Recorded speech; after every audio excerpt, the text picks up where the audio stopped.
Hello? Listen, battleground every day I'm battling. Cages know that I'm rattling. Gotta leave it all behind. Activate, I'm tapping in. Portals waiting to be open. Can't believe it's happening. Always Hello? Always hoping. All beliefs are shattering. Time after time, yeah, like rhyme after rhyme. This little heart of mine is gonna shine. Is it on? It's on. Heck yeah. We're live. We're on the internet. Confirmed. Internet activated. We're here. It's time to fly the very, very real airplanes that are definitely real and not a video game. What's up, Max? What's up, Silly? Bobby? TJ? No longer in service?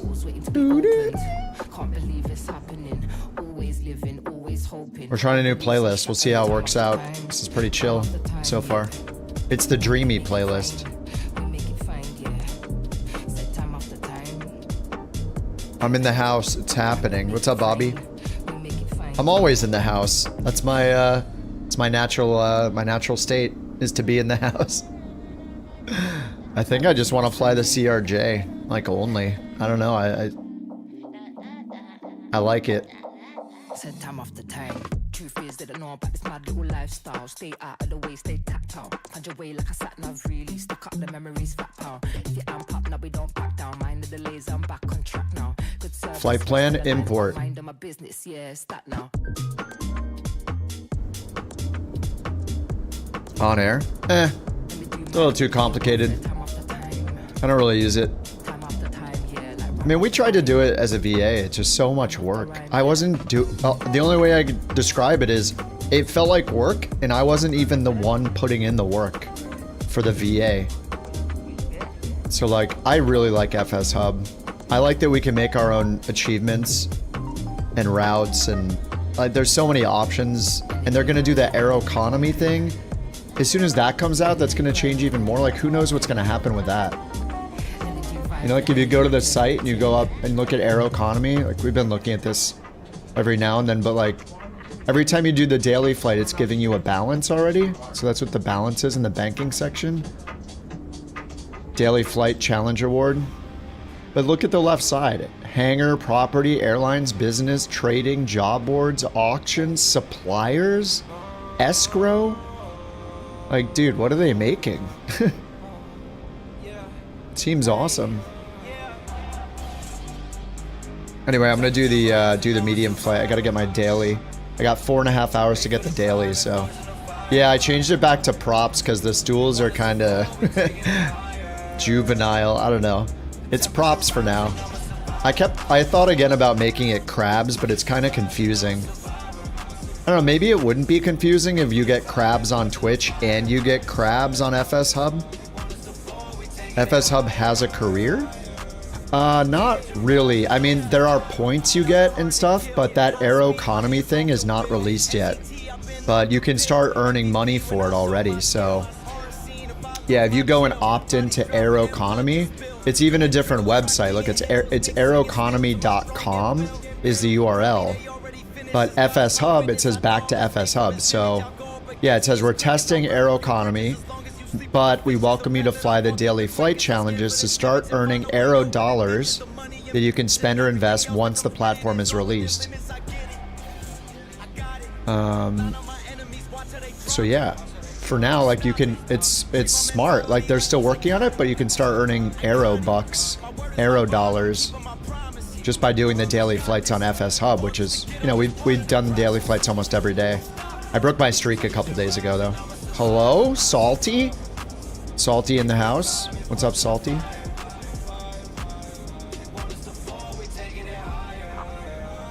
You took this flight, it was a disaster. TCCM's a very short runway and there's a tree right at the threshold. Oh, baby. Okay.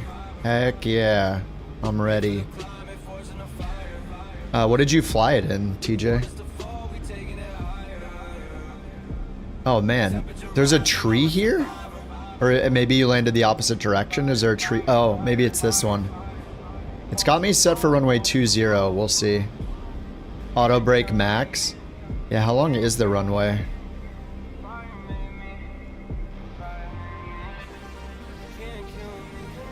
2,700 feet. You landed on runway 2? 2,700 feet. I'm pretty sure the CRJ needs like 5,000 to land. Whatever, it'll be fun. Maybe I should take the 550. You know, I could switch to the... Well, the 550 is the same body as this, right? It's just a different configuration in the cabin, I think. Yeah, I'm pretty sure the 550 had like a section in the middle to separate two classes or whatever almost. And wasn't the 550... I think the 550 was a 2x1 seating configuration. That's probably the main difference. Sim Update 3 beta? No, it was really bad for me. You can try it, but I don't actually know yet what the issue is, why I get half the FPS. It could be a third-party plane or something? I have no idea. I'm not sure. Anyway, let's get this thing loaded up. I already requested the refueling and catering service. Those are done, so we'll request boarding. You spent your last 10 hours flying a DC-6? You know what? I was going to open Beyond ATC, but I'm going to instantly close it. I just don't want to deal with it right now. You spent 10 hours of your life flying a DC-6, almost 3,000 nautical miles for an on-air mission? Yeah, that's a lot. That's a lot of hours. Definitely a lot of hours. I just like, you know, I like getting many flights done in a row, so in a day. I don't want to just do one flight. But if you're going to be AFK most of the day, set up one flight. That does make sense. Alright, passenger bus is coming. We're going to set all this up ourselves, though. Let's go to aircraft. The chocks are in place. Let's get the GPU down in there. Battery master. AC is on. And emergency exit lighting. Emergency lights on. And we'll get the nav light on. Seat belts are on auto.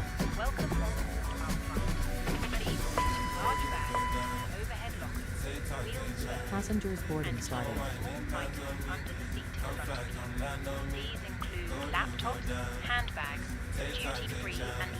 Alright. Chocks in place, and it should do the doors. Yep, it did the doors automatically. Good job. So what is this? Philippines to Taiwan. There aren't many parking spots. I chose the last parking spot in the list. So if you... He's good. Yeah, I chose the last parking spot, so...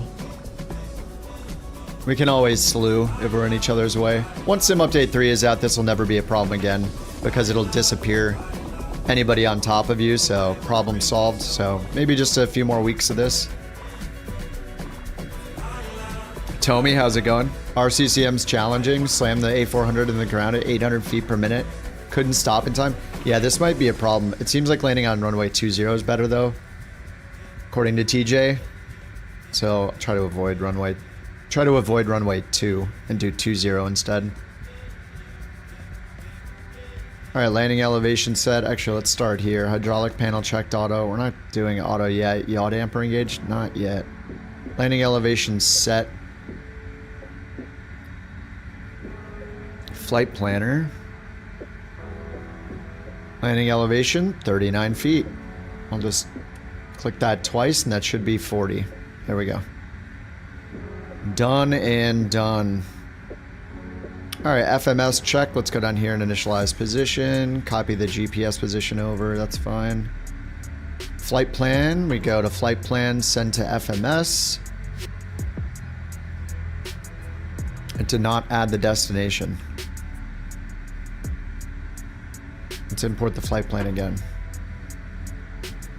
RCCM, no valid METAR found. Apparently it's not finding the destination at all.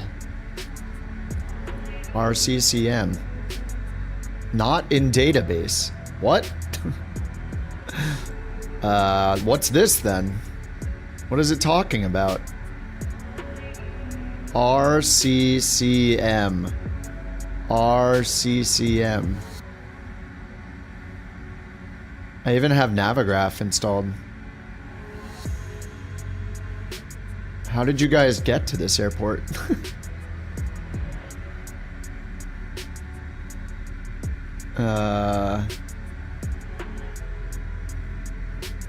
Maybe I'll put RCWA, but we'll turn final for RCCM. Let me see something here. What if I go up here and send this route to avionics? It won't add it either. CRJ is having a problem. Imported through SimBrief. Yeah, that's what it's supposed to do over here. Import. It says RCCM. Send to FMS. And it doesn't find RCCM in the database.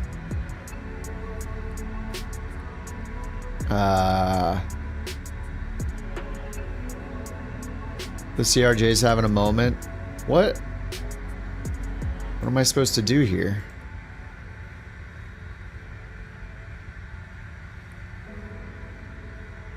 I mean, I guess...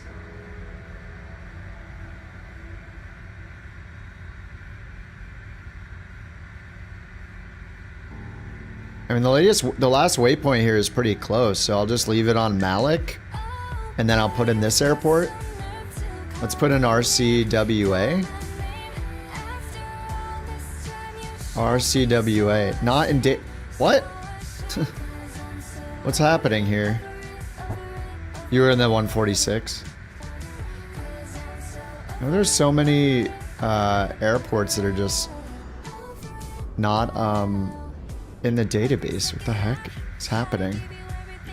How about RCQC? Okay, that airport's in the database. Well, we're just gonna end at Malik and then we'll just land ourselves on runway 2. I guess. Sure, this will be fine. Now I wonder if I can send it and it will bring the rest in. No, it doesn't. Ladies and gentlemen, welcome on board our And it doesn't bring the legs in either. Place your large bags into the overhead locker Well, this is a good start. and keep your small Iraq is updated. Oh, it should be, yeah. handbags, duty-free and loose items and clothing. Yeah, right here. Latest navigation database is installed. And I have the tick to check when the aircraft is loaded. Placed into an overhead locker. So, yep. Safely stowed your cabin bag, please That is good. to help us ensure an on-time departure. It just doesn't have certain airports, I guess. Clear, enabling all remaining customers to board. Your seatbelt Alright, well, we got the SA1R arrival. I mean, I'm not even going to be able to look up the arrival. Whatever. As long as I land there, we're good, I guess. Alright, I'll just put in as many legs as possible, and we'll see how it goes. Let me put in that other airport again. So we'll put in RCQC. It seems to take that. RCQC. Destination. Execute. And then we'll just put in the flight plan via. So let's check the sim brief. So we do have a departure. Runway 19er. The Cry 4R. Alright, that is in there. And that ends at Chris, and then it wants us to go on the M. So let's go next via the M646, exiting at Potib, P-O-T-I-B. Then the Quebec 14, exiting at TNN. And then the SA1R. So that's probably an approach or an arrival procedure. So here's Potib. So I'm just going to say direct. We'll go direct TNN. Oh, it already ends at TNN, sorry. Q14 to TNN. We'll just go direct Malik then.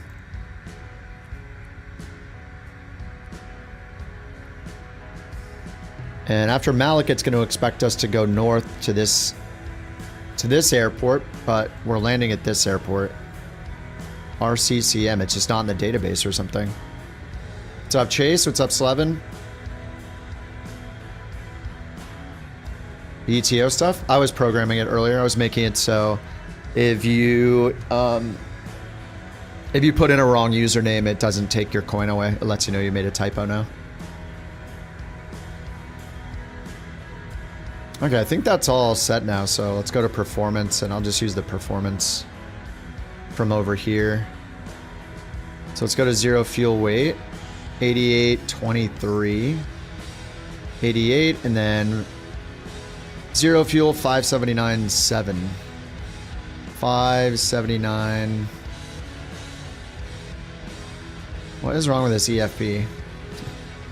579.40, that's good enough. Set payload. Okay, that's set. We're gonna send our V speeds over and copy the perf init data to the FMS. Let's go to perf. Okay, it's got no flex temp. Let's see what it gave us down here. Takeoff and landing. It says to do flex 48. So let's do 48. Perf init, it's got everything in there. Cruise altitude, 37,000. It's a 1-hour flight. Okay, execute. Let's go to page 2. ISA deviation says 0. We're going to put in 15. Wind component, we'll have a little bit of a headwind.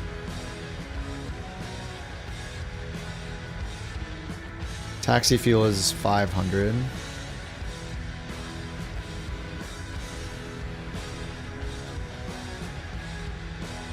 Reserves 3569.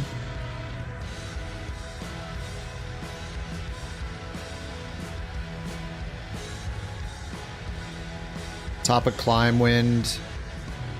That'll be our cruise wind. Actually, we're going to 370, 080 at 12. Let's put that in for cruise. Descent wind at, say, 20,279 at 15. Climb winds. Ladies and gentlemen, welcome on We'll just pick the halfway point, maybe, like 20,000, 073 at 2. overhead lockers. Wheels first. Sure, there we go. Keep your small items under the seat in front of you. Alright, so we got performance set. Laptops, handbags. How do you fix the previous and next instruments? Clothing.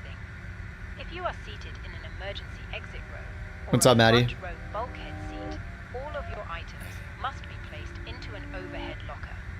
Once you have safely stowed your cabin bag, please take your seat. Yeah, JT should be excited about the new rule. We would kindly ask that you No, you can't say BTO JT because it doesn't know who that is. You need an actual username, man. now be fastened, ready for departure. No smoking, sir. Thank All right, let's get the. I'm not gonna use Beyond ATC right now. You know, it's kind of been frustrating using it recently, honestly. So, let's get the APU door open. All right, APU door is open. APU on. Starting. We'll keep that off. We'll get the hydraulics to auto.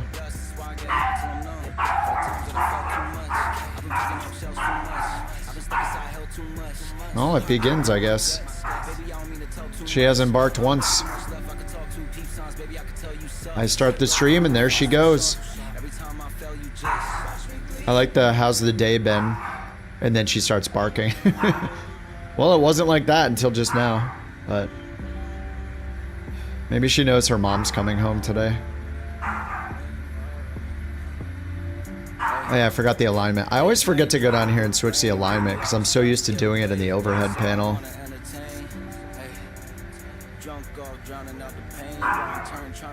And then for the arrival, this is going to be interesting. We're just going to have to do a visual, so.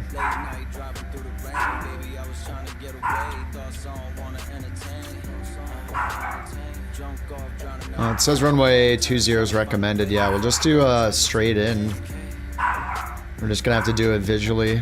Use the moving map because there no waypoints exist. Alright, let's hit comma. We got 2974.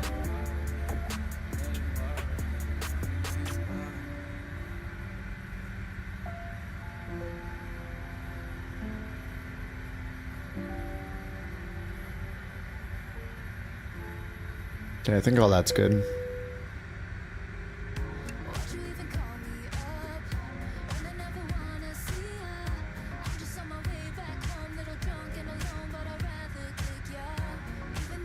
IRS aligned radios, takeoff briefing. Let's pin the charts. Use FMS. Okay, it's the wrong, what is wrong with this? I don't know if you guys get this with this plane, but sometimes when I point at the buttons, it gives me a weird cursor. Look, like that. What is this left and right cursor that keeps showing up, and then I can't click the buttons? It's so weird. All right, airport, and then the departure is the Cheery 4. The Chris 4 Alpha.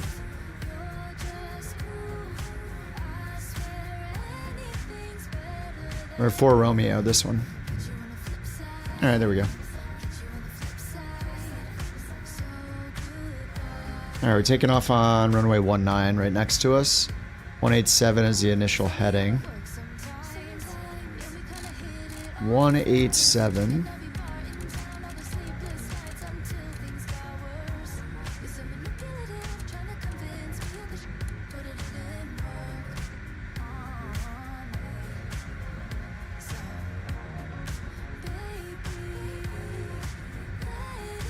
Yeah, YouTuber one. It's, you know, the people that moved over and watch on Twitch are like the most active.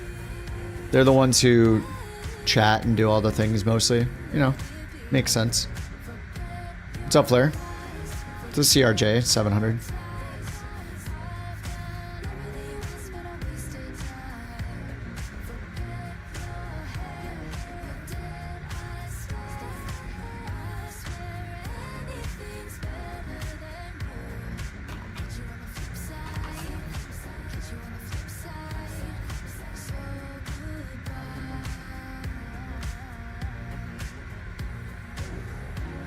All right, and 37,000 feet, so I'm just gonna bring us up to 37,000.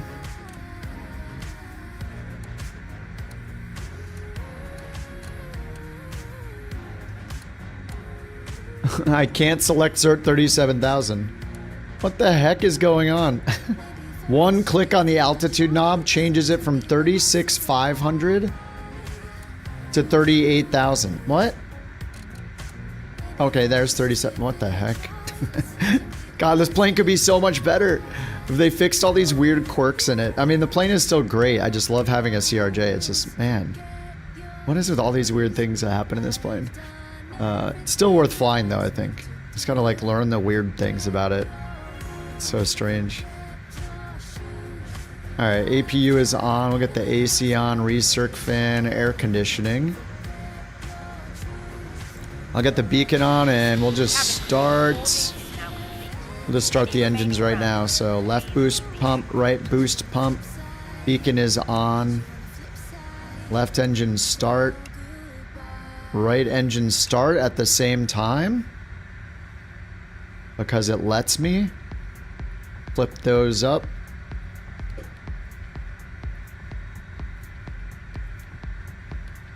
Cabin crew, arm doors and cross-check.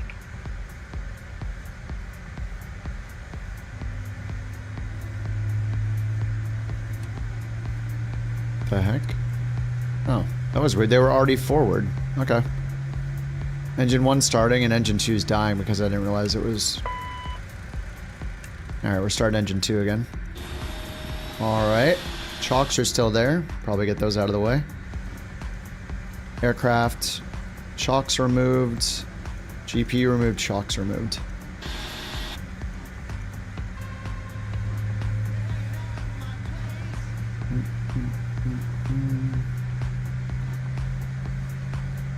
Alright, while that's starting up, let's get nose wheel steering.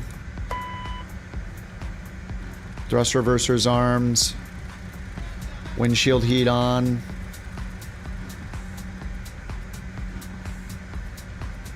Ground spoilers. Why does it say that?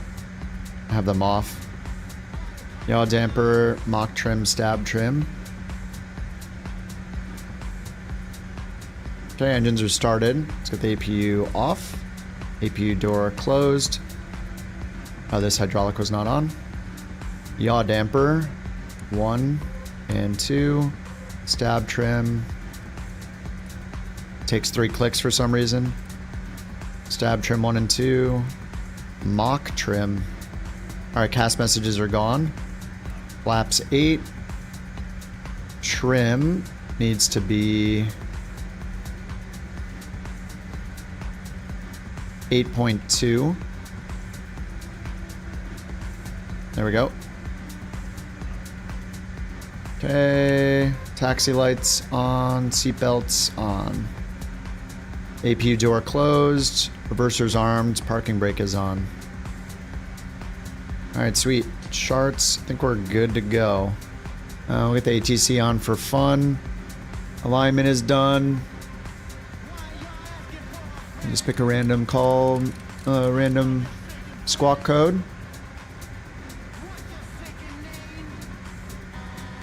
Alright, and then we're going up to 37,000. Speed mode, nav mode. And we're going to pick 250. Alright, 250 set. Alright, let's go. Parking brake off. And we just turn to the left. What's up, Tobias? How you doing? The avionics suck? No, the avionics are fine. It's just there's some weirdness with the knob acceleration. Maybe I should just turn the knob acceleration off. And then I would fix that problem. Here, I'll turn knob acceleration off and see how it goes. There was just some weirdness with the altitude knob. Lakers or Dodgers? I mean, I'm not like a hardcore sports dude, but I'm more into hockey than anything, but I don't really follow that much lately. But yeah, I'm just generally a fan of the local teams, sure. Lakers, Clippers, Dodgers, Kings, whatever. LAFC. I root for the home team, you know. Makes things easy. But I'm not like a diehard sports guy.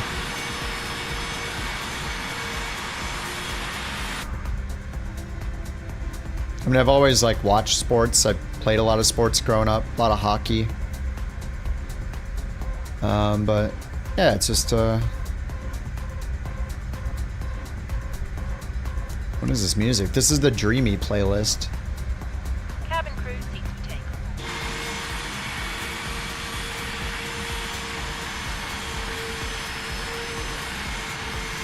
Yeah, more into video games than sports, you know? Love delivery. Hopefully we can get some couch liveries going. I talked to Dan a little bit. Dan mentioned he could probably get working on them.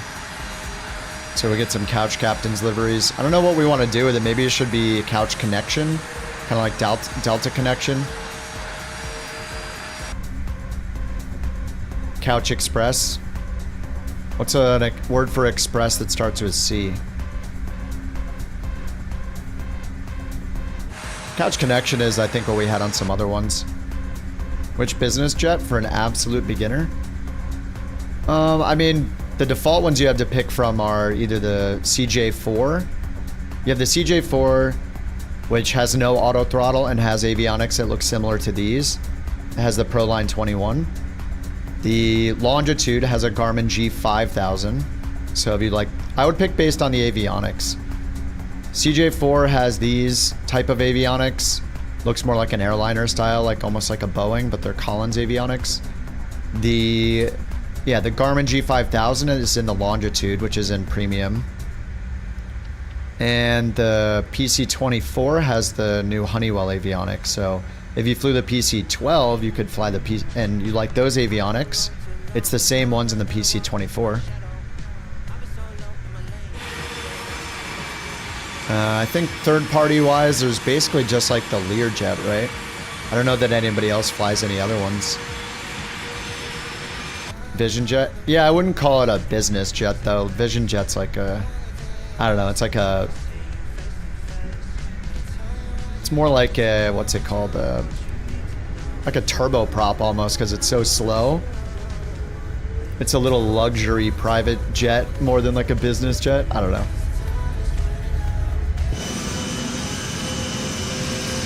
Couch cruise.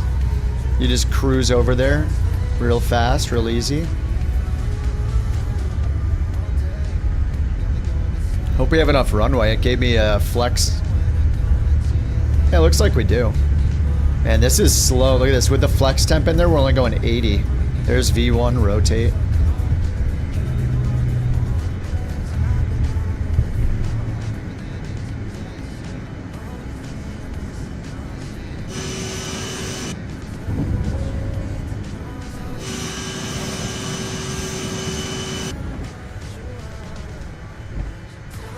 This thing is so quiet too.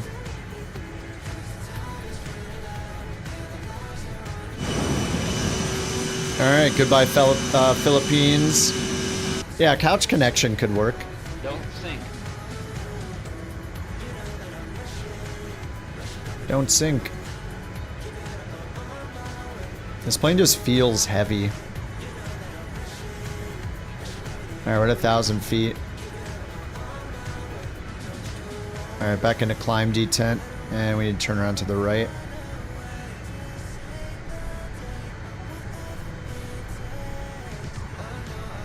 Pull up. What? We're climbing. Alright, flaps up. Slats are still out. Alright, now we can get flaps up.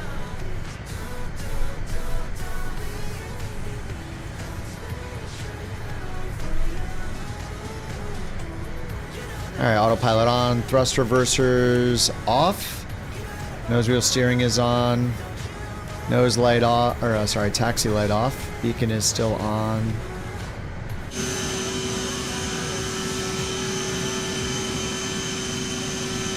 Alright, this landing is supposed to be horrible, so good luck everyone. It's like a 3,000 foot runway.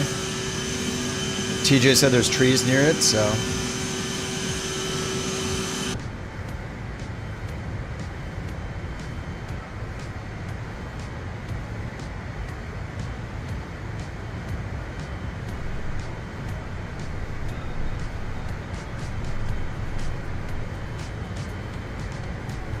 Ladies and gentlemen, please keep your seatbelt fastened while the seatbelt button is on. We recommend... Alright, looks like we're trying to go direct to Rowan. I'm just going to give us direct Rowan execute. each end of the cabin. Remember that smoking is not... Total air temp 29. It's a warm one. What's up, Anna? New to aviation, you want to buy flight sim?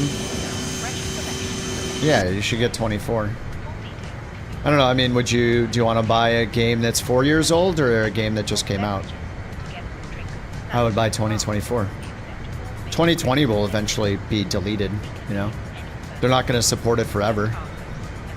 Just like any other company that makes a new version of the game. So yeah, 2024, definitely. People are really weird about 2020. They're like obsessed with 2020, thinking that 2024 is useless.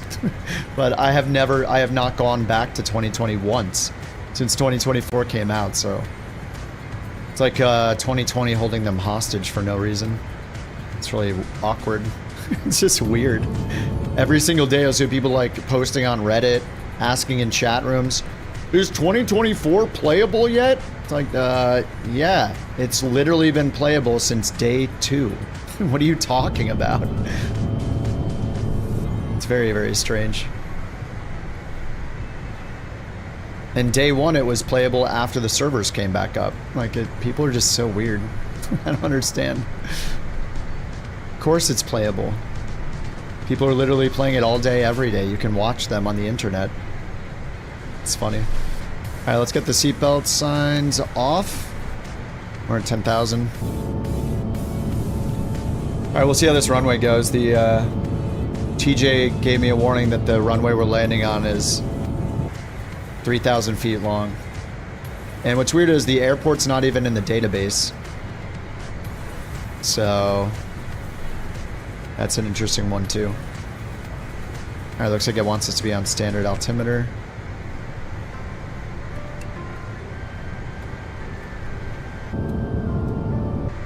So it's, at least it's not a Navigraph, like it's here in the EFB, but in terms of the database and the CRJ doesn't have this airport. So I have it going to one to the north up here. I basically have it going to Malik and then up to this airport. Was the closest one I could find. So once I get to Malik, I'm just gonna turn right and turn myself around and land visually with no aids. It says it's VFR, so we should be good. Runway 20 is recommended. Scattered clouds are at, or a few clouds at 10,000 is the lowest, so we'll be good. And QNH 1005.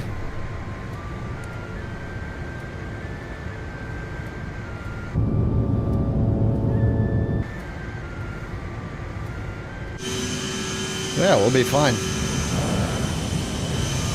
No problem.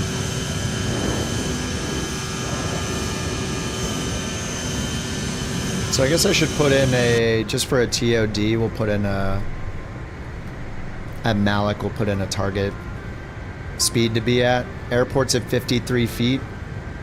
So let's just put in like 2,000.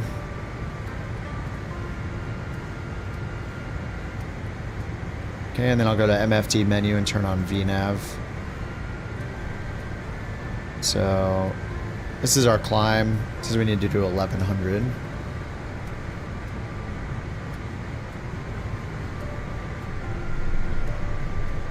And we're doing 2,000, so just increase our airspeed.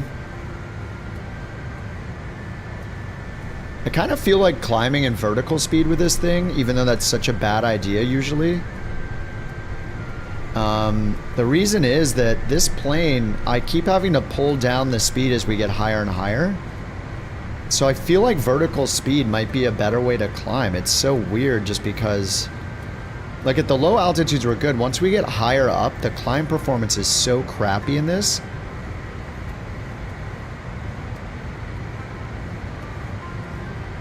So I just end up pulling the airspeed down anyway, like it would naturally go lower with vertical speed. So I might just try vertical speed mode, I don't know. It is kind of strange. It's the worst mode to climb in, and dangerous, but it seems like in this plane it might be convenient.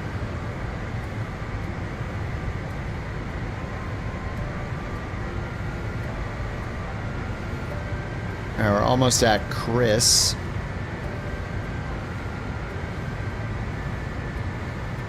Oh, you're boarding in real life now, Maddie. I thought you were talking about the sim that you were at, or you're in Vancouver or something. Alright, man, have a good flight, dude. What kind of plane are you on?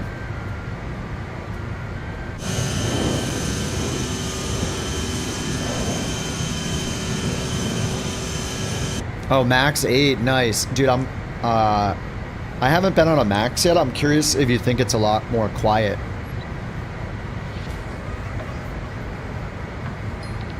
What is YYC Calgary? YYZ, I don't know all the Canadian airport codes.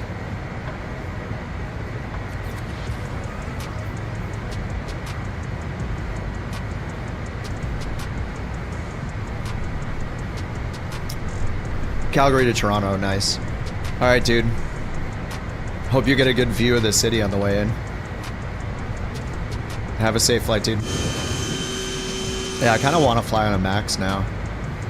Like, I don't think I've ever been on a Max. I tend to get on, I tend to be on Airbus a lot, and if I'm on a Boeing, it's usually like a, it seems really often I'm on a 737-900.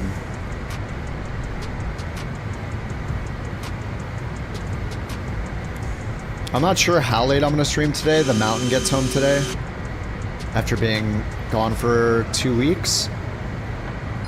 So I might be done early tonight. We'll see. She's probably just gonna pass out though, so I probably will keep streaming actually. She'll probably just like go straight to bed.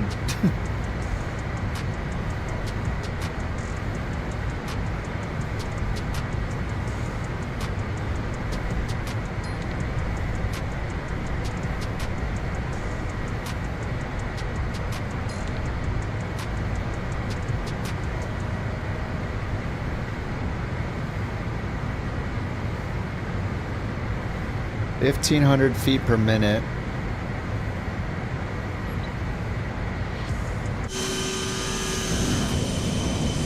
Was she flying? Not like as a pilot, but she is on a flight home.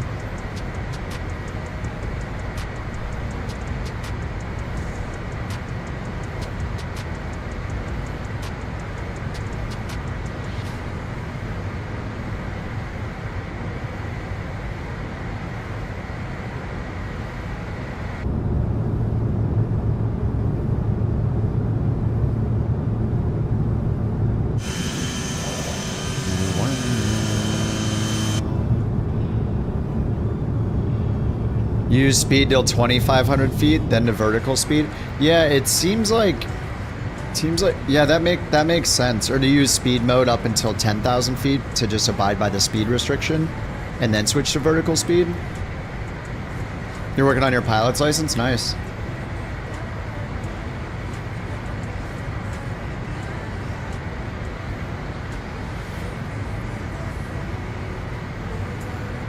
Yeah, I think she might need to do like currency flights or something soon, if not already.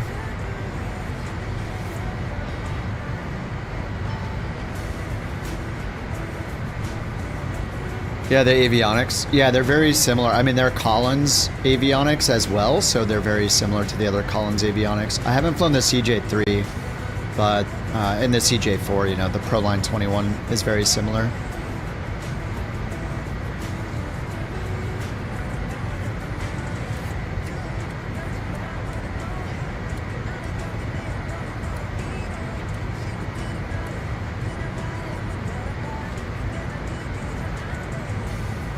I wonder if real-world pilots climb at, I think I could do 2,000 feet per minute. I wonder if they climb in vertical speed in this, in real life.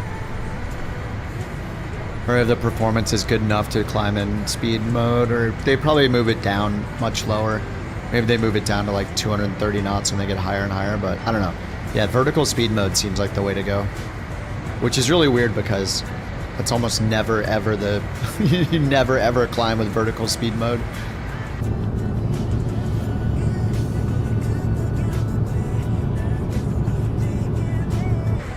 Oh, you go up to 25,000 in speed mode. Yeah, it seems like I'd be climbing a lot more if I was using speed mode at 250 still, or 260, something like that. But I'm just doing 2,000 right now.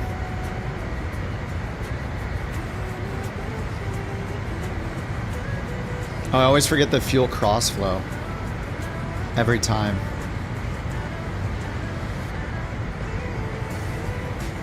He was in speed mode the whole way? Okay. I mean, it makes sense because that's going to be the safest. They probably just need to change it periodically. So, like, if I went to speed mode right now, we're at climb 292. So I'd probably bring it down.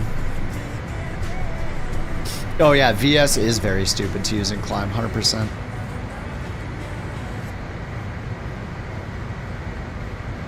You just have to monitor it more on this plane than usual, I guess. You know, I'm so used to just set and forget or VNAV climb, VNAV speed climb in every other plane. And this one, we just, you know, we're just climbing manually with the IAS, so you gotta keep an eye on it. Lower the speed if your climb performance sucks.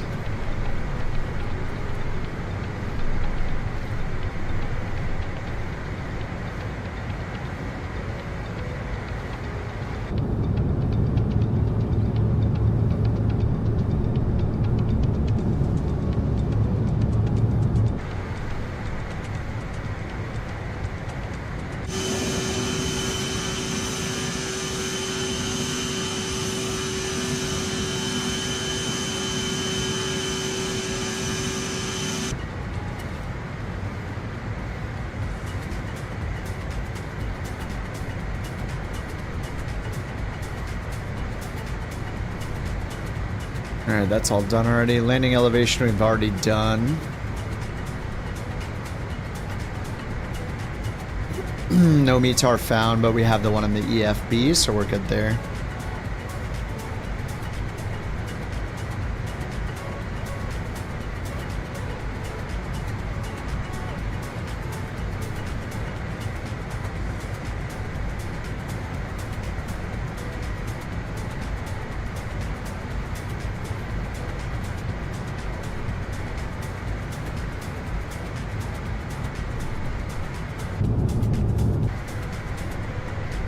Yeah, so you're only going 1,000 feet per minute now, so I need to pull it down even more. I feel like I should just climb all the way up, like 250, and then when you get in the 30,000 range, it seems like you need to lower it even more to like 230 or something.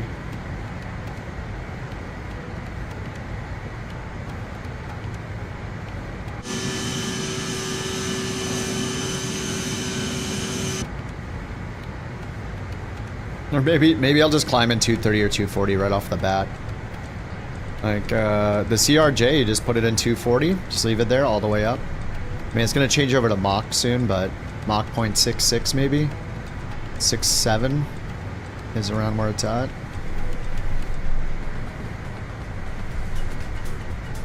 It'd be nice to be able to just set and forget.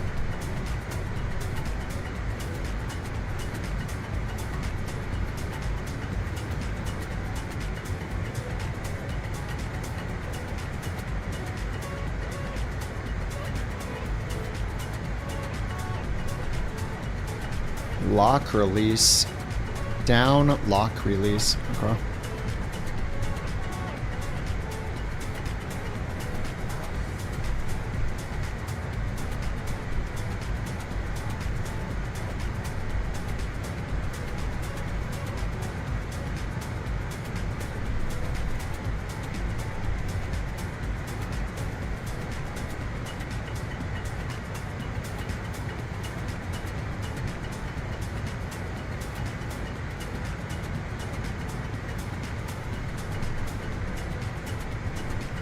I haven't looked at this thing yet. What is this? Flight dynamics.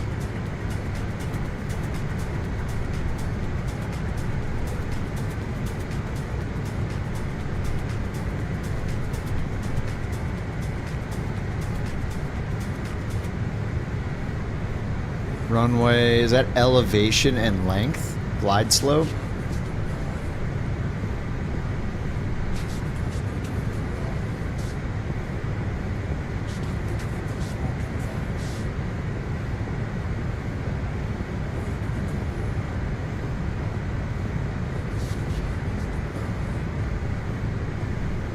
ADG? CRJ ADG meaning, I think the Googling needs to begin. Oh, air-driven generator. Okay, this is the RAT. Air-driven generator. Deploy emergency flap. Landing gear, I guess. Push to fully stow. So that's manual landing gear retraction and, I guess, raising? It says push fully to stow the gear. And I don't know what Mach trim does. And we have stabilizer trim, yaw damper, those make sense. Mach trim is a system in the CRJ that automatically adjusts the pitch trim to counteract the nose up tendency that occurs at a higher speed. Oh, okay. It's important when flying at speeds beyond Mach 0.61. Alright, it keeps the nose down. Okay.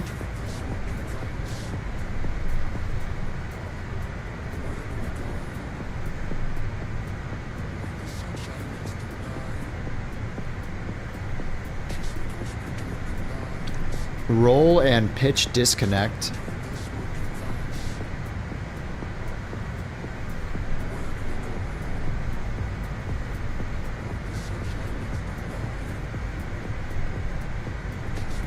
Pitch disconnect handle used to isolate a jammed elevator. This one right here. Allowing the pilot to maintain some control of the aircraft. When pulled, it provides reduced control authority and illuminates in amber roll select lights for the aileron. Isolate a jammed elevator.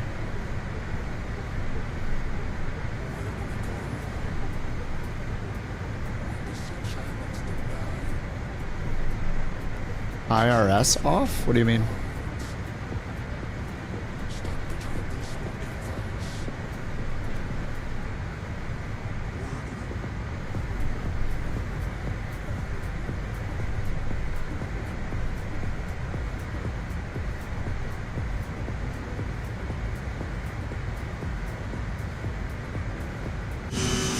Any aircraft you could deploy the rat?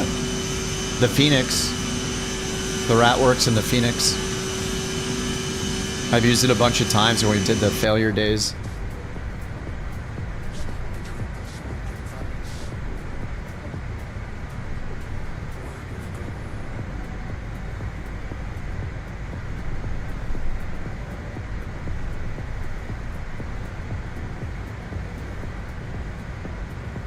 Alright, it still says climb 0 Malik 2000. Is it going to give us a TOD? 226 miles to Malik? 37 minutes. So yeah, Malik I put 2000.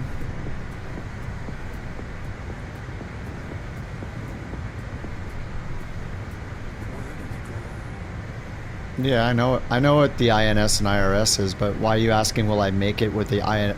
You said, will I make it with the IRS off? I don't have the IRS off. I'm confused.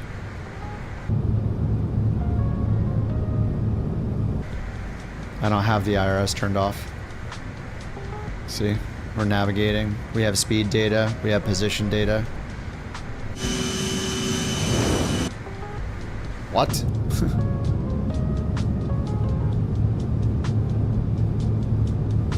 But yeah, Deuce, if you have the Phoenix A320, the rat in that thing is great. That thing has saved me so many times when we introduce all the failures for fun. It's great. I don't know, and I don't know if there are any other ones that have a working rat in them. I think the Phoenix is the only one I've ever tried.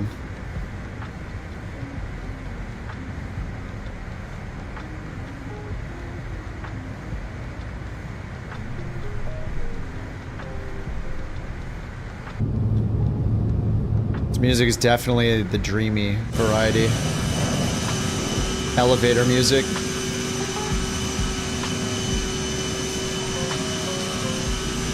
Oh, the A380 does? Nice. Yeah, I've only used it in the Phoenix.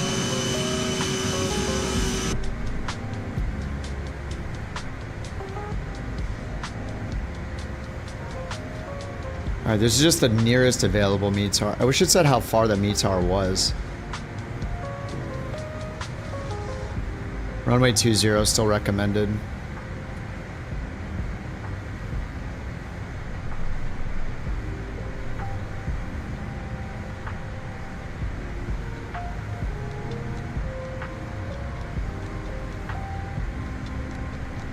I mean, we're gonna want to touch it down like right on the threshold. There is nowhere to park too.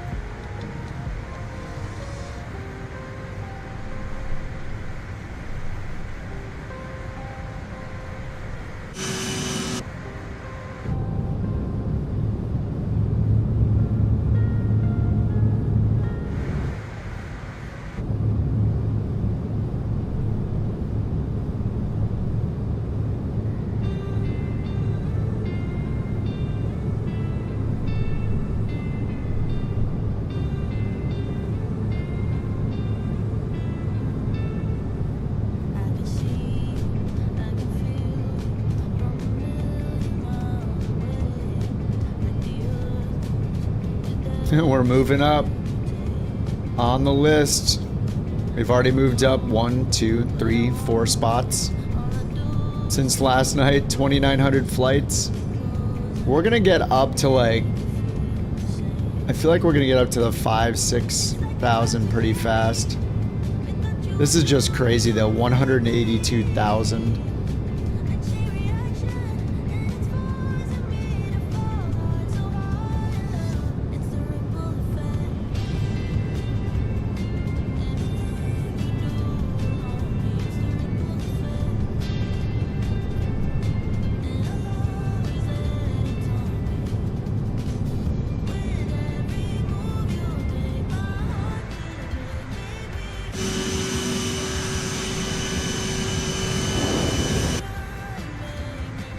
One of the most active VAs. Yeah, maybe. I wish pages like this would have a different kind of, well, it says displaying active airlines only. I don't know what that means. Maybe it's like at least one flight in the last 30 days or something.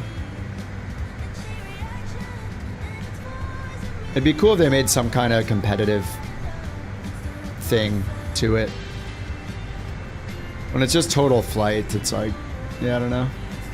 Yeah, we're on the first page.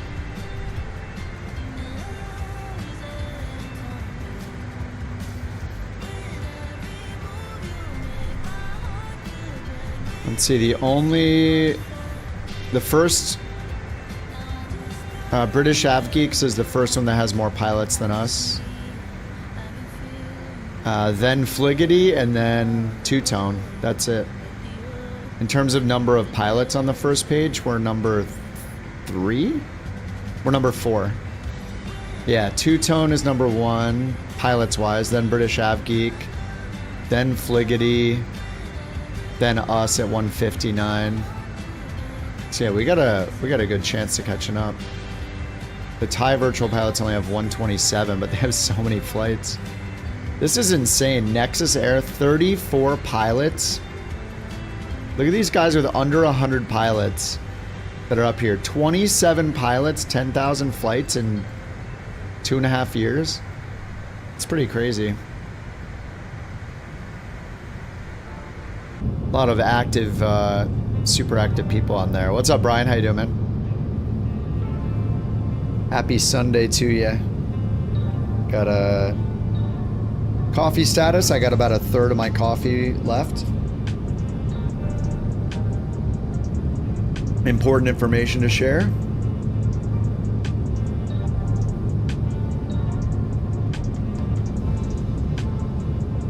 In bot news, the Bork timeout has been improved to not let you waste coins by mistyping a name.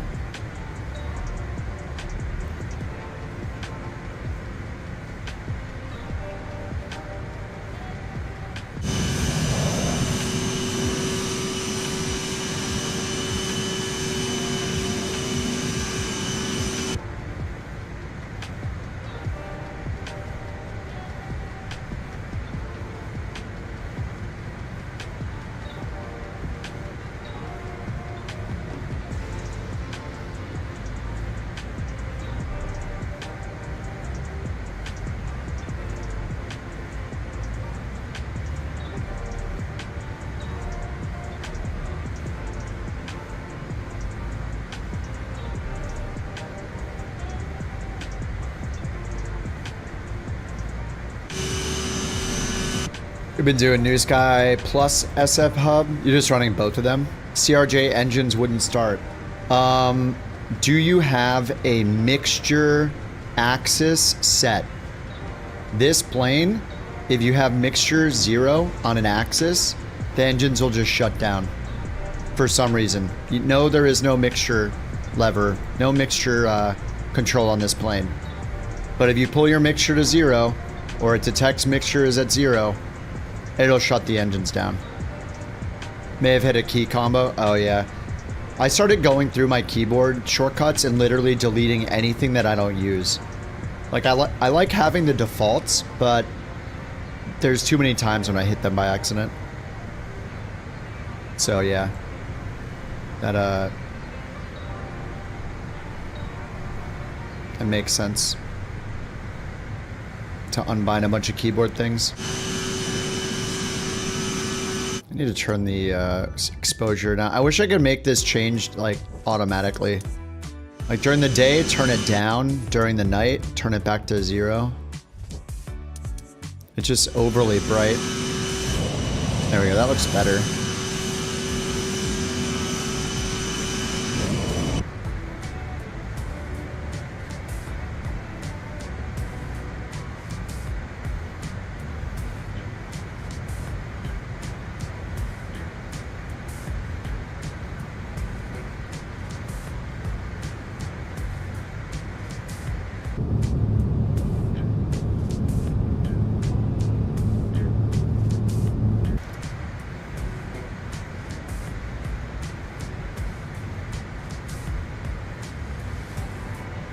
I just have this in the climb detent the whole time.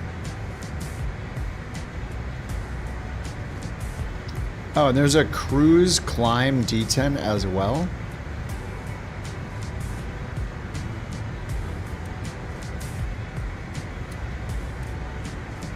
Oh, no, it's not cruise climb. It just means the left one is in cruise, the right one is in climb. Okay.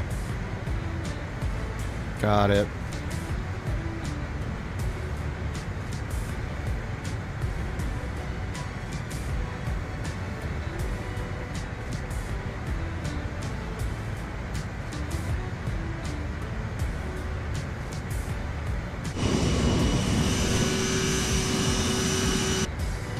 Yeah, it climbs super slow. I'm trying to figure out what to, like, I was just like 30 minutes ago climbing in vertical speed because I was getting so annoyed with having to lower the speed over and over and over again for the cruise. TJ was saying that he climbs it in speed mode until 25,000 feet and then switches to vertical speed to go higher than 25,000. But I'm guessing like the safest way is to use speed mode, but just I guess keep just pulling the speed down. Like I lowered my down to like 230 for the last 10,000 feet. It just goes really slowly.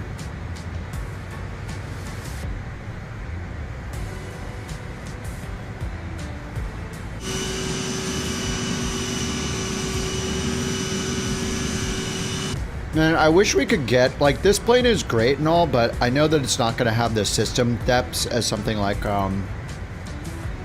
you know, a Phoenix, a PMDG, a Black Square, any of those developers. A2A. It would be so awesome if we got, like, a Phoenix CRJ.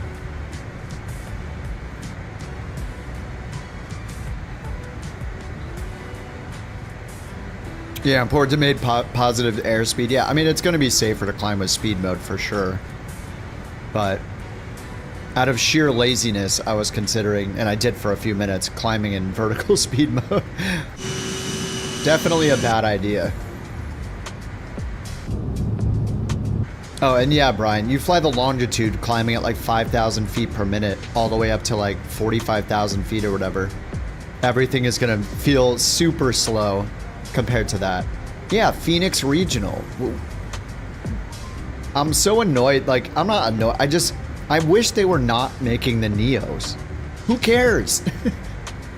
Come on, it's not that different. It's like, give us a new plane, guys. Make something, like, they're so good. I mean, maybe they are working on something on the side, but it's just like, man, we don't need another dang Airbus. Especially a 320 family Airbus.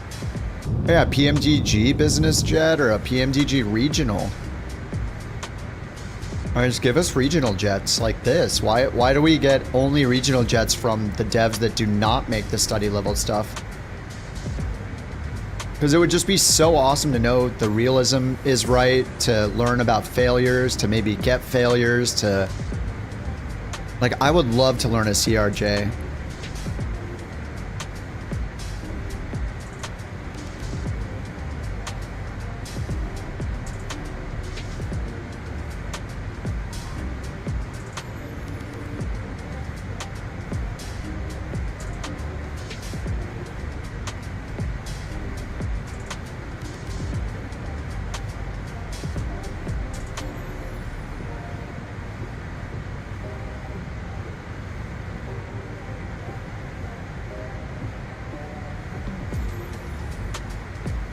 A global 7500. Oh, is my VNav working? It just says climb and then Malik. I don't know if the VNav is gonna work for... I mean, it should work for this waypoint. Have it in there with a restriction at 2,000. It's 131 miles away. It says climb 0.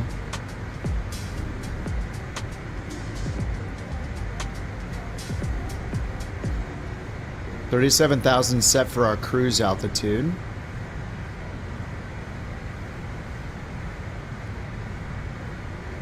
So we're gonna go down to 2,000, 35. Yeah, 35 times 3. We probably need to start our descent like right now. Because I don't know if I'm going to get the VNav. Like, why does it say 7,000 here?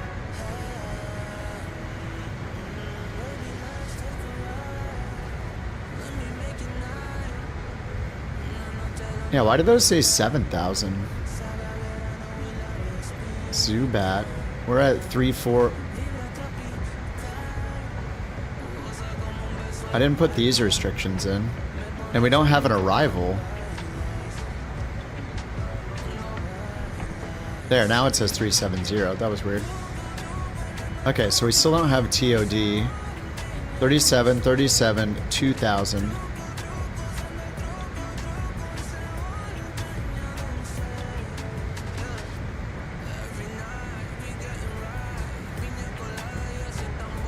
Let me just cycle this and see. Yeah, no VNav info. MFD info, MFD data, Tapa climb, Tapa descent. I know you can see some extra info on there, yeah, over here. I don't really use it though.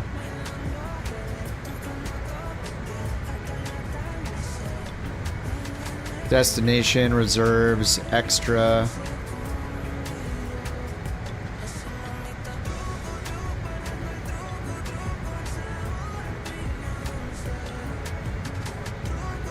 Knapsack's kind of nice for the wind, true airspeed, drift. It's got the magnetic variation, 4 west. Pressure altitude.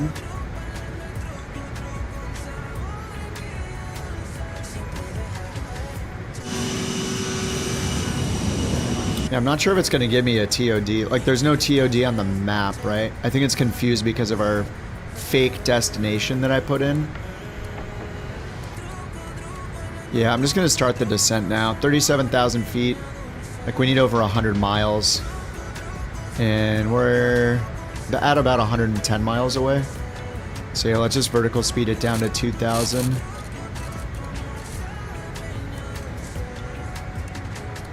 And our speed is 435, so we'll go 22. Actually, maybe I'll do a speed descent. Just do a speed descent at 240 or something.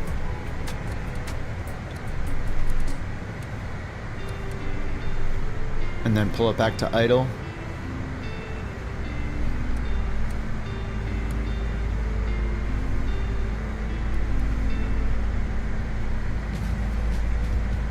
(2,800 feet per minute).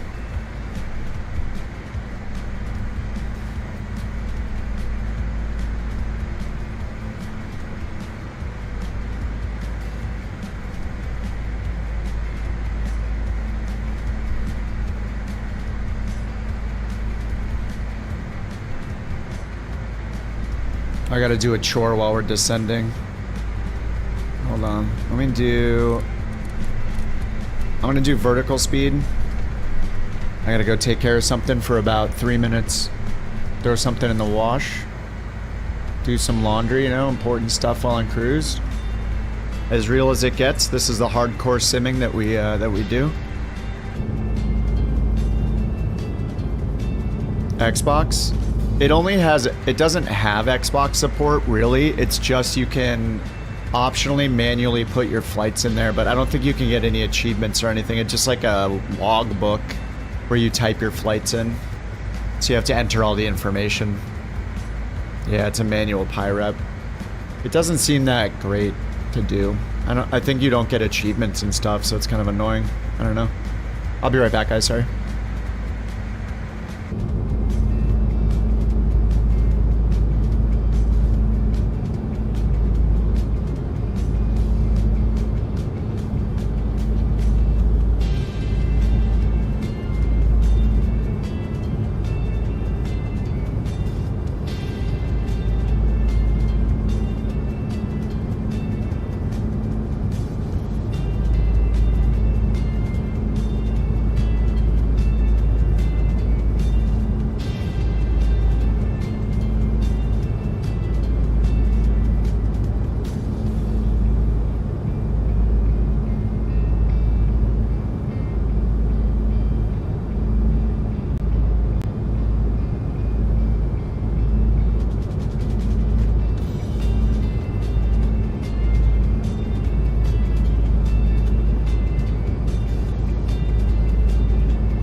about that, dudes.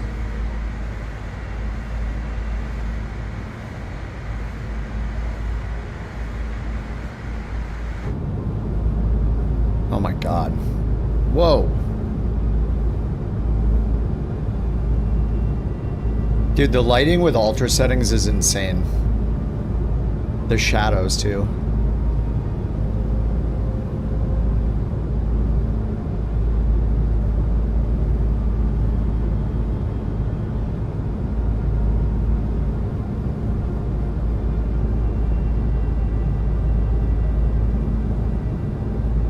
Damn. Yeah, it looks really good. I think it's the shadows that are adding the most to it.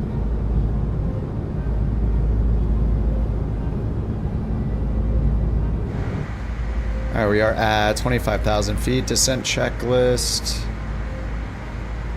Already did the landing elevation at 40 feet. Fuel checked. TCAS is set. I think for TCAS set, it just wants you to go down and look in here in case you want to set.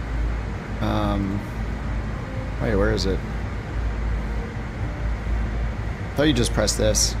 Oh yeah, to set below. So you could go down here and set below for the descent, I guess.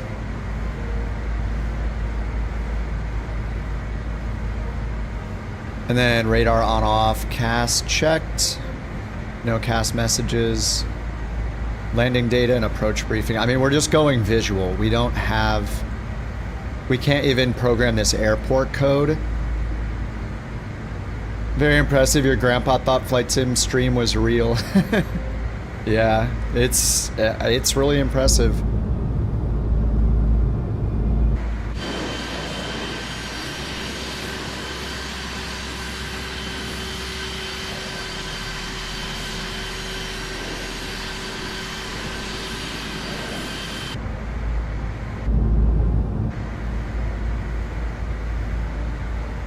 You could send a screenshot of your grandma from a Phoenix. Dude, I believe it. Sometimes when I see those posts on the Flight Sim forums, I think they're real at first glance. Like, I have to try pretty hard to figure out,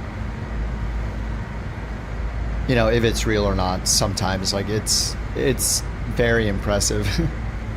After Malik had to 275.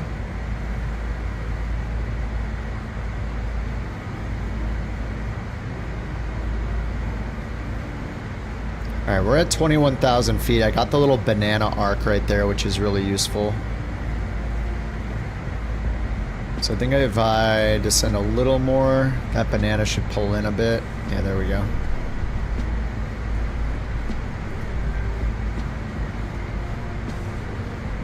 FlightFX is making a Challenger 3500. Yeah, I just want a regional jet more than like a business jet though, you know? I want this. I want a CRJ, ERJ from Phoenix or PMDG.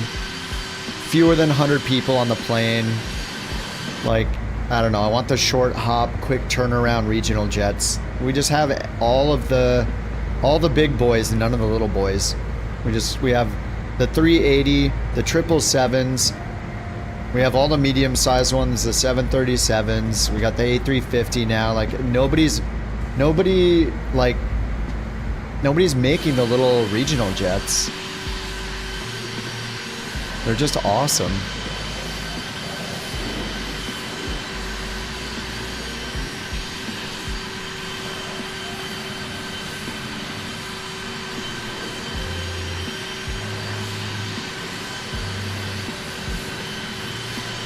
Yeah, the Fokker.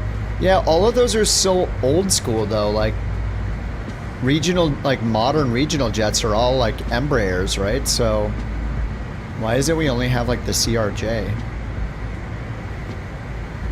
The F-28 is like a classic. So is the 156 or is it the 146? And the Avro RJ is like, all of those are like, they're not like Delta connection flights, you know, like these that are everywhere.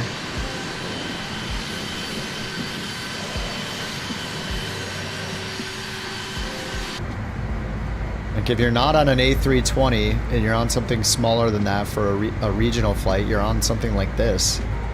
So it's just kind of weird that we only have an Aerosoft one. And the E-Jets, like, those aren't even available in 2024 yet, right? The FSS ones or whatever.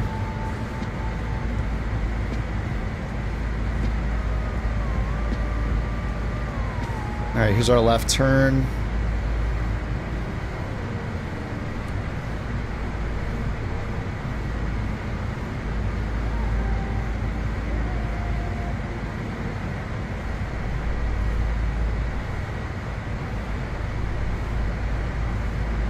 Landing data, approach briefing. We are just landing visually. Get those on. Strobe lights are good. We have no approaches available at this airport. The airport's not even in the database for me, so. Alright, now I'm just going to aim using the little banana arc there. Selected altitude arc. So we just set our vertical speed and point this little arc at the waypoint, and then we'll be good. They are patched for 24. What's better, this or the E-Jets in 24?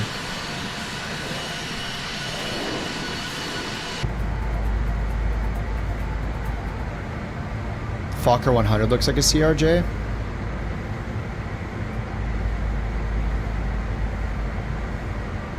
Alright, QNH 1006, 5 knot winds, 203 on the heading.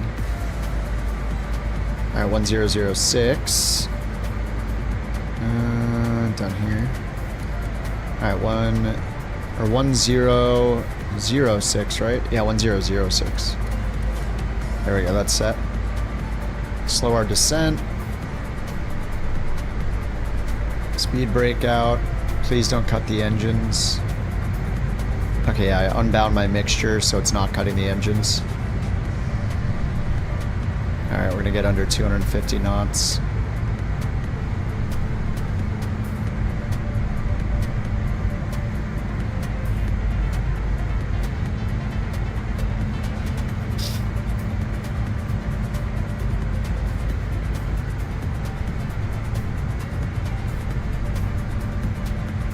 Sip of coffee before landing, very important.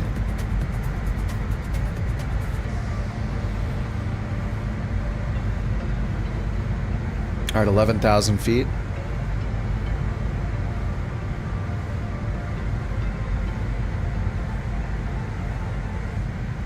Is this the island we're landing on? Right here? Probably.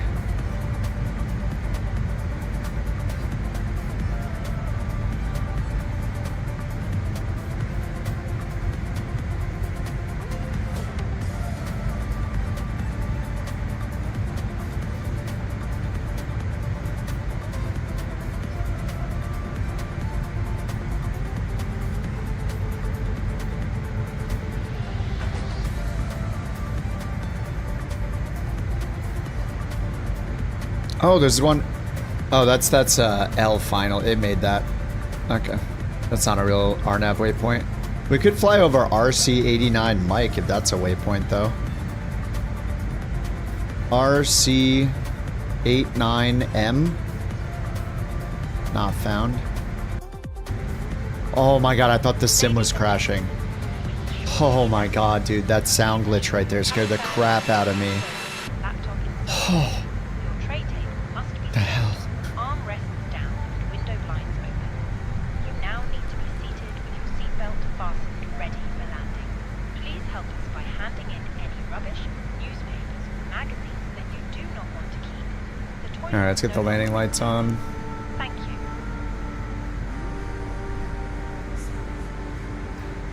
Pyrep, unlit downhill slope, and tiny. Yep, it was like 3,000. TJ says if you float, you'll die. Yeah. I'm ready for max reverse braking, or max reversers, max braking the moment I touch down. It's like a 2,600 foot runway or something.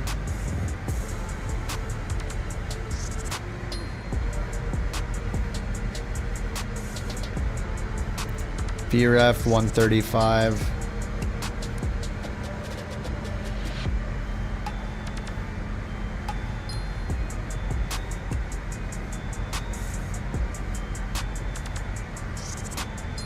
This is gonna suck. Yep.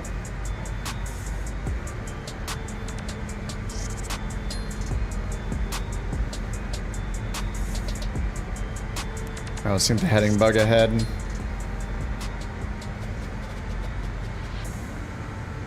It's like right on the... Is it right over here? I think it's like over here. Yeah, so this is this. So it's on the back side. Like right in here.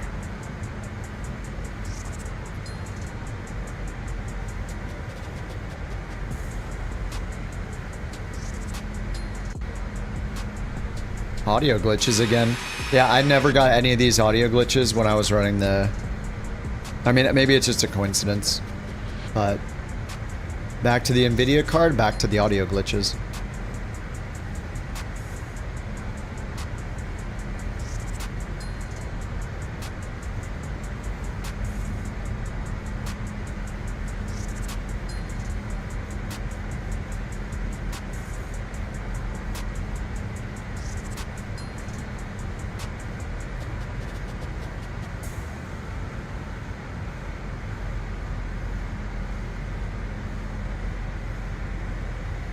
Yeah, I need a Windows reinstall, obviously. Kappa. It's the only way to fix anything on your computer. Reinstall Windows completely. Duh.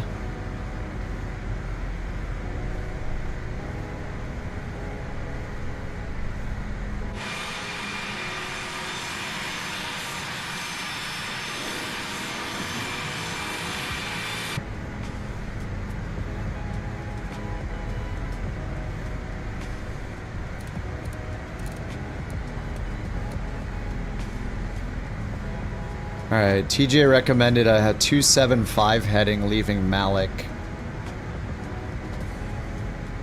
So this is going to become useless. So I guess I can turn the radar terrain on.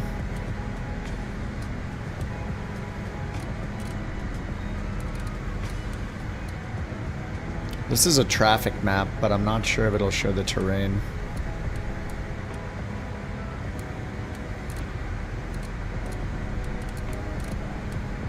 This one will, I think.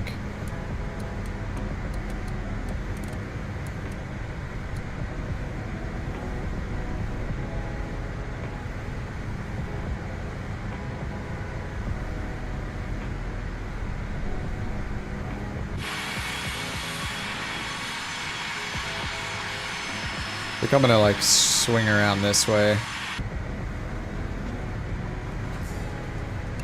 I'm gonna switch over to heading mode. Go like 5 degrees right.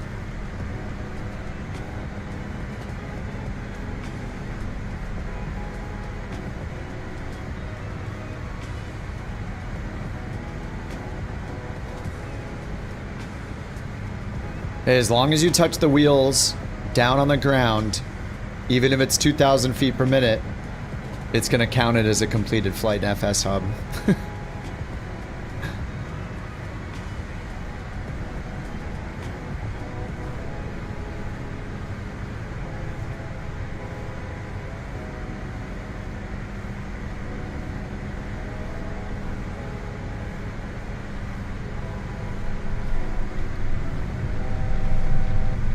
Alright, I'm gonna get the speed brake out.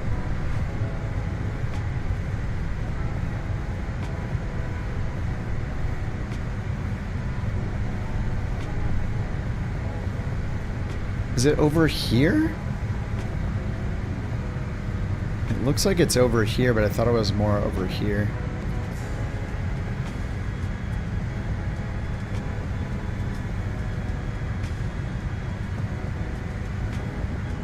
Oh yeah, I see it. It's right there.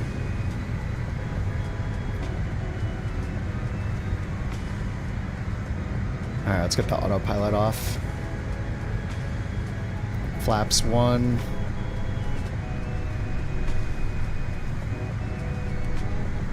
Flaps 20.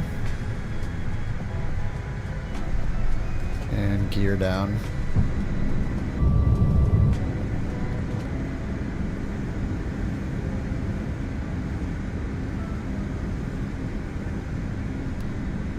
Alright, I'm just going flaps full. Slow down as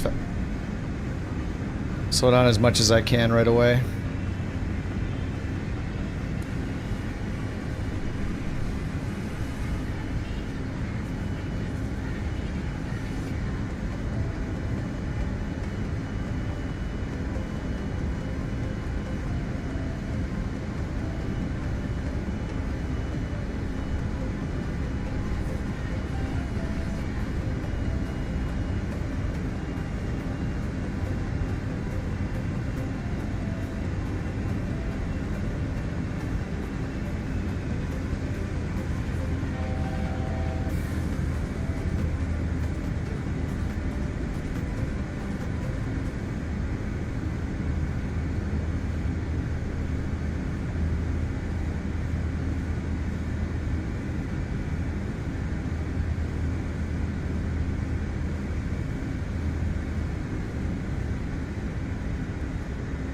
Alright, 135 is our VREF.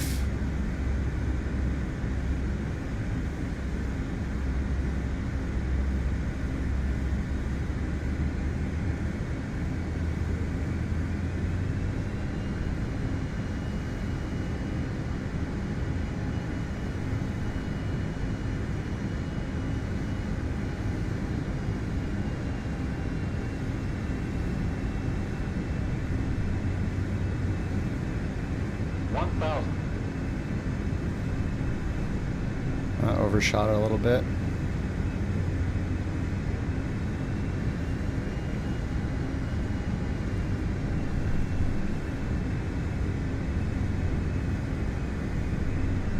Trying to land right on the threshold because we have like no room for error. 500.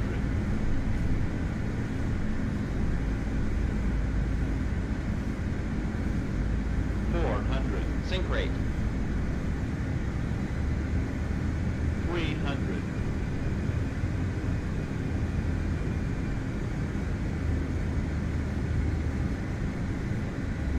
200.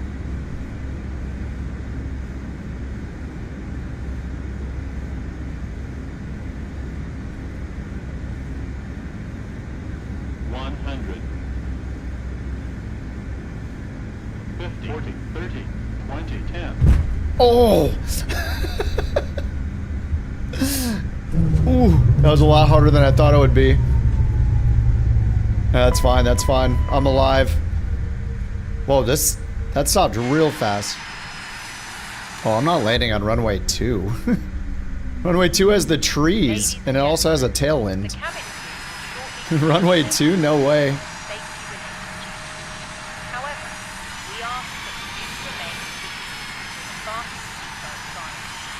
You want to land with a tailwind and trees right in front of you, go ahead.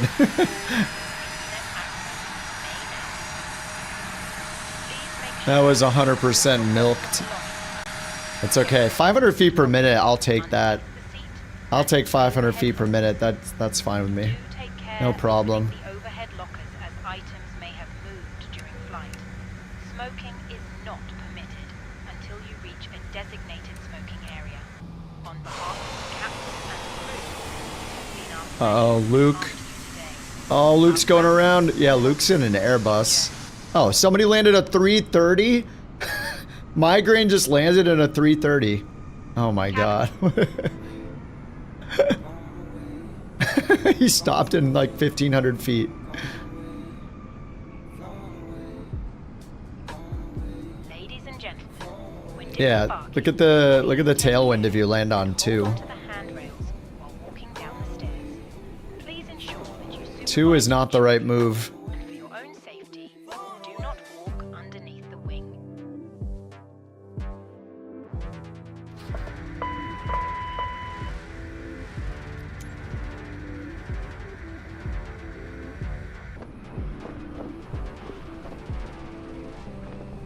Slevin slammed it down too. Oh. And then he got airborne again. My sim's crashing. The sim's completely frozen. Oh, I'm back. What the hell? It wanted to crash. Uh-oh. Oh no.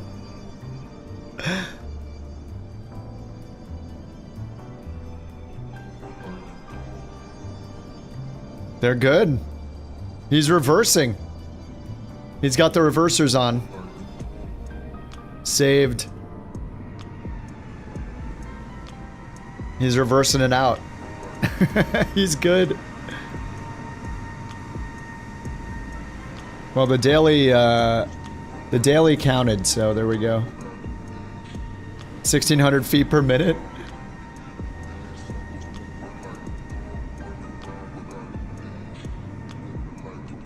Here comes Lucid in the CRJ with the stairs down.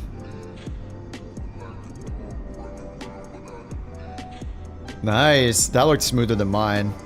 That looked better than 500 feet per minute. The extra drag from the stairs is helping.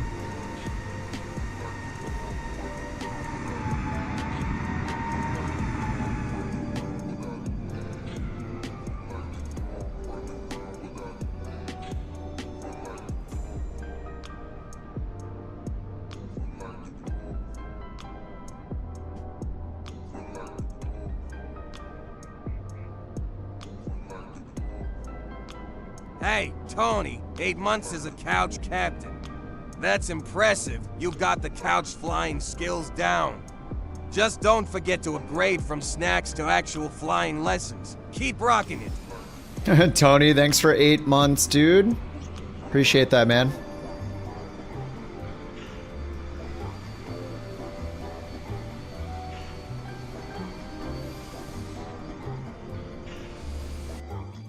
I think I'm freezing again.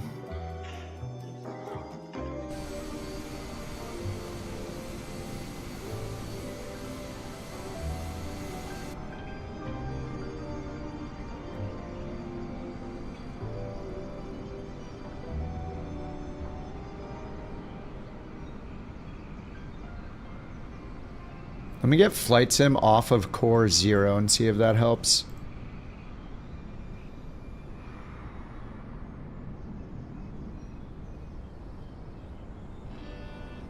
The guy setting up the dailies has a sense of humor. Yeah, I don't know. It's freezing again. Dude, what is going on? It just keeps stuttering. It just randomly freeze. The whole flight was great. Now that I'm on the ground. It's every minute or 30 seconds it's got a little freeze. It's so weird. I don't know, maybe it's happening whenever somebody loads in.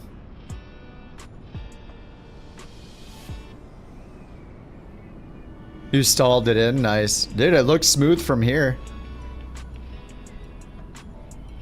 Multiplayer is cursed. At least the entire update isn't cursed.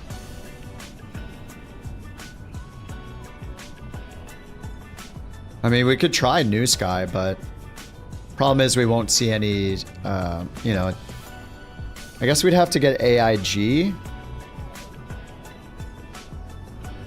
We could try something like Join FS. I mean, it's an option. I think it has public servers.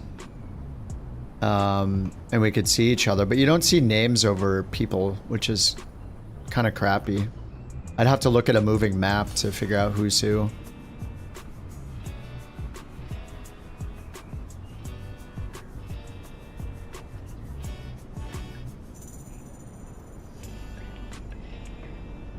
What's up, Q?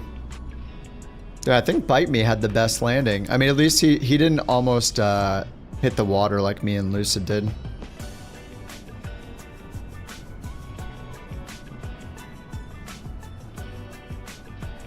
Chase is in the F-28. Couch Captain's Cheese. Do I have that livery installed? Let me check. I should install the F-28 if it's been working regularly. I need to just install planes one at a time. Yeah, I need to download the F-28 livery if that's working. Your Flight Sim 2020 Deluxe Premium planes don't show up. Content Manager shows the planes are streamed. Yeah, that's all you have to do is stream them. They should be in there.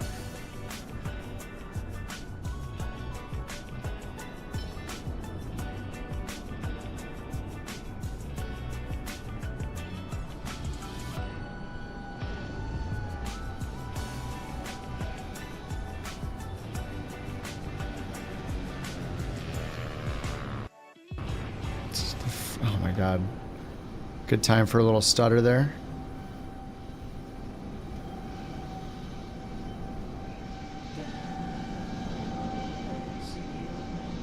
Oh my god, Tommy! Ooh! Holy crap! He's glitching.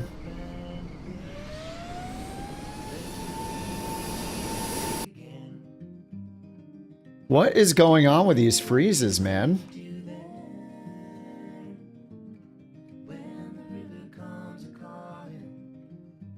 The entire sim is just frozen. 63% processor use and frozen again. I don't know, man. Process lasso? Maybe?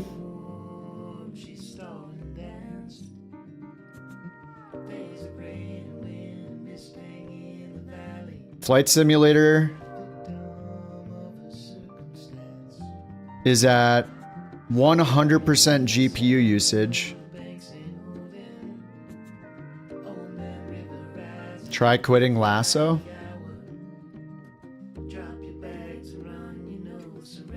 Okay, I just quit lasso.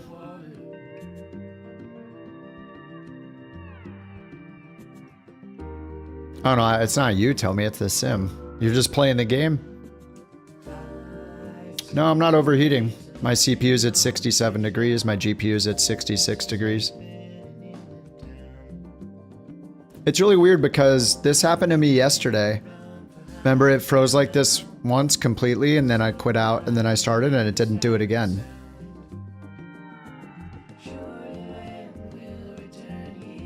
Maybe it happened because I messed with Process Lasso during the... When you upgraded to Pro, it's acting weird. Yeah, I upgraded today.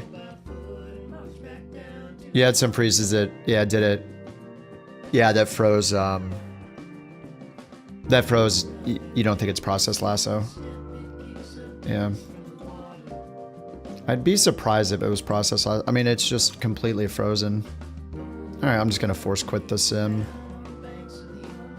Flight sim, quit, goodbye. Let me restart Process Lasso. I mean, Lasso has been amazing. I could do reset config, I guess. And then redo my settings real fast. Reset configuration. It includes process lists and rules of all types. Yes.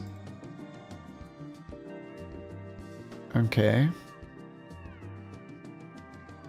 Okay, it got rid of the profile switcher.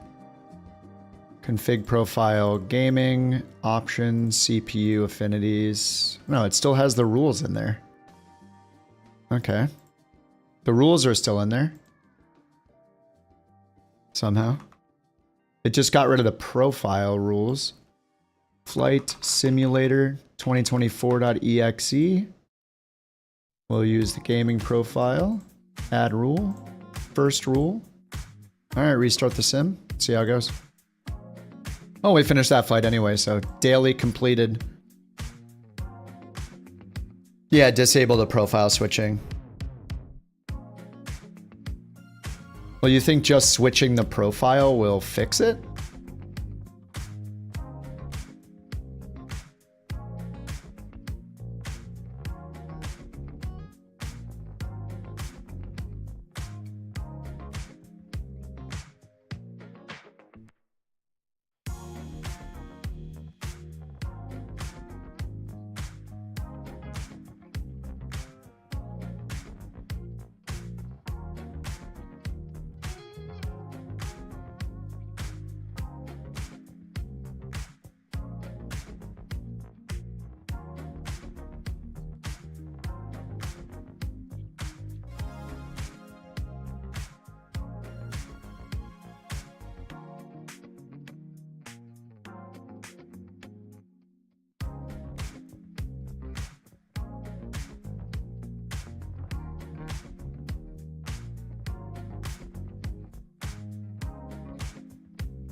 I don't know.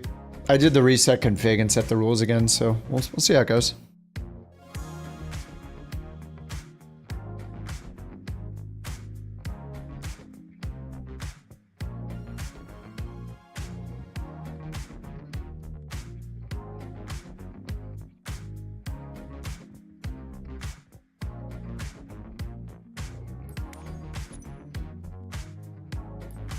All right, what's next? Kind of want to work on another achievement, I guess. Why not? This is the best thing. It's just like go from one achievement to the next to the next. What do we got for multi-flight? U.S. Cities, Volume 1. The Golden City, the city... Oh, we already did Windy City. Mile High, Big D. San Francisco. Philly. Denver. Dallas. And I guess we already did the Windy City.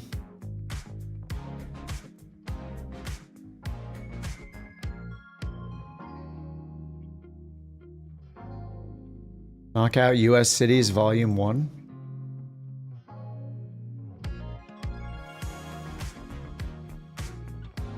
Further than 130 miles. 120. 120.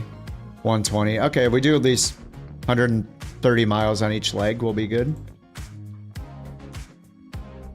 Sounds good to me. Let's fly to San Francisco. Let's see where from, though.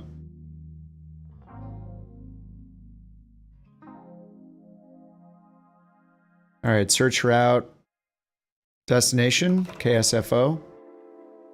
Asobo has delivered visually stunning worlds, but they are plagued by persistent bugs that have marred the experience since day one. We've dealt with crashes, broken features, and a constant sense of unpredictability in what should be a precise simulation. And let's be honest, their decision to build so much of Microsoft Flight Simulator around WASM was a terrible idea. Oh, God. It has acted as a bottleneck for innovation, leaving our most dedicated third-party creators struggling to deliver products. Nicely said, Sam. Yeah, I don't know why WASM is in use in a video game. It's so weird. It doesn't make any sense to me. I couldn't find anything through Google of any major game using WASM other than like proofs of concept. Proof of concepts for, or is it proofs of concepts? I don't know, whatever. For like web browser games. I don't understand. What a horrible idea. Eureka. Oh, California Redwood Coast. We flew into here recently. How many miles is this to San Francisco then? 235. We could do a shorter flight than that.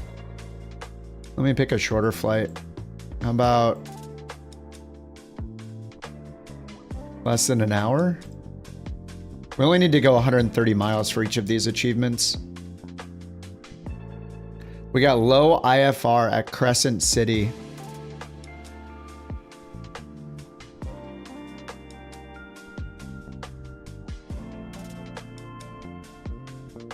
This is 264 nautical miles still.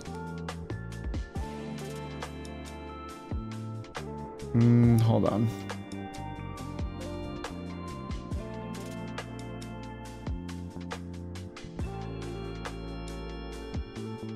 $30 minutes to 1 hour.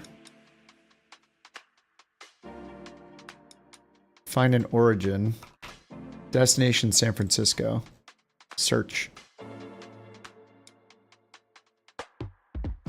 IFR out of, yeah, KACV, Reading, 174 nautical miles. God, it's saying nautical miles again, yes.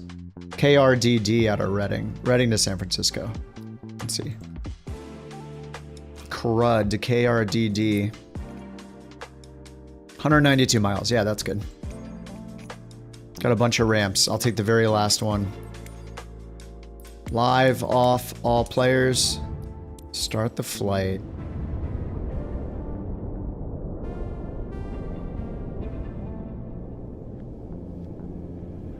So we need SFO, Philly, San Francisco, Philly, Denver, and Dallas for US Cities Volume 1. We need Chicago too, but I already have Chicago checked off.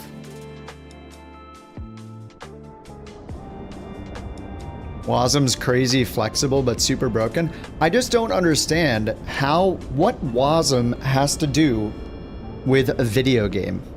Like a AAA game, why would it ever be a technology that's used? It sounds like such a horrible idea.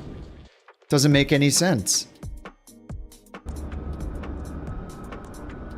It's like they did it because those were the skills they had, and they didn't do it as opposed to doing it for using the, like, making it the right, using the right technology for the job. They're just using the technologies they know, which sounds like such a horrible idea.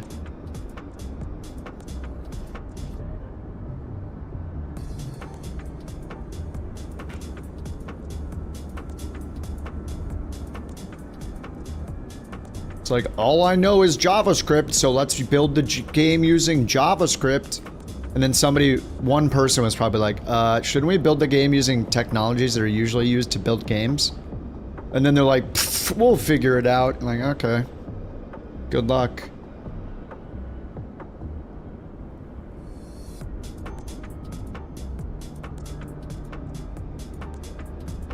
Now here we are.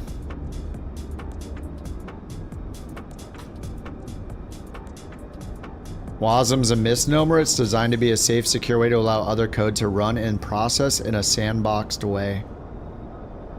And so you can write web code, not in JavaScript. Why do we have web code in our video game?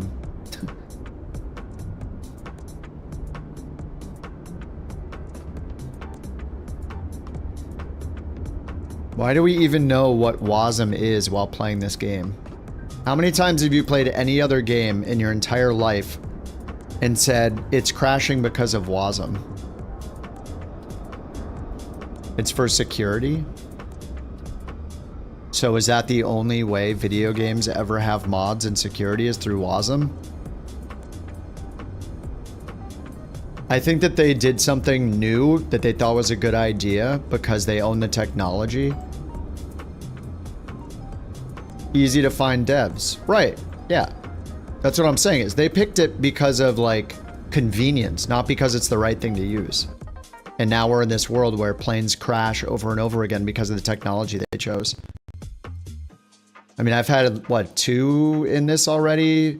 Anybody in the A350s had like 35 in a day, probably.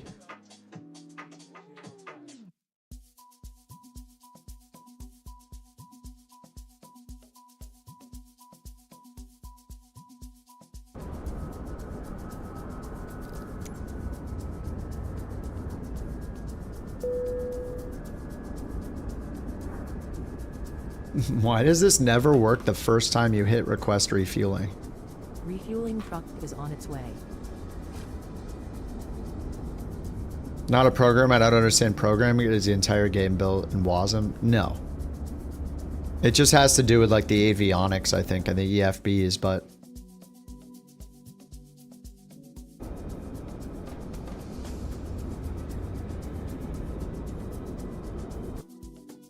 I mean, a WASM crash causes throttle to not animate anymore, flaps to not animate, the entire plane to stop animating its control surfaces.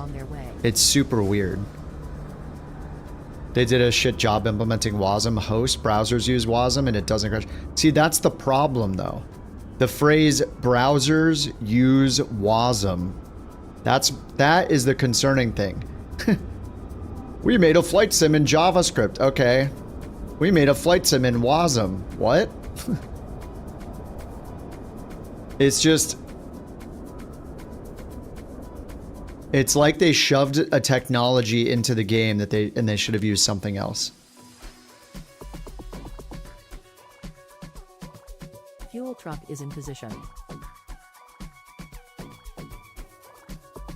Alright, aircraft. Chalk's in place. It's like a back end of a digital application. Python would have been worse. Boarding requested.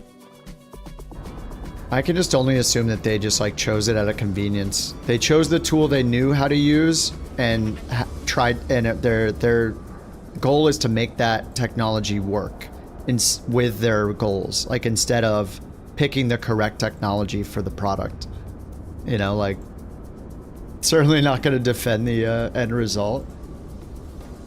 Tell me another game of this caliber that uses WASM. Like, that's what I want to know. Like, what successful game uses WASM? Fortnite? Call of Duties? Passengers bus. Halo 2? What game uses WASM? Besides this, what game? I couldn't find one. I Googled for a while. I couldn't find a single example.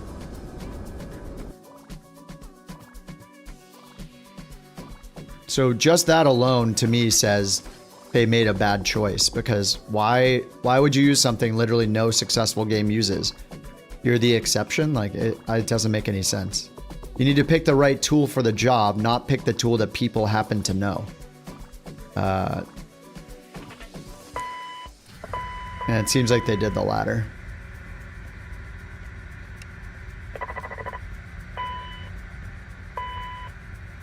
That sound is sweet.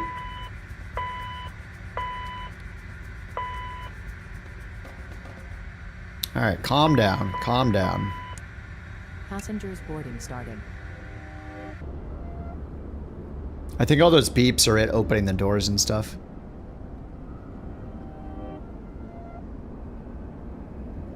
Welcome, welcome. Come on in. Ah, all denim. Or is that a silver suit? Yeah, it's a Microsoft tool, that's why. Yeah, exactly.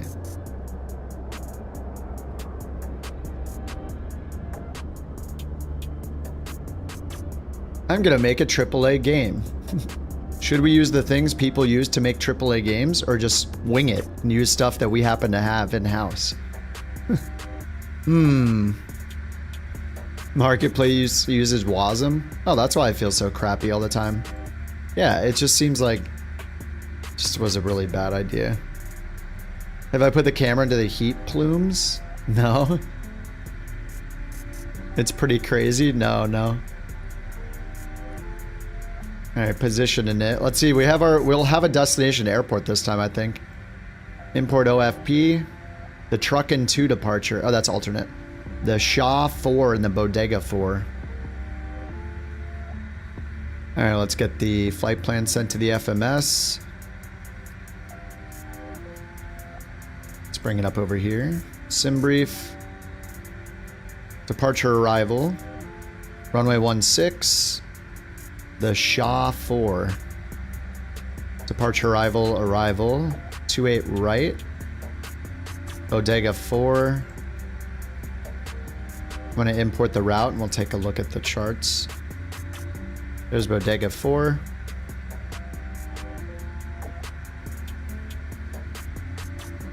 Ends over here at Bricks.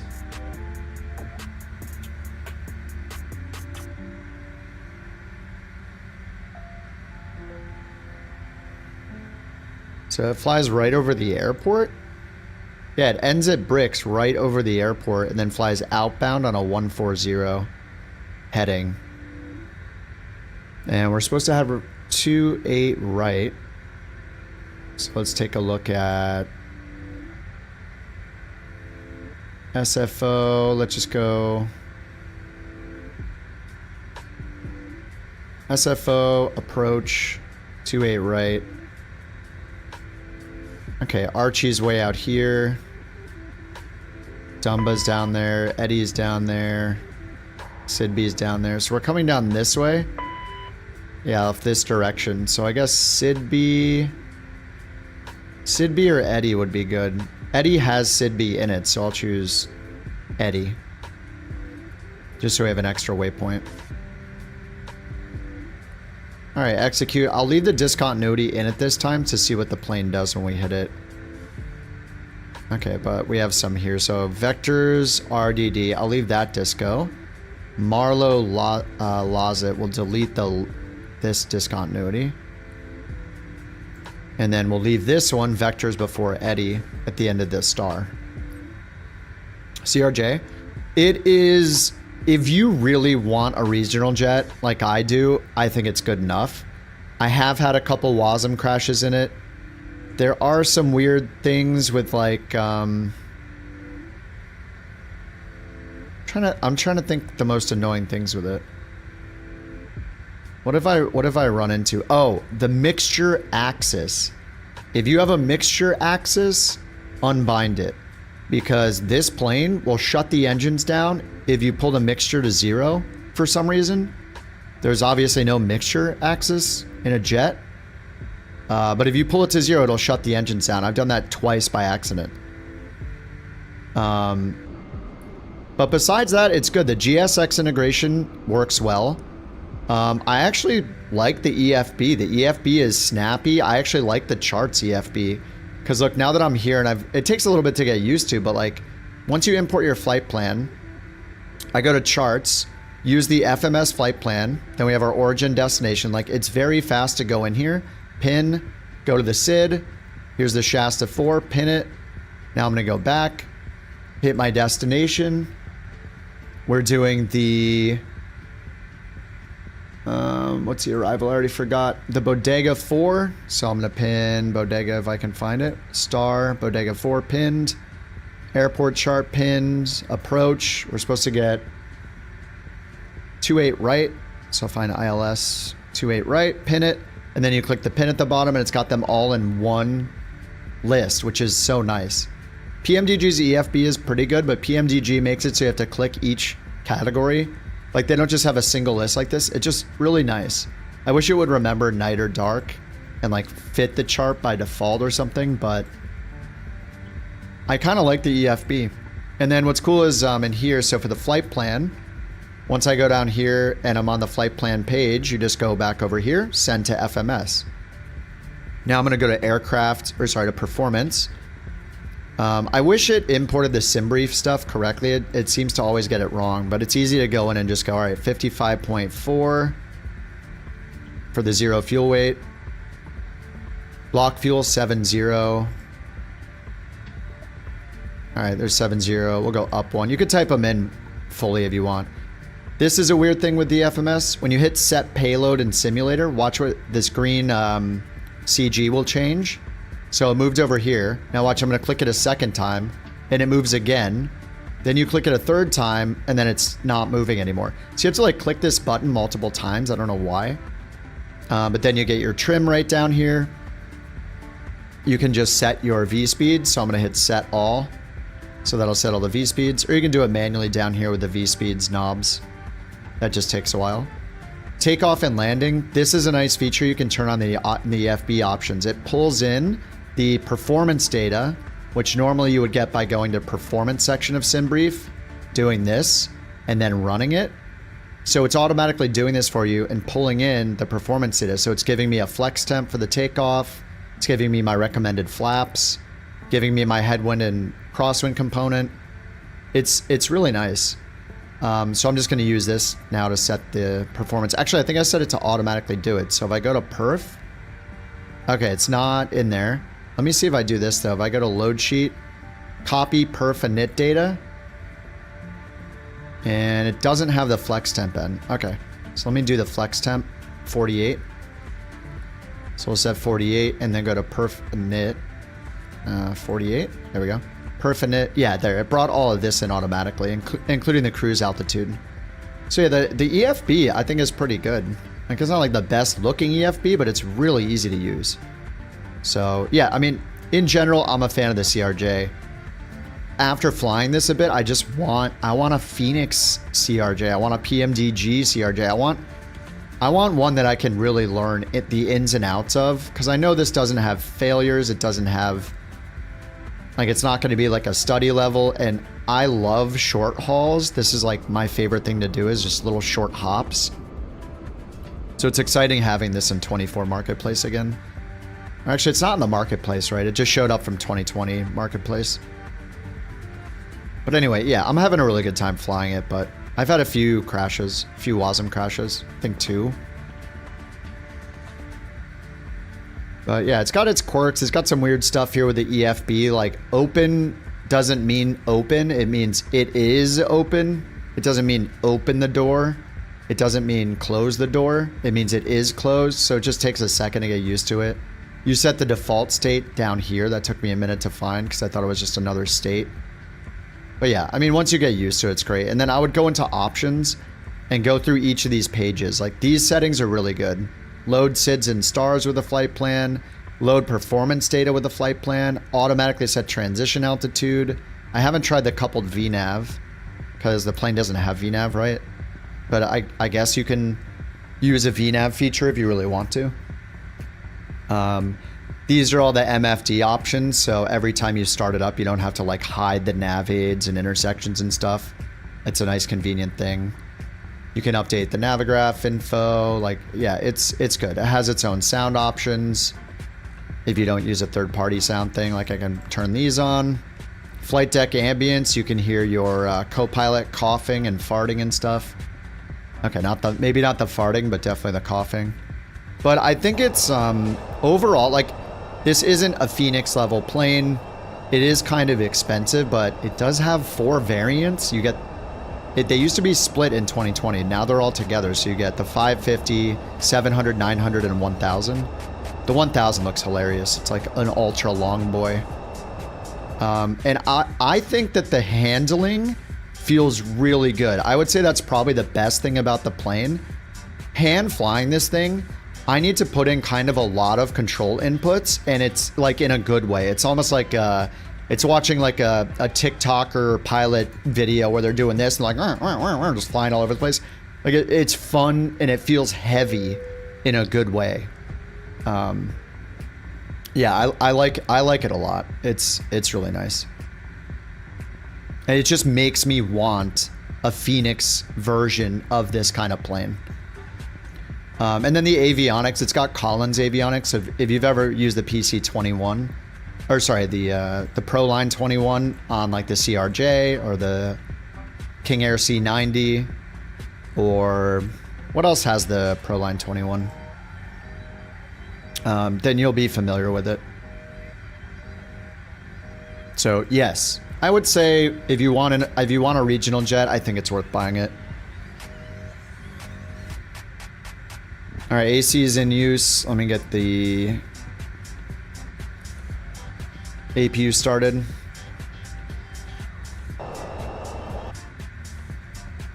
We're all boarded up.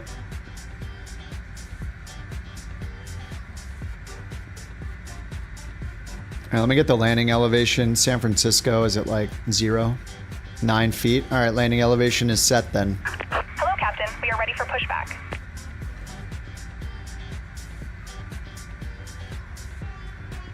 Okay, so checklist, before start, passenger signs, landing elevation. So let's go up top, get the passenger signs to on. Nav light, beacon on. Emergency exit lights are on. Departure checks completed. Elevation is set, Bypass pin altimeter inserted. is set, and our cruise altitude, 23,000 feet. I'm just going to set 23,000.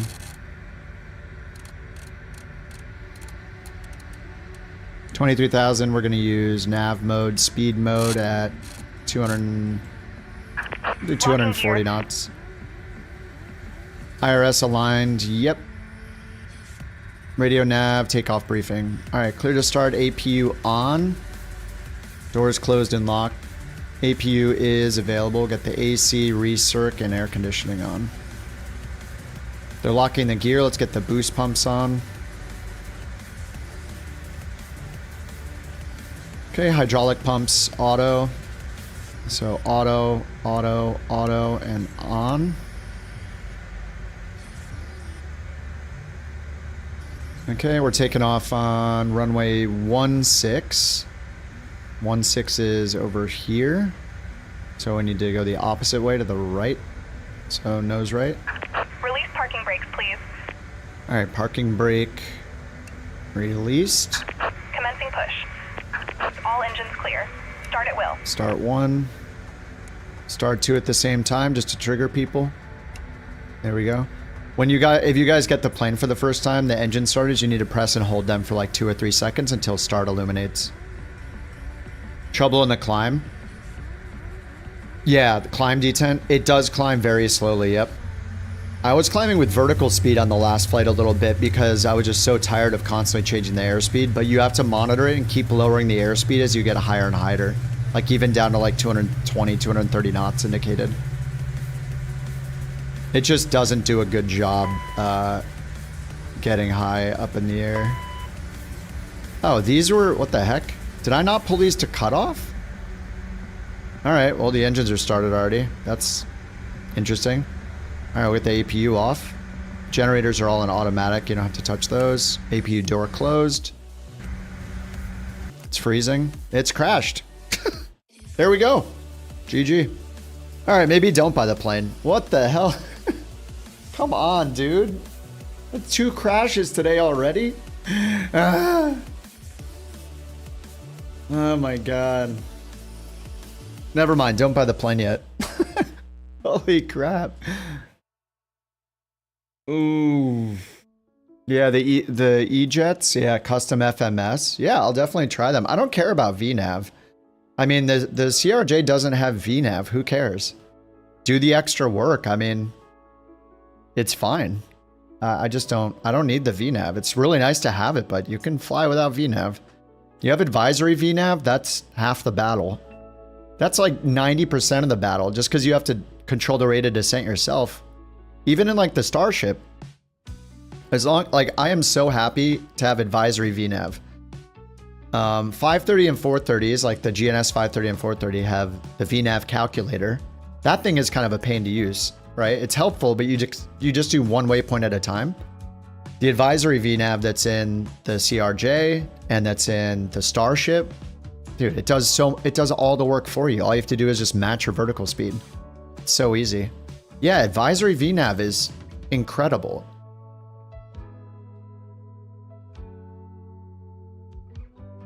It saves so much time. I mean, it's constantly calculating for you over and over and over. It's beautiful. It's a beautiful thing. 900 has coupled VNAV. It's in the options for VNAV. I just haven't turned it on. It's in the EFB. I just haven't hit it at all. I've just been doing the advisory VNAV. So how does the coupled VNAV even work? Does it just suddenly have a VNAV button on the autopilot? I mean, if so, that's cool. You love the E-Jets, FMS issues, and 24 are frustrating, make it impossible to complete flights. Okay. Yeah, the only E-Jet I bought was the freighter variant that was in the marketplace. I feel like once something makes it to the marketplace, that's when it's time to maybe try it. Because, like, I mean, I don't know, maybe I should load in the A350 today. Because it got released on the marketplace, right? On the 2020... No, wait, the A350... Wait, the A350 was already on the marketplace. What did they announce? Because it's not on the 2020 marketplace. The HUD's not too bad, yeah. I don't care about them adding features as long as they make it perform well. They just haven't done the latter, so... KRDD. Alright, let's try this again, I guess.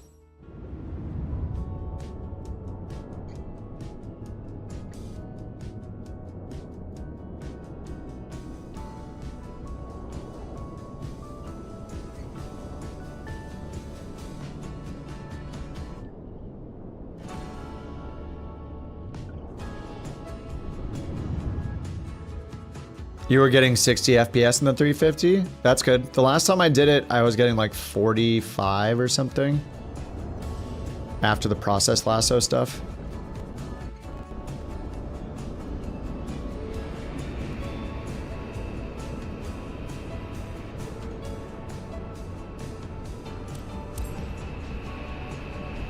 You bought the RJ? Like the RJ or the CRJ? You bought like the prop RJ? The four engine prop RJ? I mean, the RJ is cool. I haven't flown it for a while. Phoenix Jets won't do an init request. Did you set... You're talking about the flight plan? Did you set your SimBrief username in the EFB Rex? Yeah, let me back out and install the... What have you guys been playing? The F-28? Let me see if it shows up okay in multiplayer. Some of you guys run the Fokker today. Let me enable the Fokker.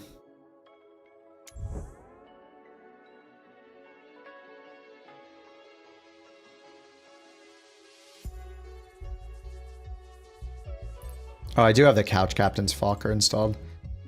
And the 146 is part of that same thing, right? RJ and 146. Alright, those are just flight.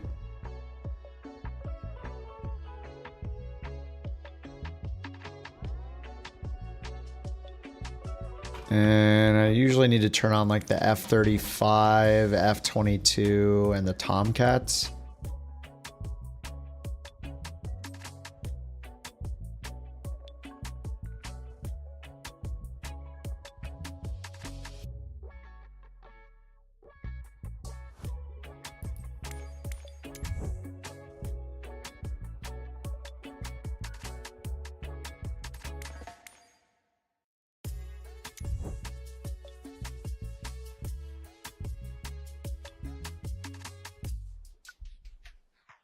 And the Learjet, people are always flying.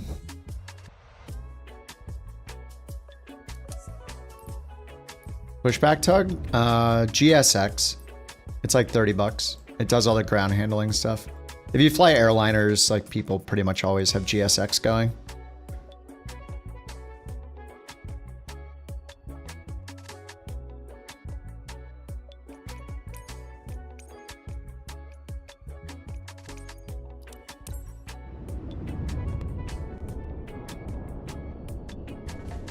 .146 gets a missing avionics texture. Oh. I think I don't even have it on ultra air traffic. I think I have it on high, so we'll see if it even loads them in. It feels like it's gonna crash.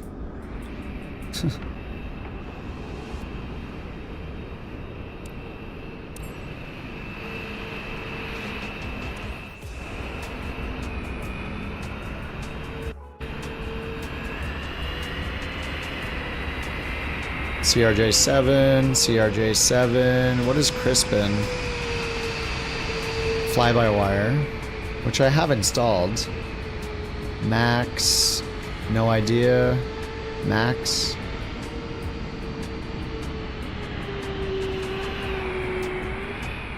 FS Labs, I don't have that one.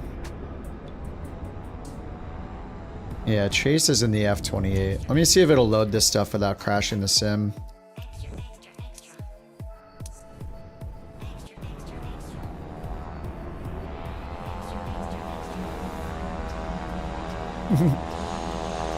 Flying the Saab.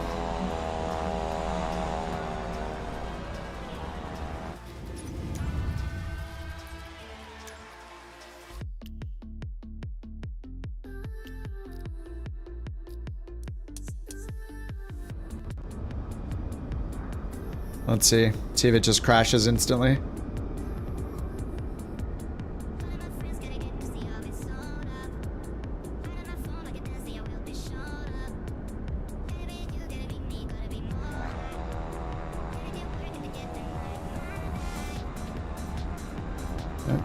Doesn't look like a Fokker. Huh? Just flight, Fokker F-28, Couch Captain's cheese. Okay, I guess it does look like the Fokker, but where's the livery?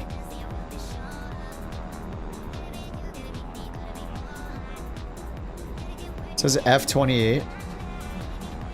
It's not loading the whole thing. Is this the texture bug? You don't know much about the Saab? It's a cool plane. I haven't used it since Haven't used it since I was doing career mode.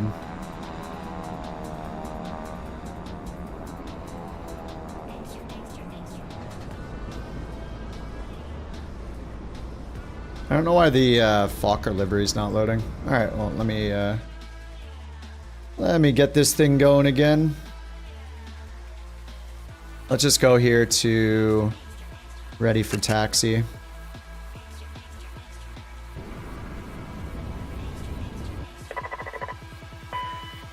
We'll just let it start itself up.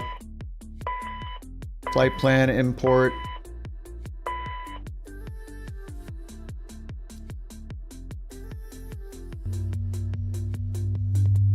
Just let it do the work. 55.4. 71. Set payload, done. Takeoff and landing, flex 48. Alright, positioning it, flight plan. Flight plan, send to FMS. Departure was the Shaw 4, runway 16. Execute, arrival was the Bodega 4. Via Marlow. For the ILS 28 right, I think it was. Oops, I messed it up. Bodega 4, Marlow, ILS 28 right, and I chose Eddie. Alright, execute. Now let's go perf. Flex tempo is 48. Perf init is filled out. It's got the ISA and stuff now this time. Nice. Okay. Legs, we leave that because we'll be on a vector. We connect this one because it's our SID to the star connection. Right, I believe. And then we leave this one because it's off a vector at the end of the star. Okay. Alright, let's check up top. Emergency lights on, seat belts on. On, strobe is on, logo can come off. Taxi light is on. Recirc fan is on, air conditioning is on. Okay, nice. Let's go to aircraft. Ground power is removed. Shocks are removed. Oh, now they're removed. Why isn't this one gray out when it's removed then? Oh, okay. Alright, whatever. I guess that's fine. KRDD, airport chart. Pinned, the SID is the Shasta. Back to the arrival or destination. Star, Bodega. Approach. 28 right, airport chart. Done. Fit it. And we're going to runway 16 to the north. We want to get pushed back, nose to the right. You need to stop the engines to request ground services. Really? We just want the pushback. Alright, we're not using you then. Alt P. Parking brake off. Engines are started. Ground service. Steer to the left.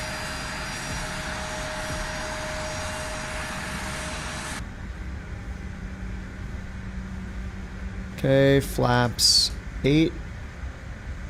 Reversers are armed. Nose wheel steering is armed. Great.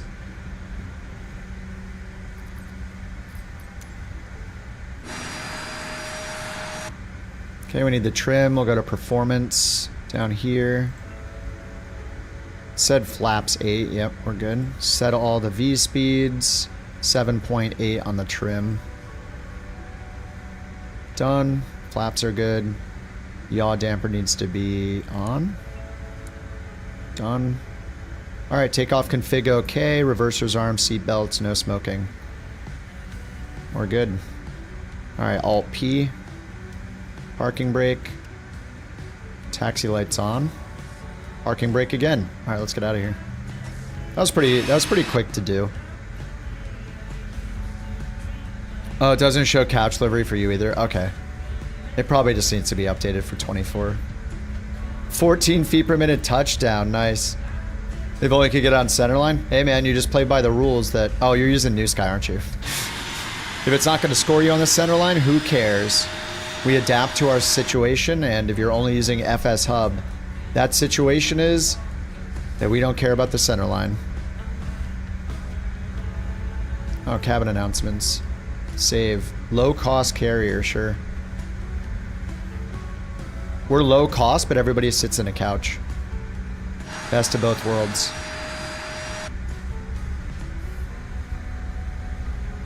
Alright, all the way up here to runway 16.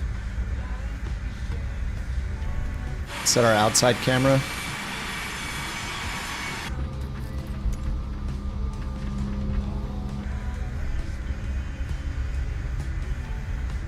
Yeah, you're trying to put New Sky flights in to keep the dream alive.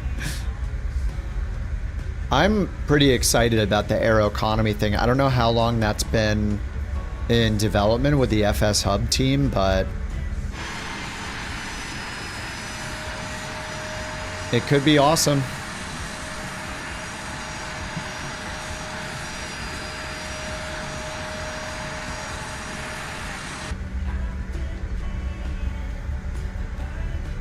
Yeah, you take an assignment and book it in New Sky, yeah. As long as you remember to track them both, yeah. Use the same Simbrief flight plan.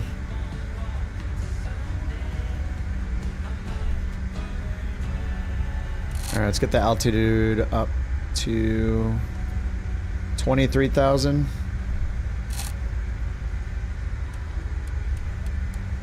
23,000 nav speed. 240 on the speed.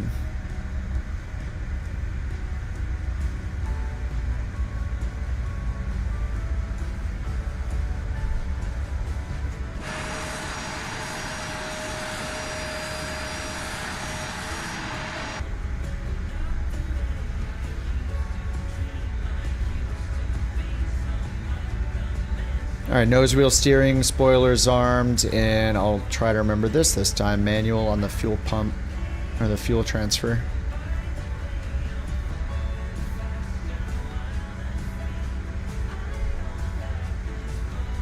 That heat blur. Lights, lights, lights, lights, done. Let's roll it. Alright, let's see how this flex takeoff works. Climb, toga.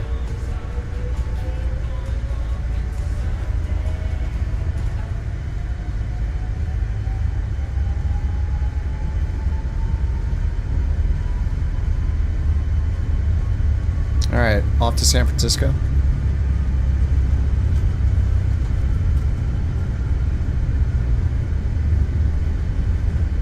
V1, rotate.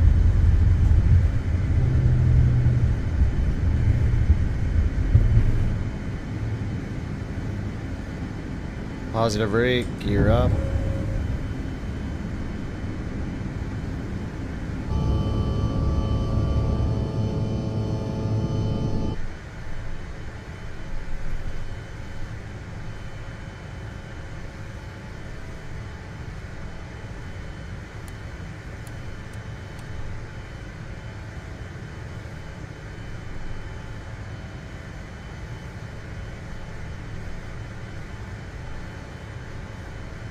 So quiet. Awkwardly quiet.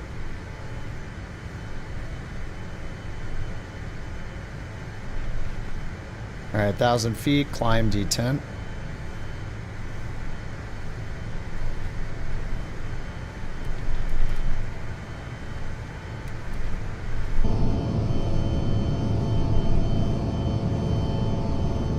Flaps and slats are up. We climb. FMS 1, 240. I like trains. Oh. So loud. What's up, Mac? Thanks for that beautiful train. My God. I like trains. Actually, the train, I didn't check to see if the trains are enabled. Alright, let's get the nose light off. Or sorry, the taxi light off. Now, at this point, I've been calling you 4 or 5 times. Could you please call me back? This really makes no sense. I don't understand what What? Call me back. Call me back. Call me back. What?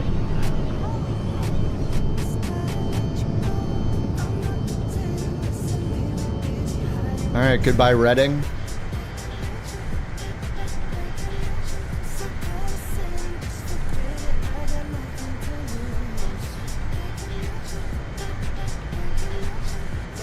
Going 3,000 feet per minute so far.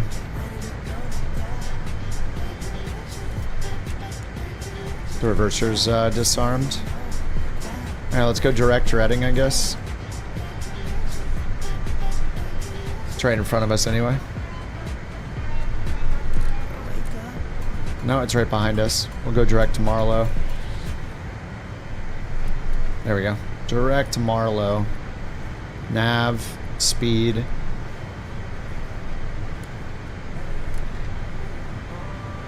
Top of descent over here. It's gonna be a fast flight, huh? Total flight distance was 203, so that'll hit the what's it called? That'll work with the achievement.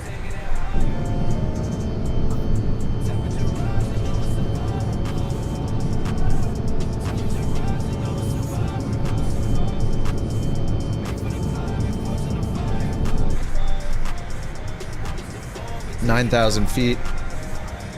All right, let's get all the lights off. Everybody can move about the cabin.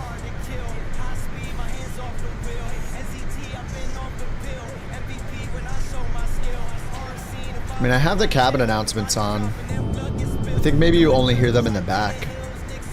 I don't know what low-cost carrier does. We're low cost, but that doesn't mean low quality. You pay $2 and you get your own couch and unlimited beverages and all you can eat sushi. But there's no toilet on board. There's pros and cons.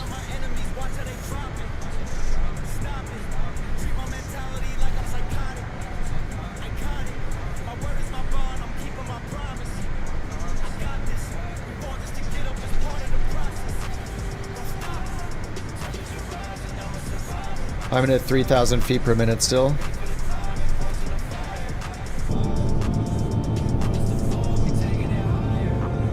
EFT. Oh, it says the on battery until the plane's power is on. Oh, that's funny. That is a detail.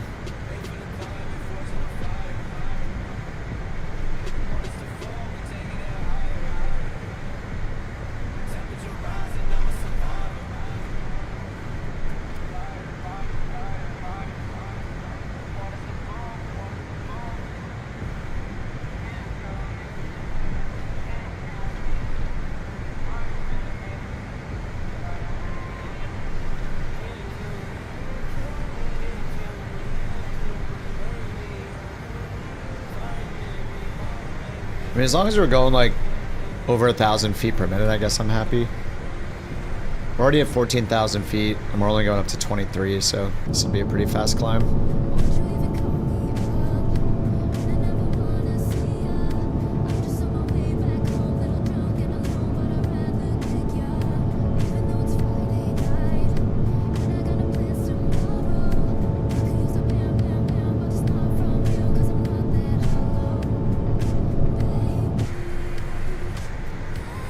And the FR28 or the F28, nice. Yeah, the F28 seems really popular. I should delete that livery though if it's not working.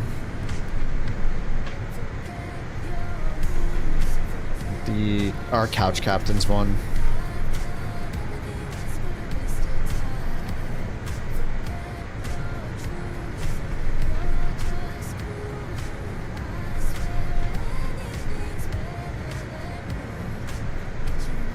Alright, coming up on 18,000. Standard that barrow.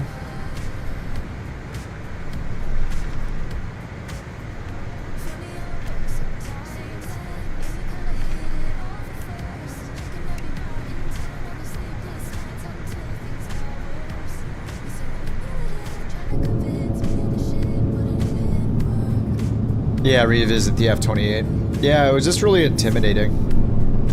I think the RJ has a little bit more technology in it, right, for navigating, so the RJ was fun when I flew that. F-28's kind of the next step after that, I guess, in terms of, like, you know, more complexity.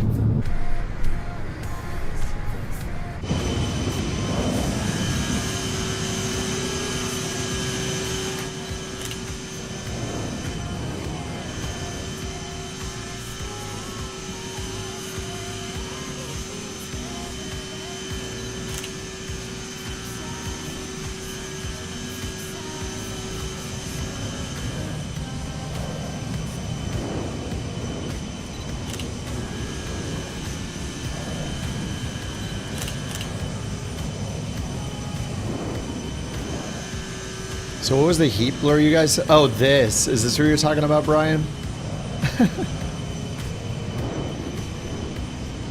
Whoa, whoa.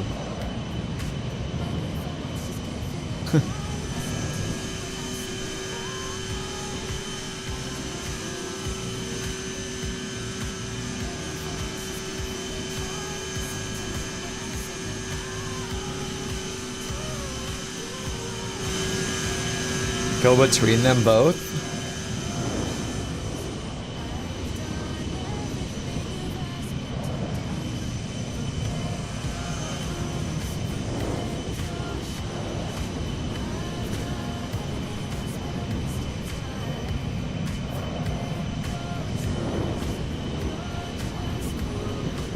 Oh, like that, you mean?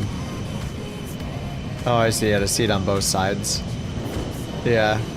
What's up, Jack? How you doing, man?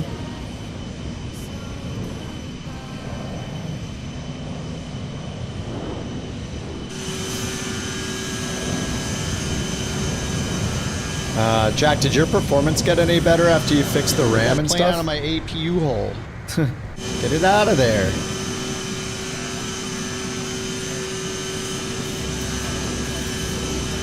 Run the F-28 with the UNS-1. Oh, did they update to add a better computer in it? It has been a bit better? Nice. Reminds me, I should check my RAM to make sure it's still running the right way. Let me check CPU-Z. Yeah, mine's running at 3000 megahertz.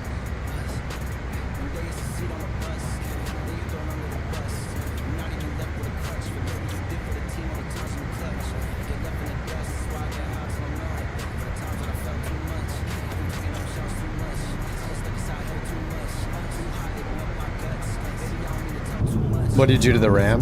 I think Jack just didn't have Expo running correctly or something, or XMP. I forget which motherboard he has.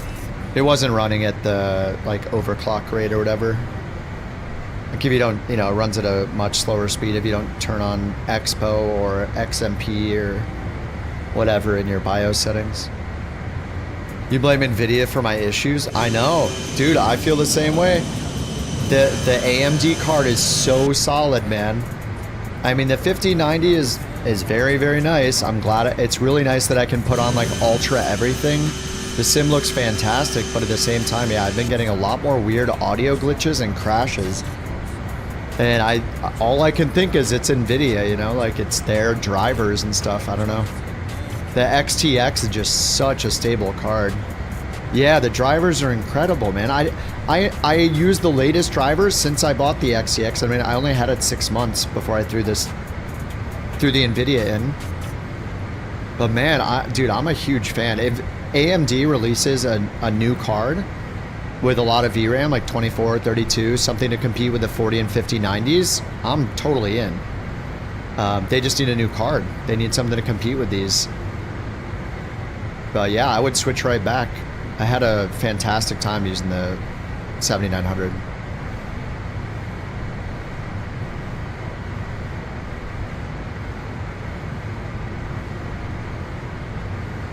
Oh, you push yours faster?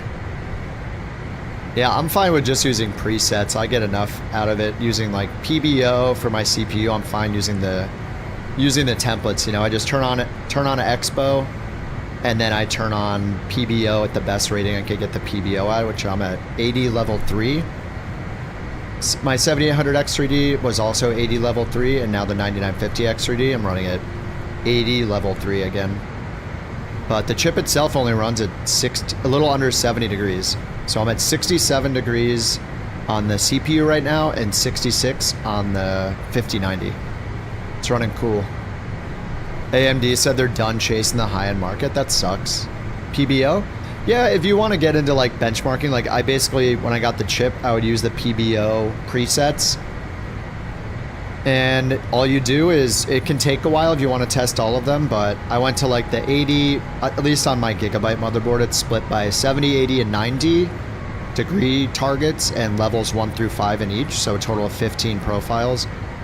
I just went to the 80 in the middle and started with like 80 level 2 or something, and then I tested level 3, and my performance was a little faster in Cinebench, and then I tested level 4, and it got a blue screen of death, so I went back to level 3, and it's been stable. And it was the same with both of my chips. But yeah, you can just run Cinebench R23 is like the standard for checking it. And you just let it run. You see what the multi-core performance is. You see what the single-core performance is. You do it as many times as you're willing to spend on it, and then pick the one that works best for you and is still stable without blue screen of death in your system. If you get a BSOD, you just restart, try the next setting. That's it.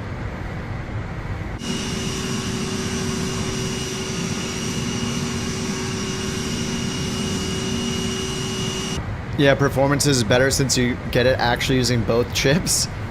You probably, yeah, I forget, did you have X3D mode turned on? That's probably why it didn't work. Somebody in the YouTube video I made posted the same thing. He was like, it took me forever, but man, he had like the similar problem. He's like, I guess I had to go in and turn X3D mode off. It's like, yeah, dude, the X3D mode turns it into a single CCD chip. So it turns a 9950 into like a 9800. So yeah, you don't want to turn on that mode, or that's like it's like getting rid of half your CPU, and the whole reason you buy the 9950 over the 9900 or the 9800. Yeah, no idea why it was off. Yeah, and do you have balanced turned on in your Windows energy settings? That's another one that has to be changed. Your power plan cannot be on high performance. It has to be on balanced in Windows, or the like core parking features or whatever don't work. I'm not sure if Process Lasso overrides that, but you should have it on balanced anyway, I think.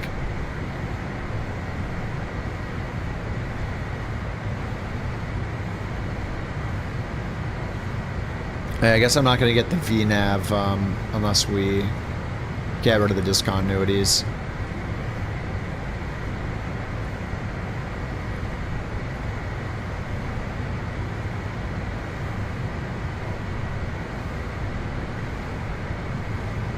Oh, it just showed TOD right there, didn't it?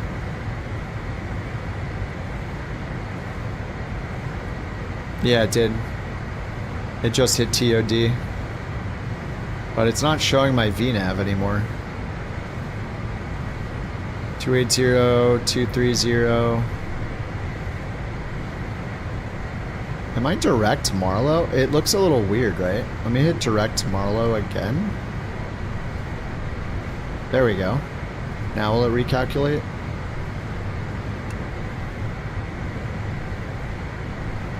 $290. Oh, it's because I'm at 230, that's why. So our TOD is not based on 230.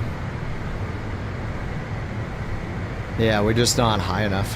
290 or above. So it gave me a cruise altitude below the required altitudes for the star. So maybe once I pass a few more waypoints, we get to Bigelow, then we'll get a constraint. We can go down to 230 or below. I should probably just go direct Bigelow if it's not changing course. It changes by 10 degrees after Marlow. Then I could go 178, 178 to Bigelow.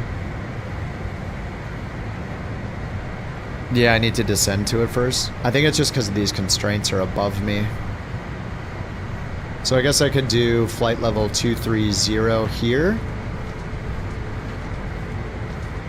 Wait, 230, dude. No, no, no, no.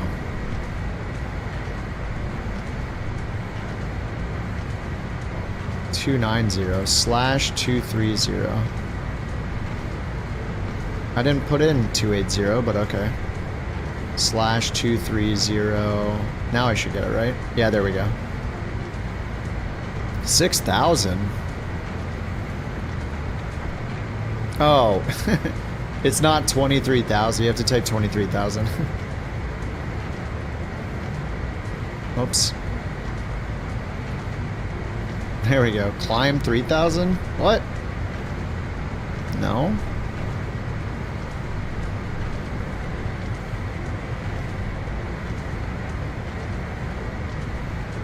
Why would we climb when we're at that altitude? It's a little weird. So what does coupled VNav do if I turn on coupled VNav in the options? Coupled VNav available. Is it going to give me a VNav button? Oh, it does. It adds a VNav button, doesn't it? Coupled VNav available. Let's turn it off and see if it goes away.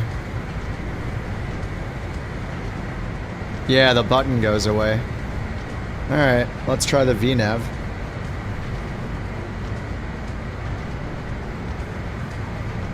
That's very spoiling to have VNav in this thing. So down to 11,000 at bricks, so we'll just put in 11,000 and hit VNav and see how it works. Whoa. Alright, we're gonna bring it back to idle. So it's descending even though it says climb 7,300. And it's descending even though it says flight level 230 at the next waypoint, which is in 4 miles. What? FMS path. Okay, it's doing 2,000 feet per minute. Maybe it's waiting for the... Maybe it just does that by default, like Airbus will do 1,000 by default.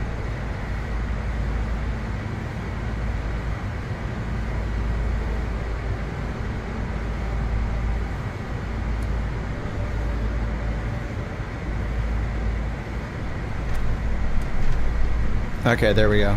Yeah, after that, it caught up. Yeah, there's just some weirdness. I was just at a weird altitude for that arrival. I think it's fine. All right, we're in coupled VNav now. It says path. Now I could just sit here. Heck yeah. Thanks so much, VNav option. I guess we can check the weather and stuff now.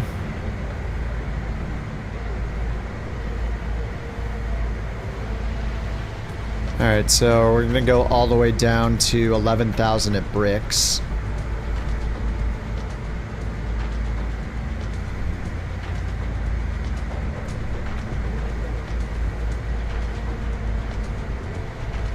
Landing elevation is set to 0.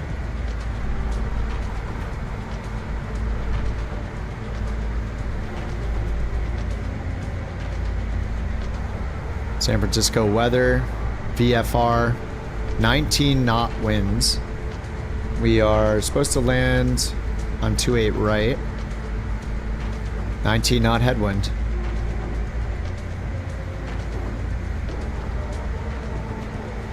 Takeoff and landing performance. Landing distance, refresh METAR, 28 right, 17 knot headwind, 8 knot crosswind.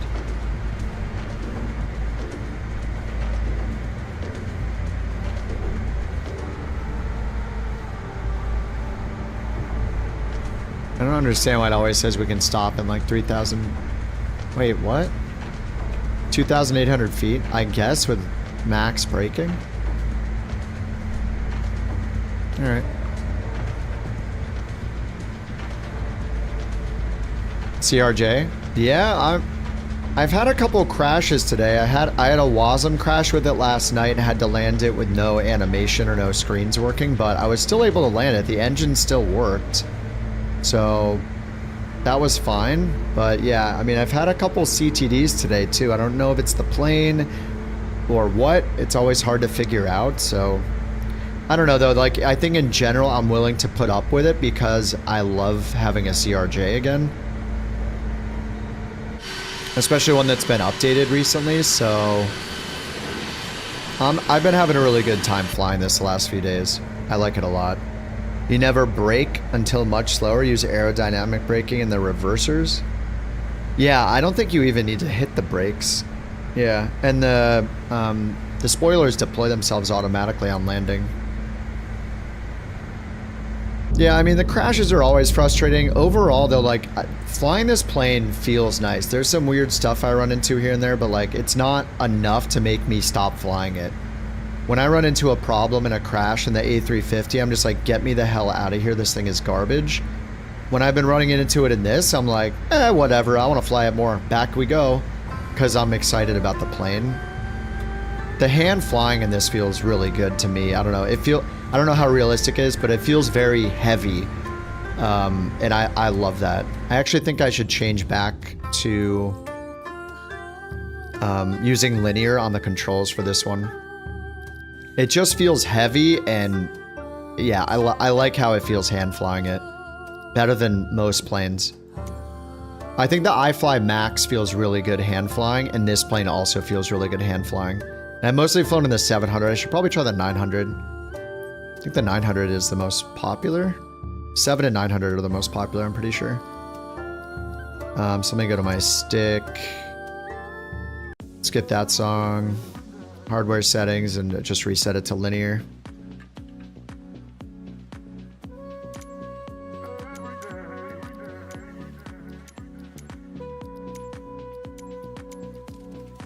And I actually want this pulled way down for the tiller.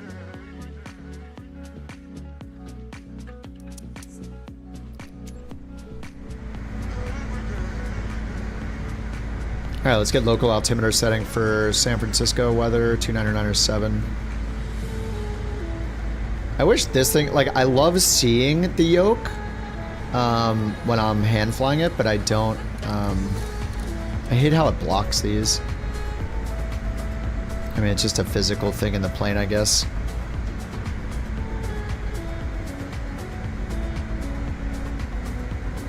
The handling was tuned for linear. Yeah, I think I've heard that from a bunch of developers when they just say it's tuned for linear, but then you'll have one plane where it's not, and it'll be way too sensitive. It's kind of annoying. Ideally, we should just all be able to use linear and be confident that the devs did their job, but yeah, that's not the reality. But yeah, in this plane, it definitely feels like linear is the way to go.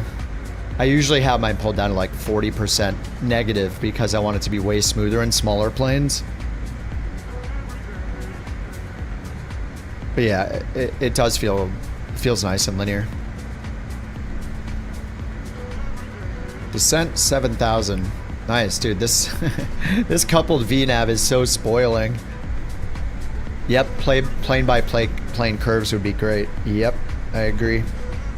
And the interface for setting plane-specific controls seems so horrible that I just don't even use it. It's too confusing where 8 months into the sim, I still haven't understood how to do it. Like, they need to fix the interface. I don't know. I don't know why it's so hard. Like, hire some people to work on it. I don't know. Brake overheat on landing. I got that the other day. Starship? Oh, I don't think I've stalled the Starship.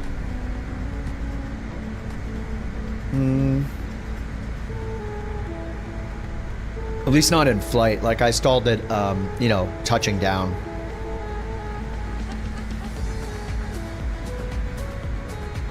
Oh man, this is great. I'm so good now with VNav. Look at that. I hit the button, bam. VNav master. Feels so good. My confidence is at an all-time high.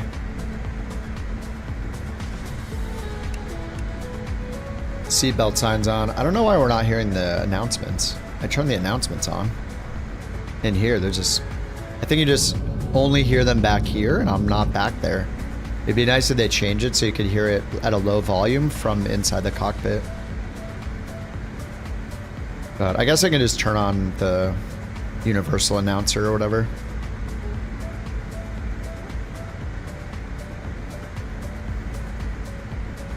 Wait, what the hell? Oh, NVIDIA control panel. How do I have NVIDIA control panel in my taskbar? I uninstalled it. Yeah, I have NVIDIA control panel. Uninstall. I didn't even agree to the terms. When I click it, the terms are there. Okay, now it's gone. I just noticed it in my tray. There, get out of there.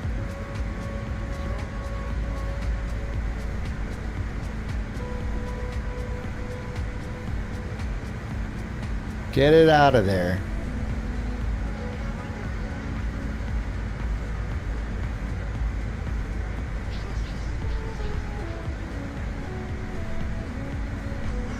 The controls menu unintuitive. I don't mind setting the controls. I think the controls, not counting the per plane one, the profiles are the confusing part. Setting the actual controls is not confusing. It's just all the profiles I think is what's confusing. It's actually really fast to set the controls in 24. Yeah, hashtag Team Red. I feel bad using the 5090. Like I love that I can turn everything to ultra. I like that it's running at cool temperatures, but it just doesn't feel good morals wise because NVIDIA is so like such a monopoly and all their AI BS. But I don't think anybody could blame anybody. I wouldn't blame anybody. I said before when I was using the AMD card, I would not blame anybody for getting a 4090 or a 5090 because technically you can't get a better card and we really need it for the Sims, so. But yeah, it feels better emotionally being on an AMD card. It really does. It's like you're supporting the underdog, but man, what a bummer. If they're not going to make a card to compete with NVIDIA anymore, that sucks so much. I hope Intel steps it up. What if Intel started making some like Arc Pros or whatever and just went all out trying to compete with NVIDIA? That would be so awesome. I hope they do that. Yeah, I got it for MSRP, and that's right away, like, I hope nobody pays a scalper for an NVIDIA card. Including the scalpers that, you know, are the retailers. They're basically scalpers too, at this point. So yeah, I would recommend, oh yeah, dude, 7900 XTX is incredible. I just switched to this card 2 days ago. 3 days ago, I was on the XTX, then I got the 5090, it arrived. And the only reason I got it is because I got that priority access email I signed up for 6 months ago where you get it at MSRP, so I just paid MSRP for it. It's hard to say no to that, so I didn't. But yeah, the 7900 XTX, man, I had such a good... I mean, I still have it here, I don't know what to do with it yet. I want to make sure the NVIDIA card doesn't make me rage, so we'll see how it goes. I might send it to my brother if he wants it. He's running like a 3080 right now, and I'm like, dude, you should use this 7900. Just make sure your case is big enough for it. You have a 5080 sitting in a computer with a very weak processor? Really? So you ditch the 5080 for the 7900. The 5080, does it only have 16 gigs of VRAM? Is that why? Because I switched from a 4080 to the 7900 XTX for the VRAM, and it was a great switch. Bit of a downgrade some other games, yeah. Yeah, when you're only on the sim, yeah, and you want the VRAM, I think it makes sense. Man, the coupled VNAV is so nice. There's a little asterisk there too. I've just been descending in idle too, because I was used to doing it in idle. I probably shouldn't be doing that. Give it a little bit of power. We're going so slowly.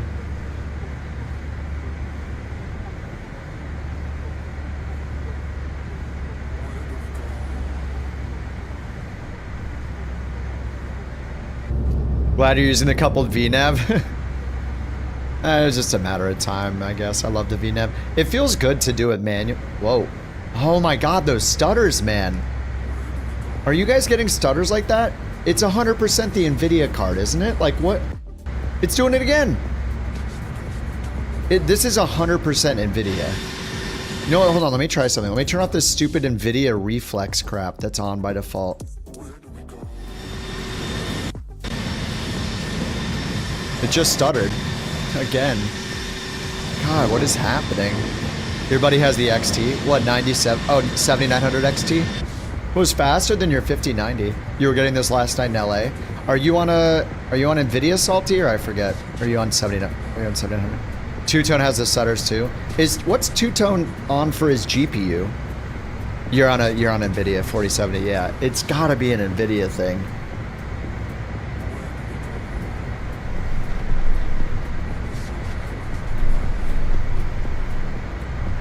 Alright, I'm gonna bring it back to idle. We're at 280 knots now. This thing is fast.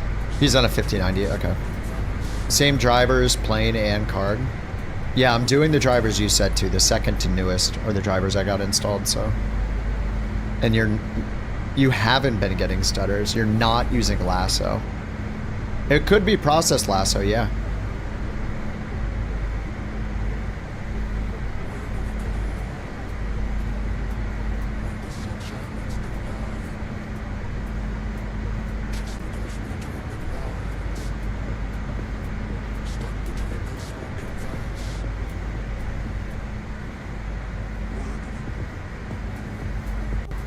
Oh, does it say it says high performance overlay? Let me try to turn that off. I just want it to be in, yeah, it says high performance overlay. Options, where's that? Power? Performance mode.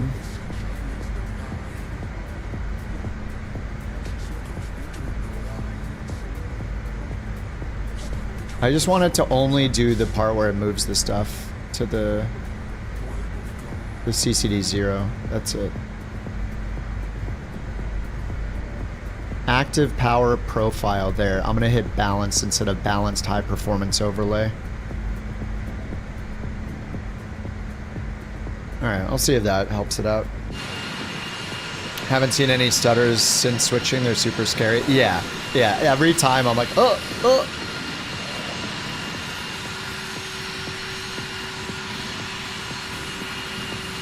Oh, DB coming in hot.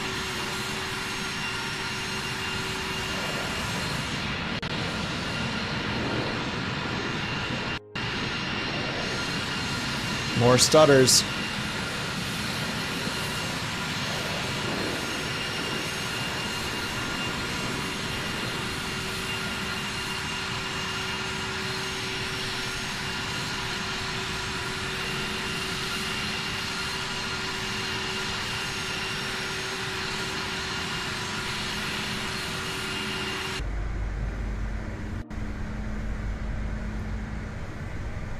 Oh, whoops, I'm chilling at 11,000. We're supposed to be down at 6,000.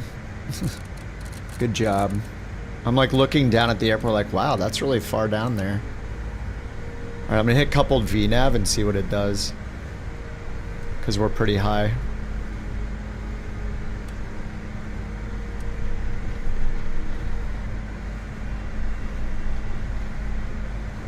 We're on the vector. Oh yeah, it is following this, it looks like. Okay.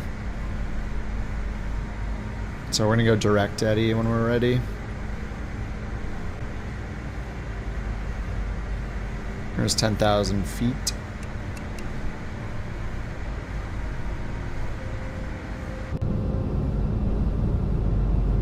You have a 4070 with an i9, don't get the stutters.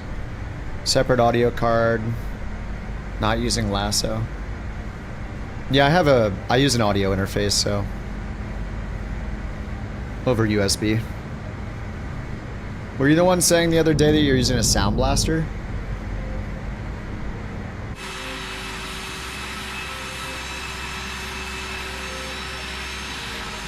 Probably such good quality having a separate dedicated PCI audio card like that. Yeah, I'm using like a Rodecaster interface.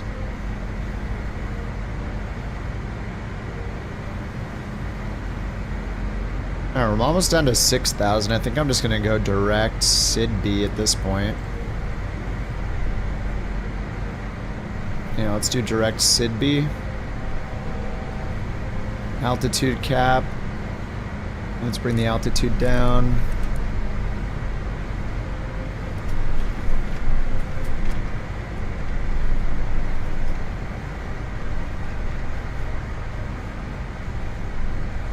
Alright, triple 1.7 and we're going down to 1,800 feet. Oh no! I left this on the whole time. Oh, I'm stupid.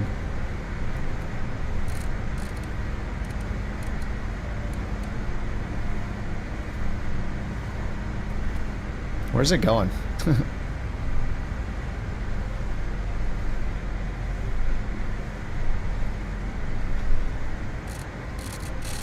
I can't change the Loc 1 course, huh? Alright, there we go.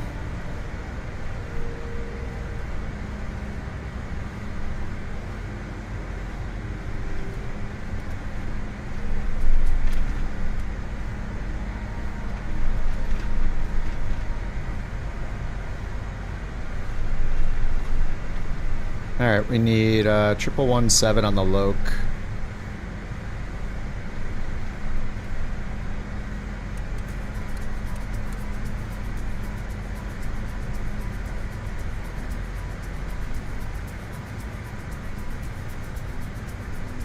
Has DME, 284 for the final approach course, 1,800, 3,000 for the go around, 213 for minimums.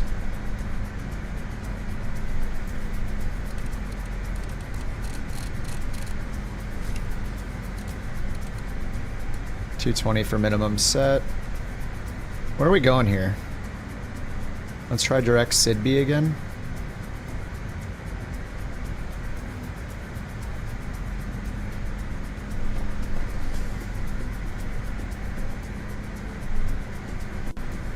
SIDB 4000 path, okay.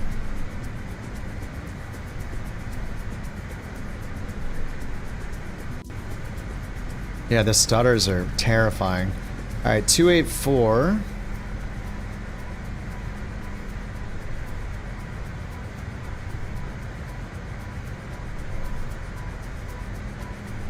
For the final approach course, and it's weird not being able to. Can I change it? FMS 1 has it. How do I change the course on without switching over to it? I don't know if I can.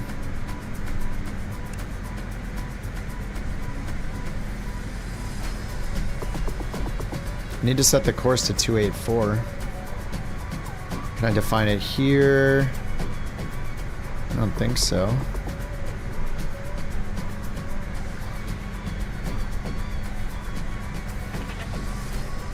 Alright, performance, let's set our VREF 131.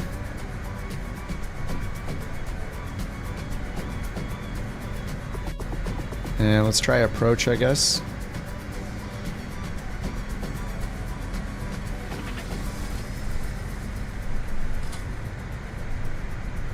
Alt V, GP, approach. See if it switches over. If it does switch over, I mean, it looks like that's the right direction, right? It's like right over that way, so maybe it set the Loc course automatically. 284.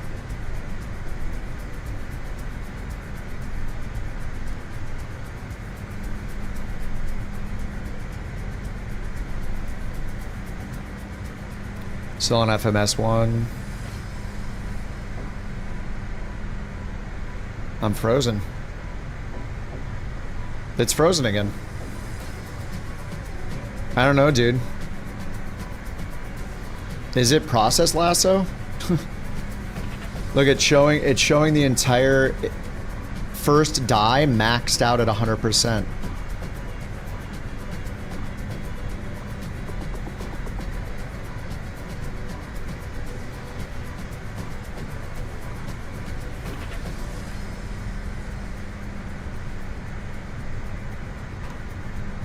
I think it might be lasso, man. Yeah, experiments without it, yeah. I think that might be in order.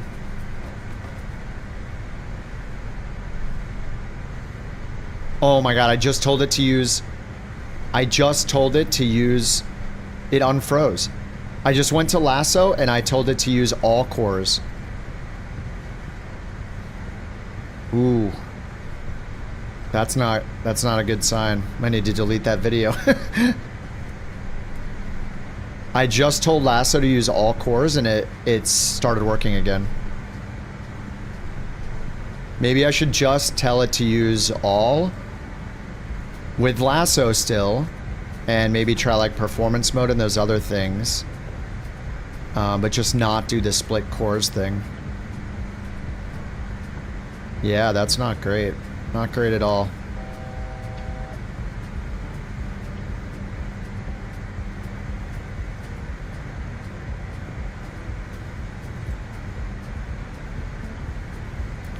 Alright, I'm gonna leave it like that for now and see how it goes. Flaps 1. Yeah, the 9950X 3D.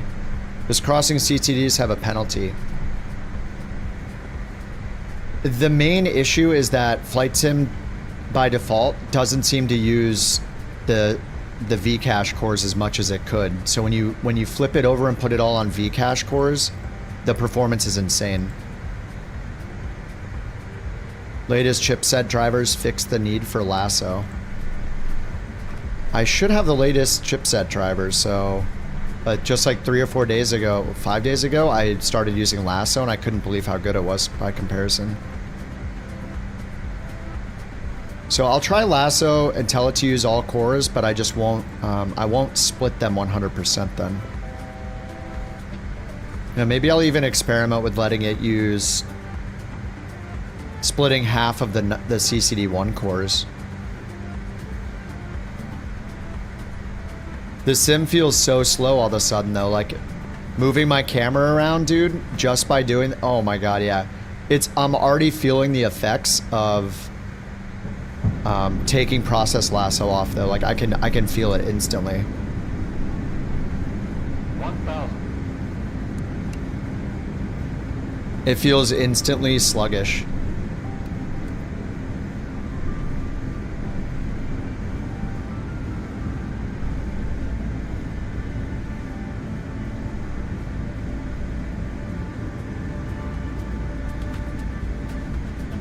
This feels a lot better with linear controls too, by the way. Oops.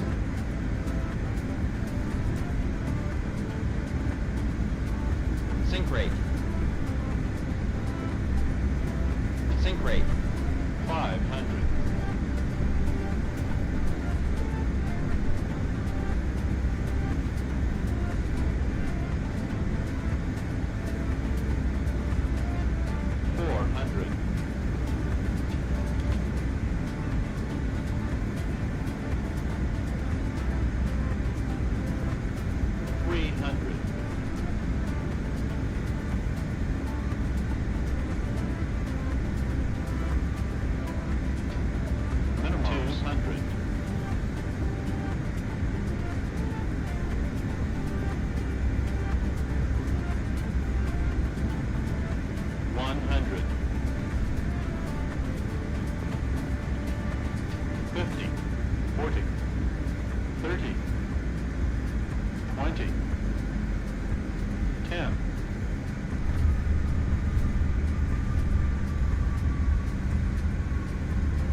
Have a good swim. Oh, I thought you were talking to me on final. Have a good swim. Dude, I wasn't that low.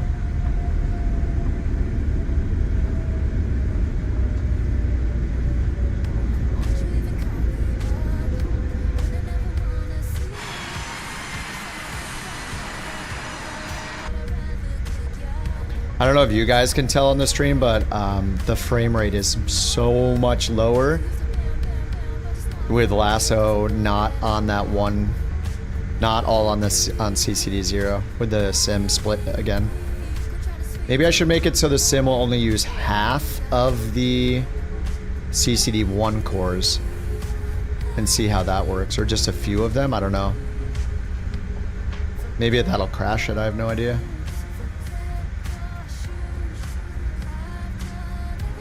I'm gonna play around with it a little bit though.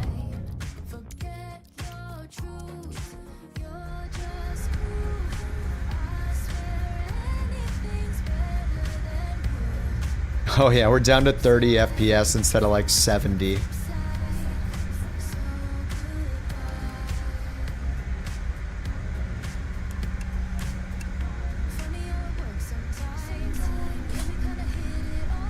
30 FPS.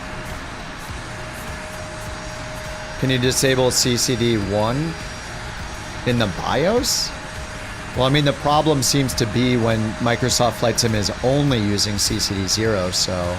And I don't want to disable CCD1, otherwise I don't have a 9950 X3D anymore. The whole point of the 9950 X3D is you have 2 dies. If I disable CCD1, then I have a 9800 X3D. Could have saved a lot of money. Why is it stuttering close to a big city? It's loading crap tons of stuff for the city. Buildings, trees, cars, roads, you know, whatever. Oh, just for testing? But I mean, that's like turning my 9950 into a worse chip than it is, so. I mean, I could, but I'm gonna get lower frames, and then all the other programs I run will be running on the Vcache cores.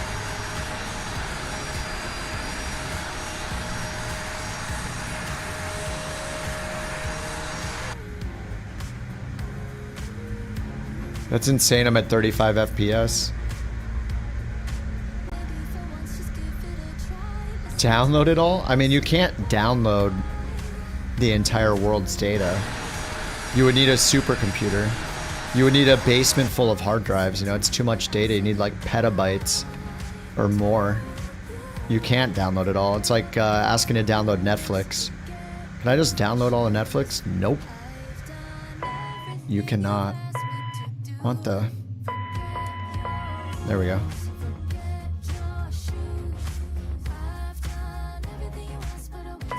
Pumps off, off, off, off, off, everything off. I want to see what happens if I petabytes. Let me see what happens if I play with Lasso a little bit. I might crash the sim doing this, but hello there. Hello there. I think the issue, what's up, Jewel? I think the issue might also be like, let me tell it to not use as many non-Vcache cores and see what it does.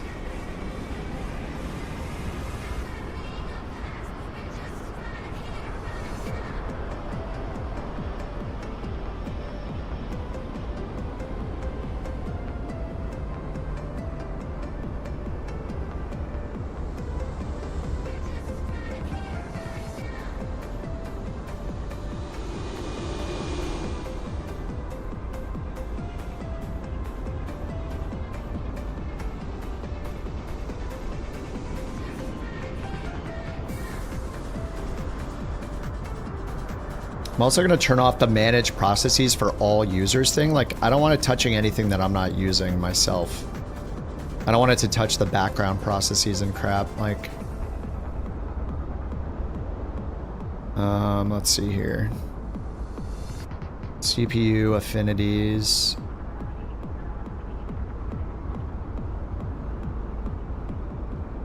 I'm going to hit reset configuration. Restart Lasso.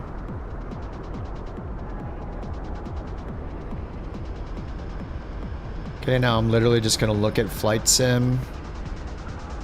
CPU affinity always for Flight Sim. And what if I stagger it? What if I do a stagger versus a stagger invert? So they both have access to both things.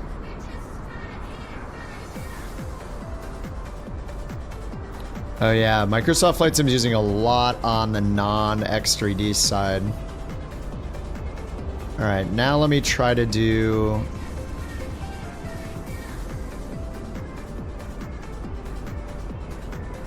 stagger on the... Let me try this weird configuration. 42 FPS.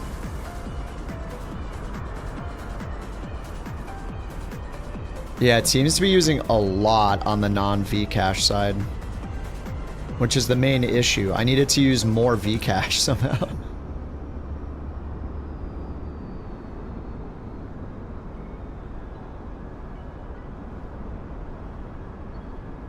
So So here's if I switch to all Vcache.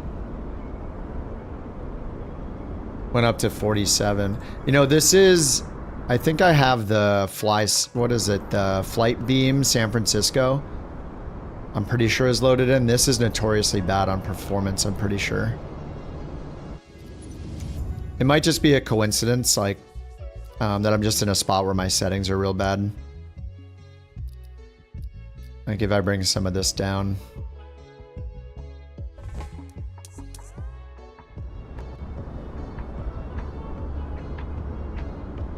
Well, maybe not.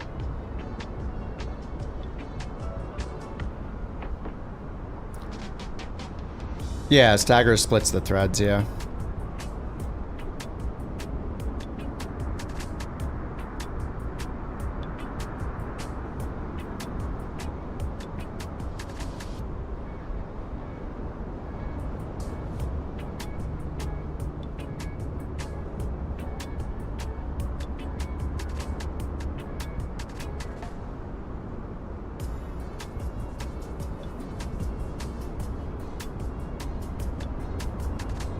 .46.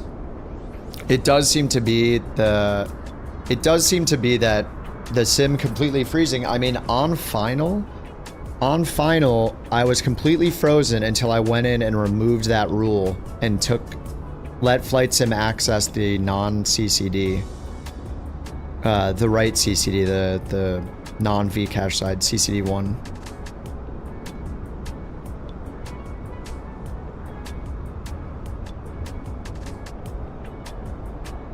So I think I'm gonna try a rule where, let me try this.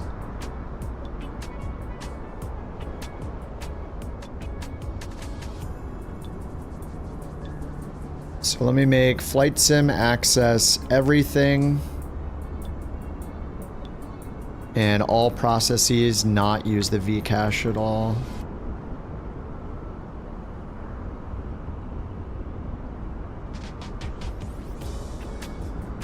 So only flight sim is allowed to use the Vcache cores now. It's also using the non-Vcache cores. Anyway, we'll see how it goes on the next flight.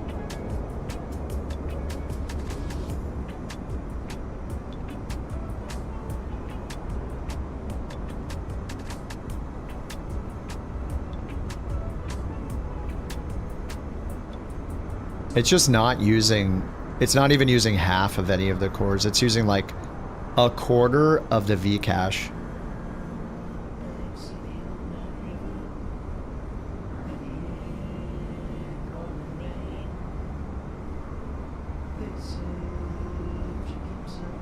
Okay, let's just do the next flight. I'll see how it goes there. Is the plane worth it? If you really want a regional jet, I think it's worth it. Yeah. Could it be better? I think so. Like, overall though, yeah, I do think it's worth it. It has 4 variants. If you really want a regional jet, you don't really have any options. There's not too many options, especially if you want like a CRJ. So yeah, I think it's great. I've been using it a bunch the last few days, so I'm a fan. I have had a WASM crash or 2 in it. Okay, so we did Golden City. We're working on US Cities Volume 1. Golden City done. City of Brotherly Love. It's time for Philly. Alright, Simbri flight plan. Actually, not here. We're gonna just go to next sim flight, search route. Find an origin to land in Philly.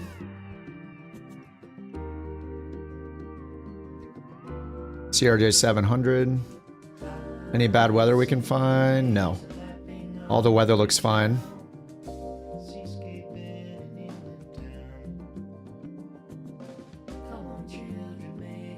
Alright, so we could do La Trobe. How about so Norfolk is... Oh, no, we have IFR in Portland, Maine. It's 300 miles, though. That's kind of far.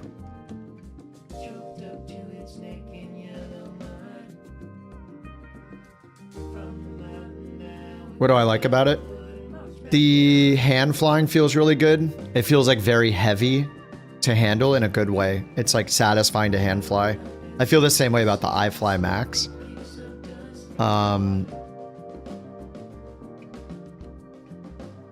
The GSX integration is good. It comes with 4 variants. I like the 700. I haven't really flown the 900 yet. The 1000 looks really funny. It's so long. What else? There are some bugs though. Like, I mean, I've had a couple WASM crashes. Why am I at 10 FPS? Whoa. Oh, when it was backgrounded, it went to 10 FPS, I guess. Main? Okay, yeah, we could do that. The weather is not good there, so... KPWM?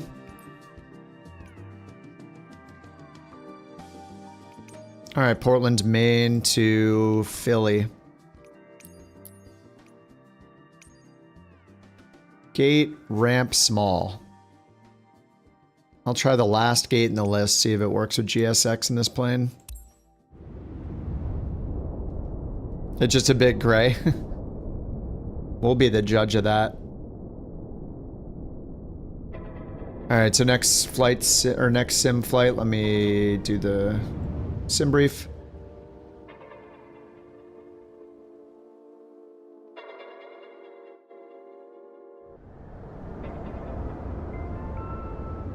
CRJ 7.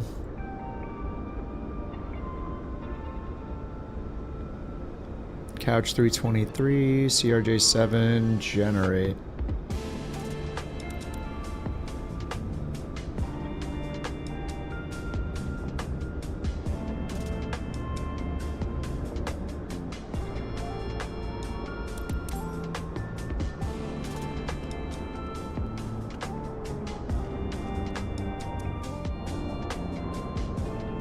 Yeah, I mean, I'm at 65, 66, 67.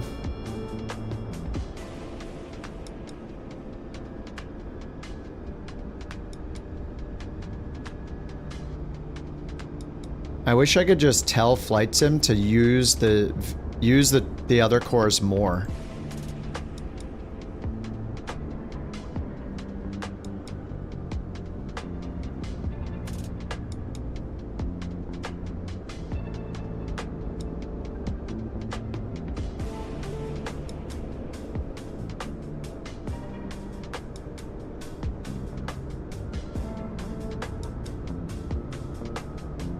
Yeah, I'm not sure how to make it just use the V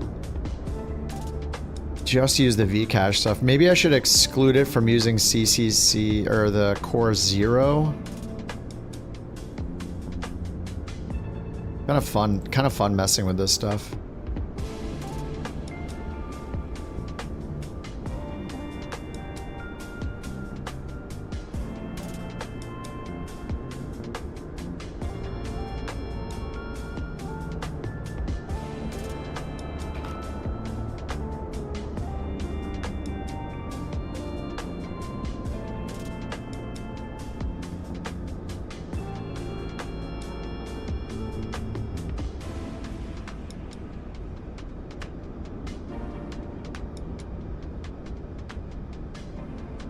Just trying to change which cores it can use a little bit to see if that helps, but...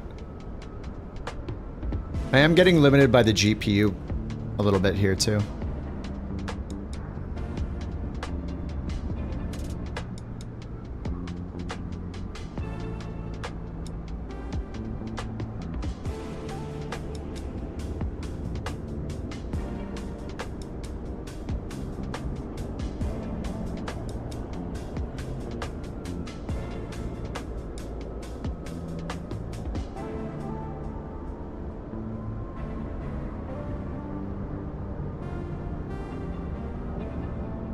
Alright, whatever. I'm gonna stop looking at the FPS for now.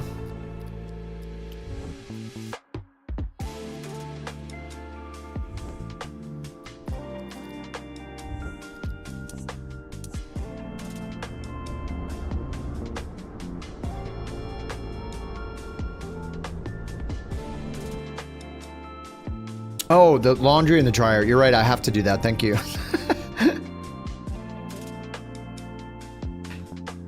So helpful, thank you very much.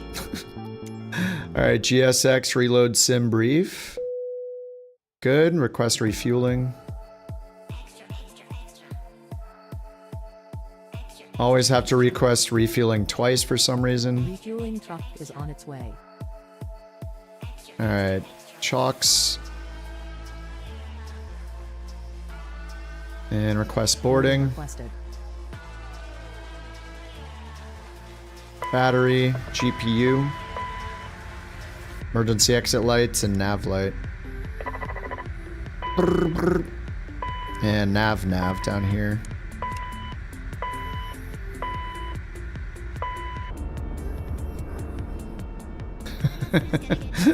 Where's it connecting? Can it get low enough? I don't think so.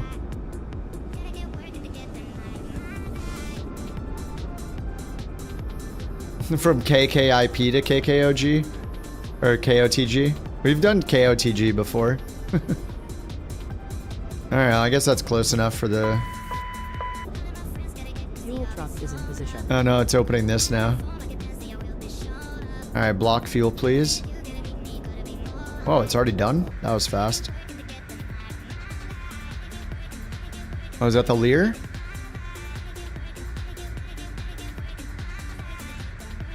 Bump? Hit something. Alright, positioning it. Flight plan. Flight plan import. Send to FMS. Set payload.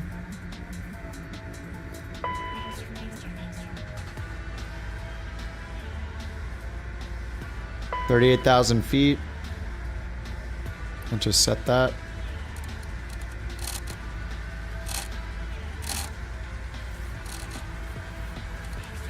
Alright, 38,000 feet. And then direct CCC, Manta, Q349. Let's go to plan. Q349 to Briggs, and then the Jims 4. So departure runway 18. No departure procedure. Arrival 27 right. An ILS 27 right. With the Jims transition via Briggs. Or Jims arrival via Briggs. So let's import this to this EFB. Go look at our charts. And go to approach. 27 right. And which one of these do we want? This one. NZEW, because it's perfectly right here. We're going to go this way and then turn around.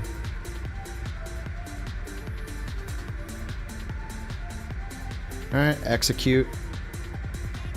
Alright, performance, flex temp. So let's go over here and put in the weight and balance first. So we'll go sim brief, 0 fuel weight to Philly, 56.5. 56.5, fuel 8505. Close enough. Set payload a couple times until that stops moving. Copy performance data. And it thinks we should do flaps 8, flex 42. So we'll just put 42 down here. Perfinite. Nice, it copied everything over. 38,000. That's correct. Next page, it's got our winds, ISA deviation +5. I don't know why it does that. It says +7 here. Let's do +7. I'll just trust the winds and then reserves and taxi fuel. Taxi fuel seems right. Reserves seems... I don't think it gets the reserves right if I go into here. Scroll all the way up. Fin res. Oh, it just does the res, not the alternate for reserves. So alternate would be 33. But that... Okay. If they're using that one, I'll just trust that that's the one to use. Alright, all that's good to go.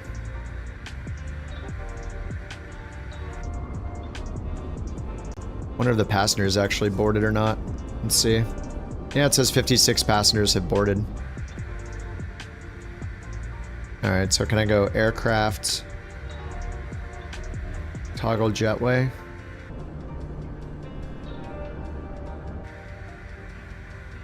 Close the passenger door. There we go. We're all set there. And we got 1 billion suitcases. How do you see the value it is on the CRJ? I think one of the, it shows one up here and one below, I think. The MDA gets set up here. Alright, there's the DH. Yeah. You might, I wonder if there's a bug. Do you have to toggle it to MDA before it'll show the DH? Like go to MDA, then DH? But yeah, it's up at the top here. I would recommend using the lock mode too with the CRJ because you can click and drag these and the acceleration on them is good when you click and drag. But if you're going to use lock mode, turn off the knob acceleration here. So I think if knob turn acceleration, if you're using legacy, turn it on. If you're using lock, turn it off and save the options.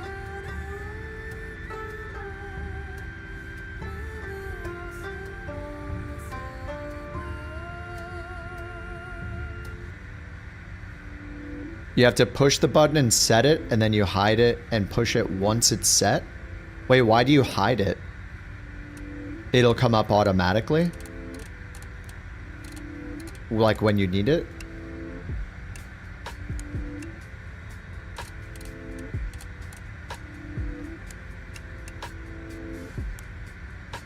Ah, okay.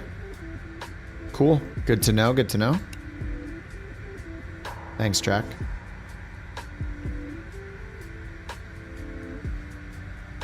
Alright, let me hit comma 3009. Bags are still being loaded. We'll get the APU started. Door is open. APU start.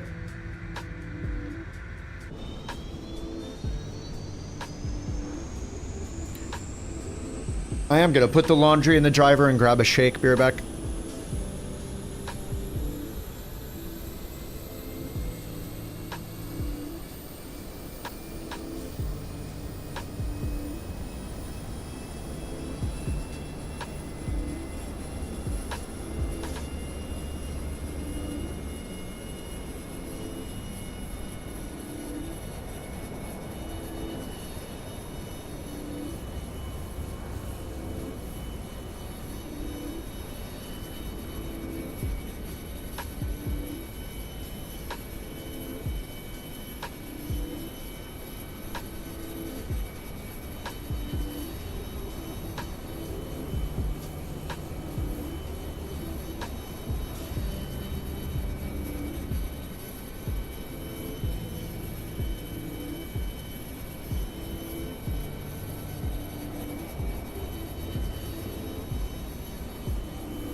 DVD completed. Thanks for the biddies, Jack. All right. Nice. Only one more suitcase. Air conditioning. Recirc fan. Air conditioning on. Packs on. That's available. Let's get rid of the GPU. Aircraft. GPU, chocks, beacon light on. Get these guys out of there. It does a pretty good job with GSX integration, I think. IRL max altitude's 41K. Yeah, it does seem extreme. Yeah, I don't know. It takes forever to get up to that high of an altitude.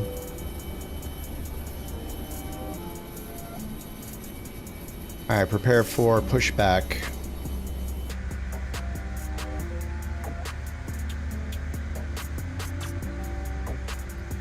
Yes, I'll get the chart set up.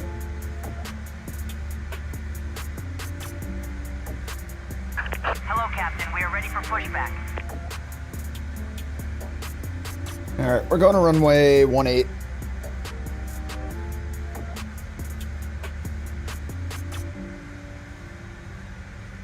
Runway 18, nose right if they can. We'll see how they do that. Oh man, my performance is such crap. Bypass pin inserted.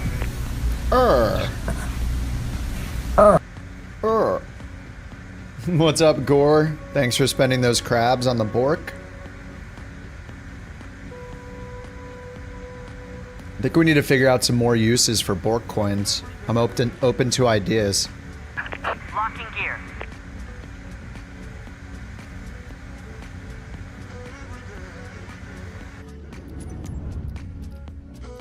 I really think my frames are so bad now without process lasso doing this split thing, the frames are getting pretty bad.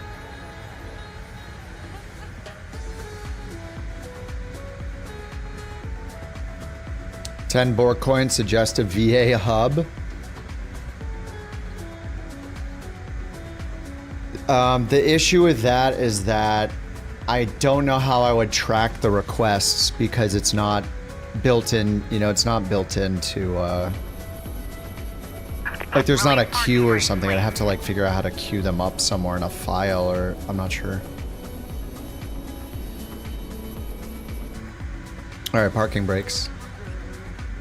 Commencing push. All engines What's up, Deuterino? Start at will. Boost pump 1 on, boost pump 2 on, engine 1, start, engine 2, start, hydraulics auto, on, auto, auto, beacons on.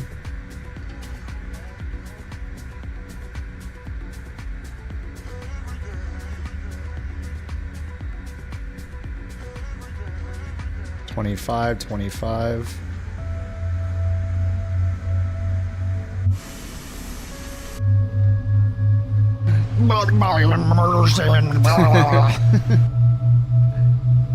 You tried putting the sim on CCD 0 and OBS on CCD 1?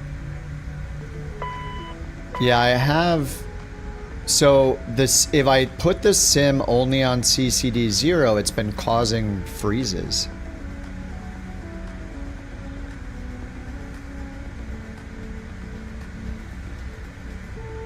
So that's generally what I've been doing is the sim goes on CCD 0, everything else goes on CCD 1.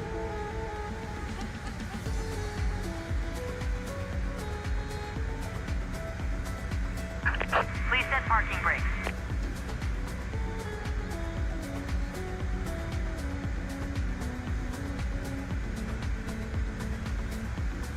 Parking brakes. Unlocking gear. It almost seems like the sim needs access to at least one core, or maybe two, on the second CCD.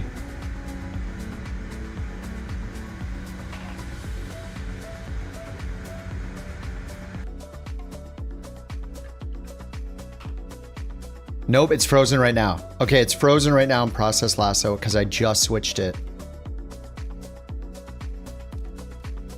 So let me see here. Let me see if I can unfreeze it by giving it...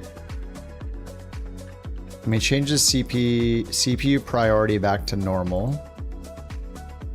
That's not fixing it. Okay, let me change CPU affinity. Let me give it access to 2 more cores on the right side. You know, let me give it access to core 0.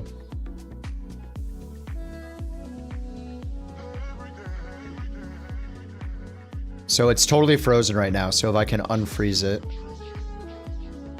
then that'll be a good sign.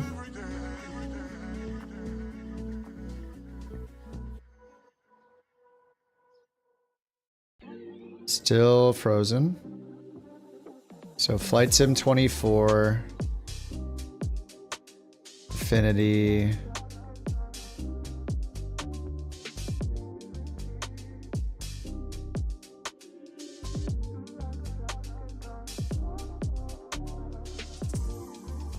I think there's certain cores almost that it wants. Let me try 17 and 24. It's maxing any core I give it access to on the right side of the chip out. That's so weird.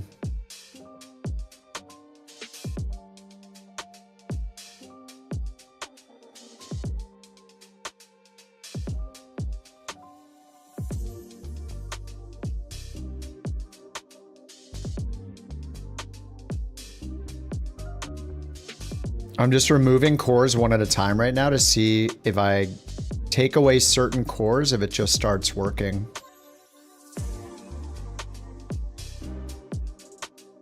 Yeah, it's got it completely frozen now. Competing affinity. I mean, different processes can use the same cores, right? So it shouldn't, like, everything can use everything.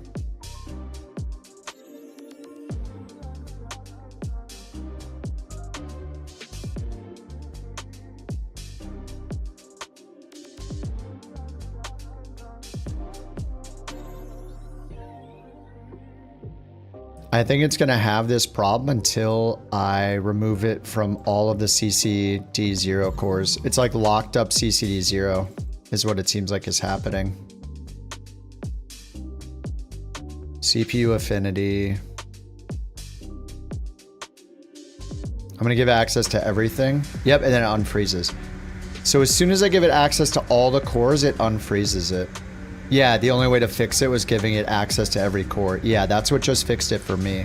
So I wish there was just a way for me to tell it to use the Vcache cores more, because it's using so many non-Vcache cores that the performance sucks. If it used more of the Vcache cores, that's when the performance is maxed out. I wish I could like tell it to prioritize using certain ones over the other ones, right? But I don't think you can.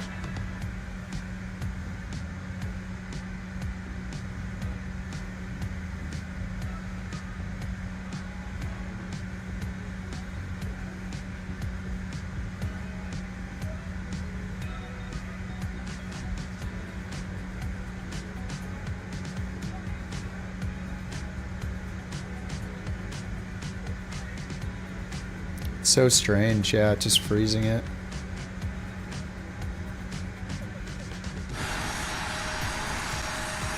NVIDIA might not like this splitting as much as AMD. Yeah, maybe. Yeah, it could be like how NVIDIA works with the Vcache cores. The data goes between them. You know, I also haven't tried resizable bar with the NVIDIA yet. A lot more stutters now too. That was just a huge stutter.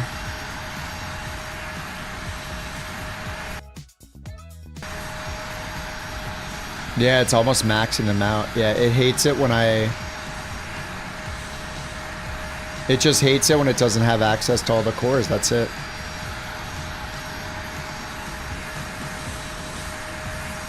Yeah, you haven't had any of those freezes, yeah.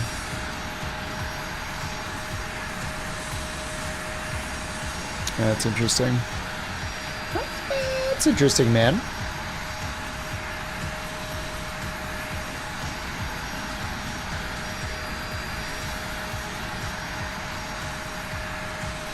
Yeah, I'm definitely not returning the 5090.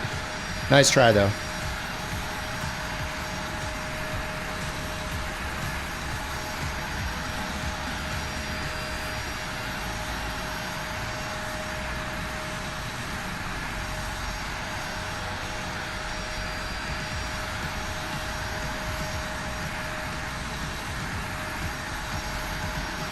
Alright, we'll just do this flight with it on all, I don't know. I have the 9950 X3D, so it's 16, it's 8 and 8 physically, I think, but like 16 and 16, right? With the hyperthread or whatever it does. So it's 32 logical processors, I think is what it's called.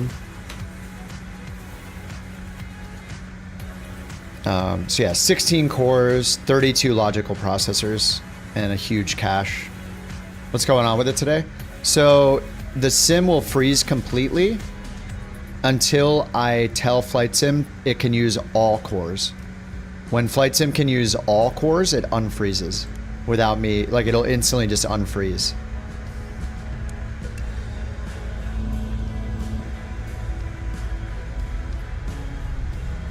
So that's been happening today, and because of that, my performance is not as good. But yeah, I mean, so far it seems like,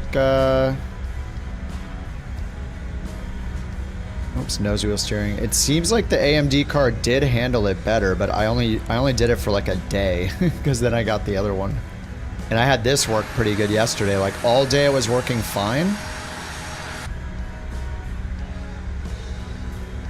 I wonder if it's just something. Yeah, I mean, it seems to be Flight Sim specific. Like nothing else is shutting down and freezing. It's just Flight Sim freezes.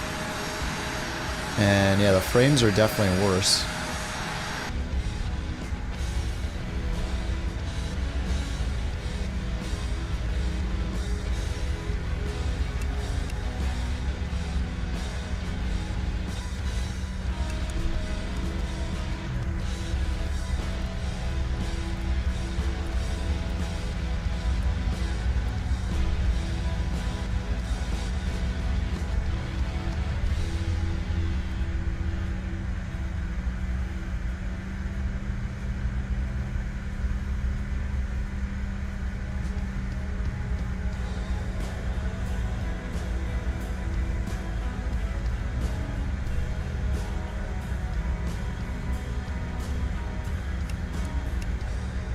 Alright, lights on, strobes on.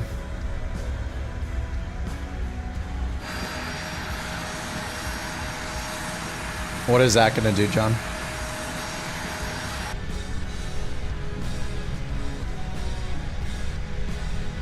You want me to do the same thing Process Lasso was doing in just a different way?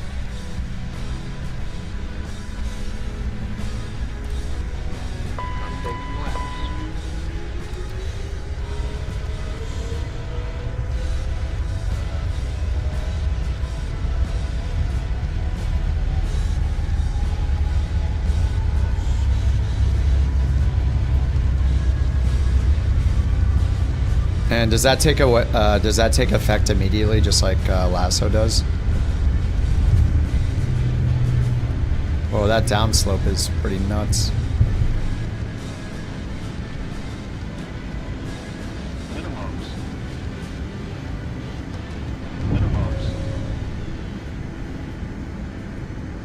It's not Sim Update 2.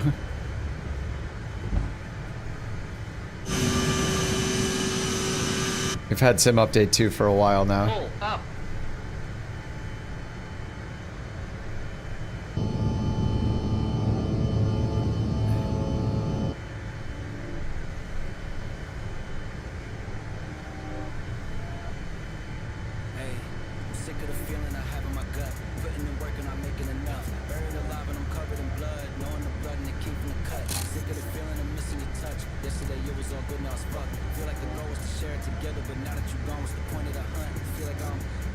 It is immediate, okay.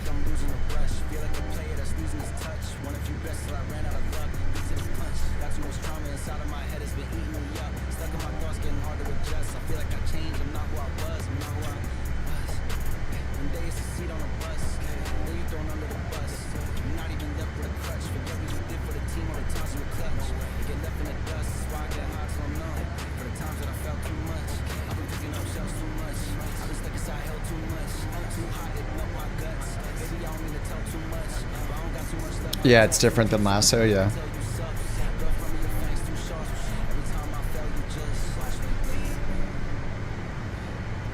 Now let me do direct.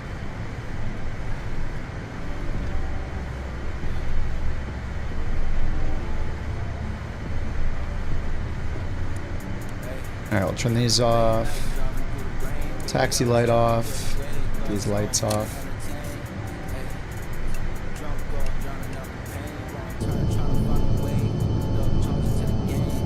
Alright, Jack, see you, dude. With the landing gear down, lol.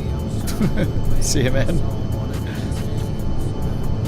You land with no gear 3 times and people won't stop.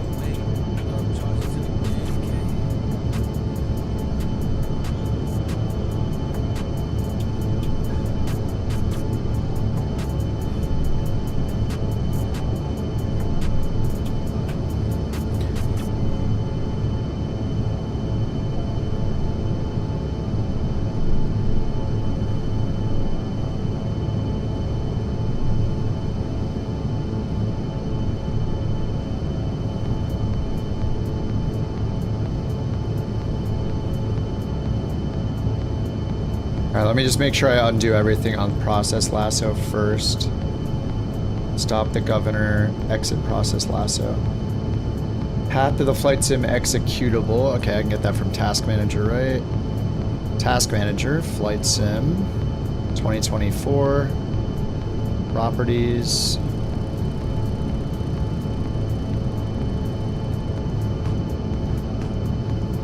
Why is this so hard to just copy a path? Open file location, there we go. Copy path. Where is that?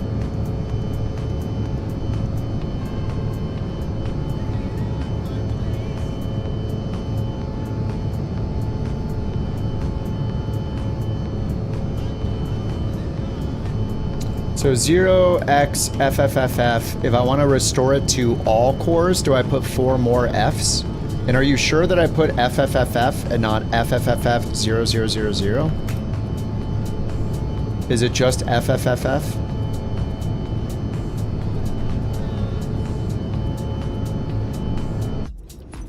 Let me turn this on so we can see if this does anything.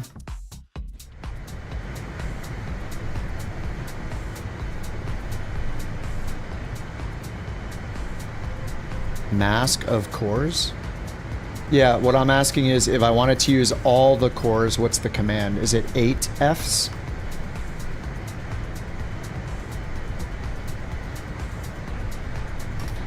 Yeah, no, process lasso does the same thing. When you set it, it shows that FFFF code at the bottom, but I just forget what setting all the cores is.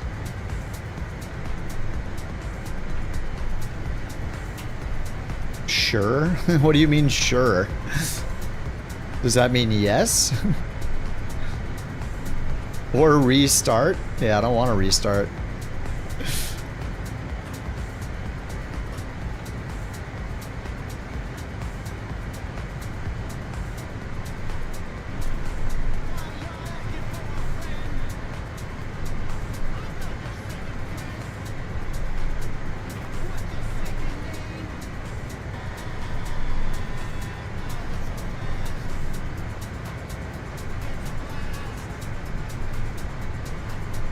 On process start affinity settings. So wait, I can't, so I have to restart after I do this?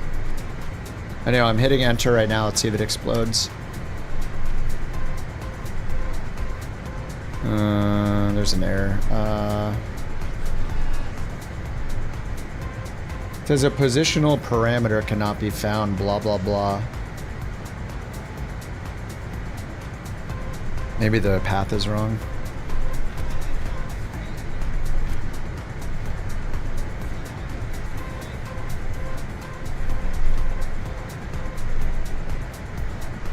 I have a lot of trust. Oh, you have to restart? Oh, well, that's not going to help me now then. No, I only am trusting because I've seen that command in Reddit threads and stuff, so I know that it's not just coming out of nowhere. I've seen that other places. Task manager, details, go to CPU affinity.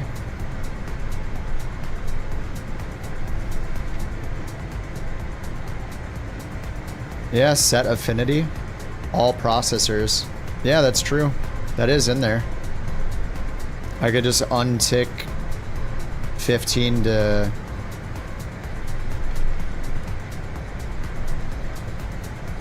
Zero to 15. Okay, I'm doing what Salty said. I just did it. I don't know if it changed it in real time though.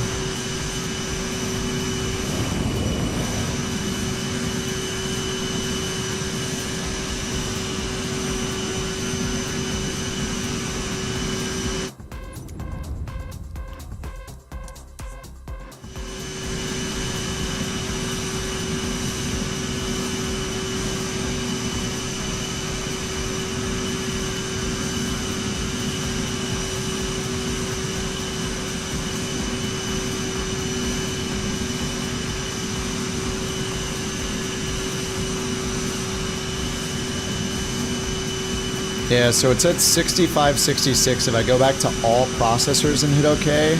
Oh yeah, that works immediately actually, what Salty said. So look, it's at 56 right now. I'm gonna go to Flight Sim 24, right click, exactly what Salty said, set affinity, and then I'm only gonna check the first half, CPU 0 to CPU 15. So that might be doing the same thing John's saying to do, but without the startup. So I'm about to hit OK. I'm hitting OK now. See? 67. Well, we'll see if it doesn't freeze, and we'll see when I restart the sim and the computer eventually. We'll see if it, yeah, that was instantaneous.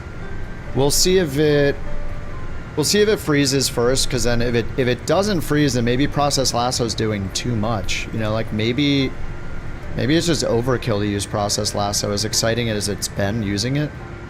Who knows?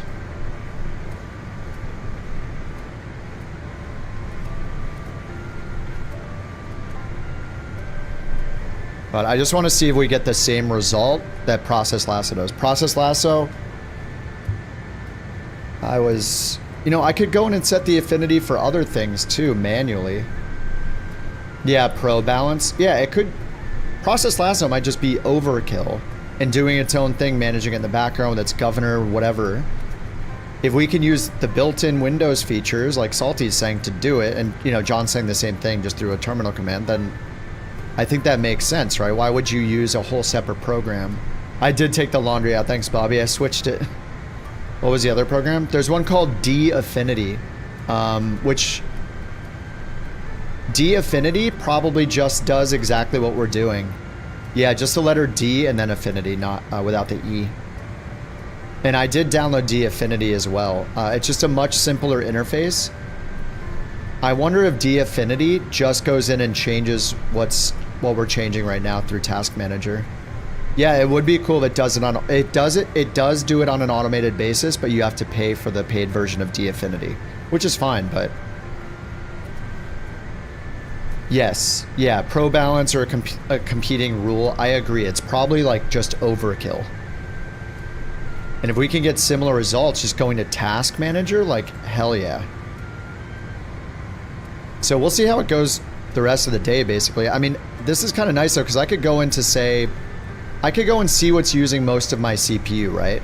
Like right now, OBS Studio is only using one... There's really not anything else that's using a lot of the CPU, honestly. It's only Flight Sim using 15%. Everything else is 1% or lower. Mainly because I'm using the streaming PC for all the other stuff, but... Yeah, exactly, Salty. I could just go in... Yeah. I'm not going to change anything else, John, because I want to just leave it where it is and see if it freezes.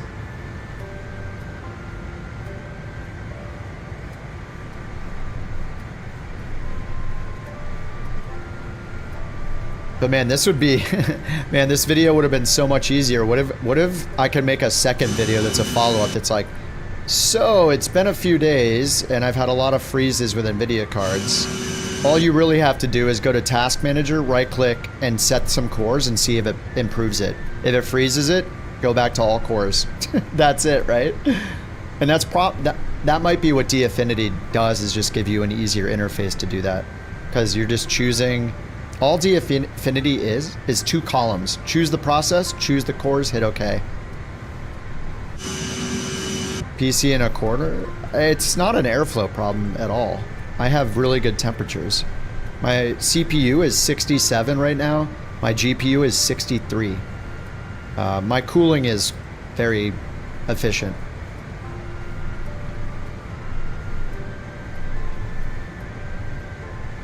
It's not a cooling problem.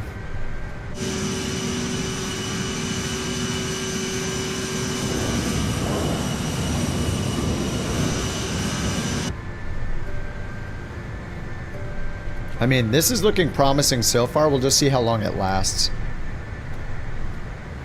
Now I feel like going in and like finding other programs and setting them to not use those first 8 cores. Like OBS, for example. I could go into OBS. Oh, we're frozen. Damn. It froze already. Okay, flight sim. Go to details. All right, so it's not different. RIP. Okay, let's go to flight sim performance. Go to details.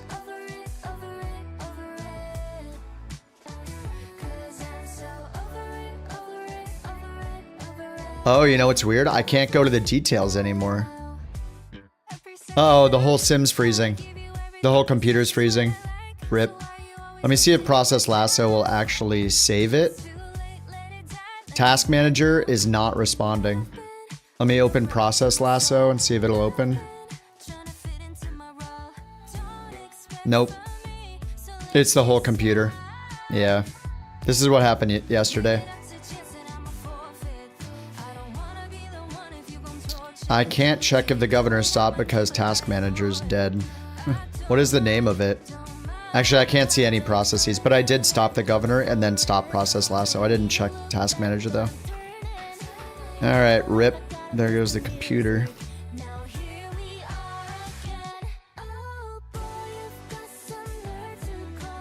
How do you restart the computer software the software way?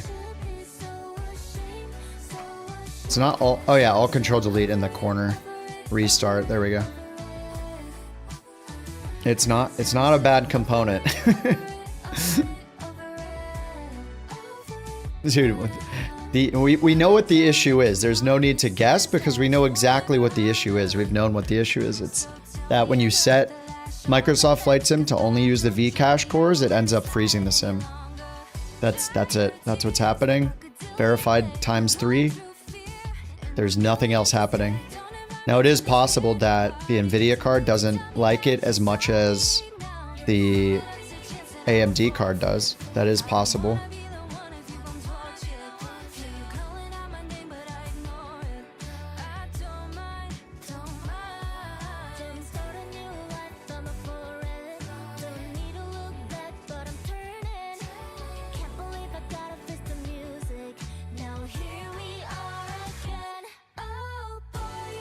Same boost, just setting the sim to a higher priority. I've not always, but very often I've had it on a high priority.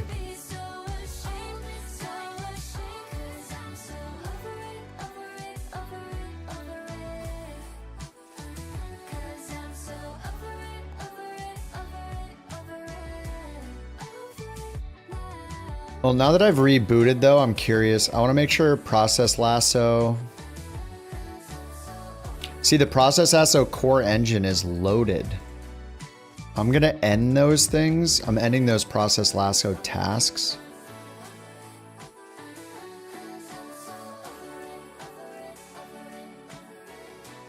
Why are you not surprised if Flight Sim would be finicky? Yeah. I'm actually going to uninstall. Actually, no, I think I closed them down enough. I do want to try it again with Flight Sim and see. I want to see without Process Lasso. Process Lasso startup settings only start when you open the GUI. Okay, let me try that real quick. NVIDIA control panel is not found. Click here to install the NVIDIA control panel. That's so annoying. I don't want the NVIDIA control panel.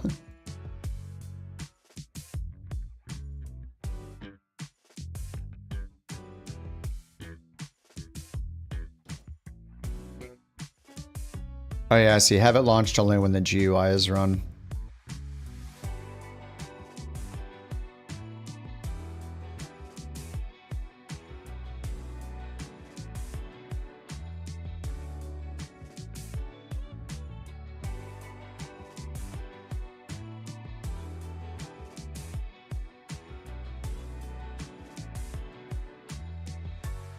It's still running the Process Lasso session agent. So if I go to Flight Sim 24 Affinity, it did not remember which cores I wanted it to run on. So that might be what D-Affinity does.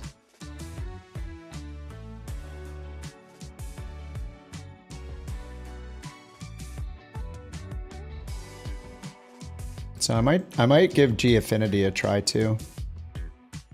While we're doing science here. I'm installing D Affinity. Windows did not remember. Yeah, it did not remember. So I guess that's where D Affinity might come in handy. All right, so I just opened D Affinity. Yeah, all D Affinity gives you is like, here are the processes and here are the cores they're using. So I can just hit flight sim. Oh, what's weird is it's listing a crap ton of cores and I can't even see them all because the window's not big enough and I can't resize the window. Oh my God, developers, dude, developers. So I don't know how many there are. It has like hundreds. I don't even know how many there are for flight sim. It's listed so many, I can't even tell which ones they are. There are, it looks like there's 128. So how do I, you want me to click through half of them? Like that's insane. It must be threads. I think it's 128. Yeah, every program I click, it's showing 128 things I can pick from. All right, that program sucks. I'm definitely not doing that. That would take forever. Quickest uninstall of my life. Uninstall.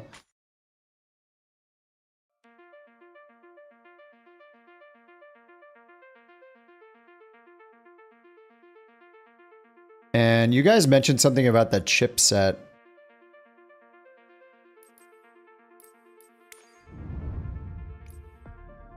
Where did we take off from anyway? KPWM?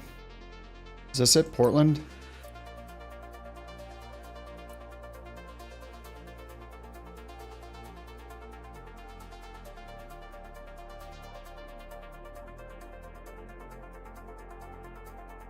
Got you approved, Campbell.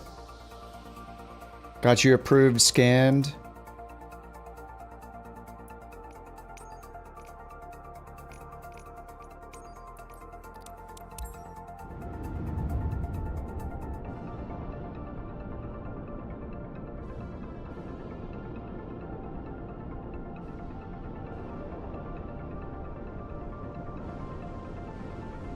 It's just so weird because when it's working, it's so good, and it worked all day yesterday, pretty much. Like, I only had like one freeze yesterday, right? I think.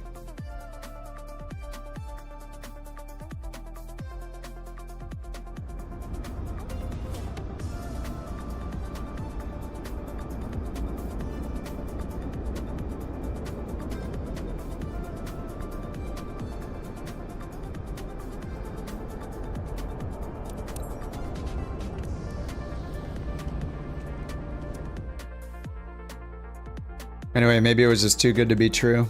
Hey, look, I'm getting 72 without process lasso running. But you guys left too, so it's a lonely airport right now. All right, let's do the auto start thing again. Ready for taxi. Flight plan, import.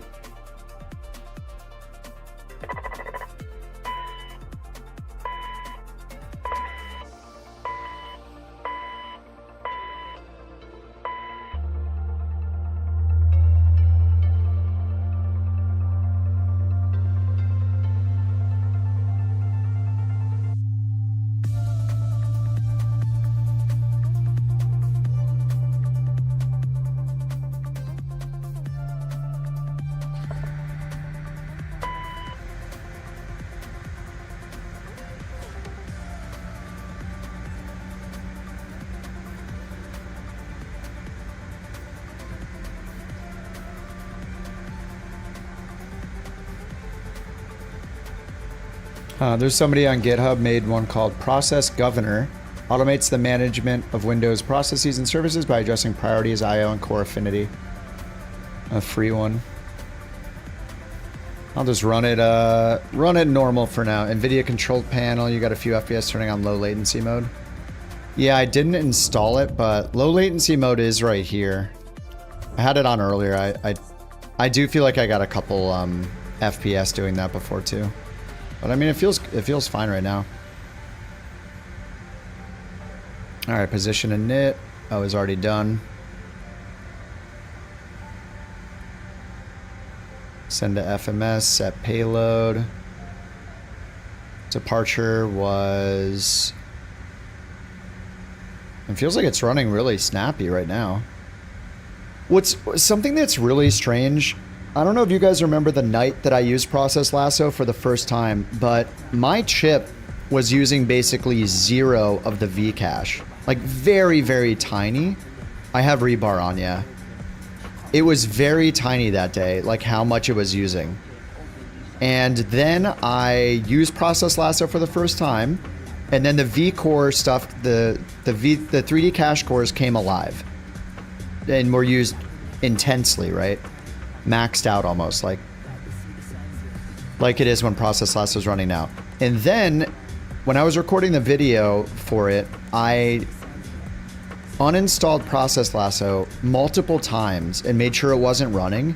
And every time I went in and restarted Process Lasso without any rules in it, it was using more of the V-cores than it was originally before I ever used it, even with no rules and with all the other things turned off. So I don't know if it just like, you know, like slapped some sense into the CCD0 on my chip, but I feel like it's like, maybe it's just still working better than it was before. I have no idea. It's just, I don't know. It's all kind of a mystery. I'm not sure. What's up, Gig? How you doing? All right, runway 18, direct. So we'll do execute here, departure. Jim's 4 with the Briggs transition, ILS 27 right. And it was the Enzu, execute, legs. Next, delete the disco. Execute. All right, performance page. No flex temp this time. All right, it's got all that in. Nice, nice. We'll just leave that alone. And 38,000 feet on the altitude.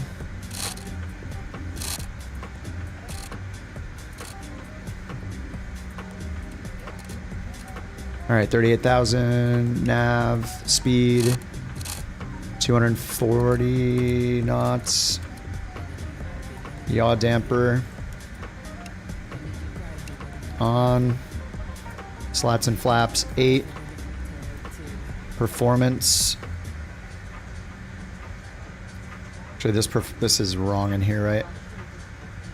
Actually, let's see if it matches here. Yeah, it does 56 packs. The fuel doesn't match, so it should be 85. So I don't know why it never gets that right. 85 and 56.5. Alright. There, that's set better. Okay, now the performance set all rotate at 125. And it says to use flaps 8, flex temp 42. So we're going to do perf 42 flex.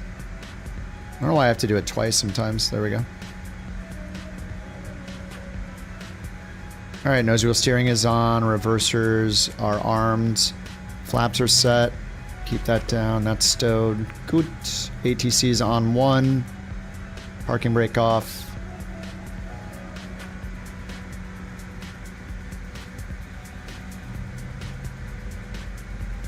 Alright, import the route here. Flight planner. Runway 18 to the left.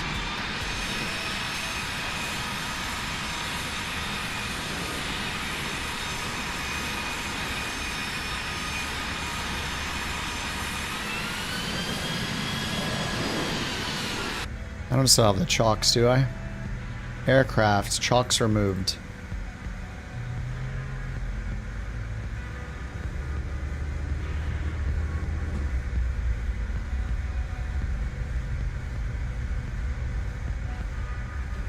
Alright, let's try this again. Maybe more stability without using Process Lasso. I don't know. Now I feel like bad about making the video. But not everybody is freezing though, so maybe not. It's just like a your mileage may vary situation. And man, I'm so interested now if it's an AMD, if AMD is so, because the cores, right? The whole idea behind the AMD 3D cache cores is they have better efficiency with exchanging data through memory with your GPU, right? Is my understanding right there? So if AMD somehow is okay with the Project Lasso settings and NVIDIA is not, it's just so weird. But it's another another AMD W.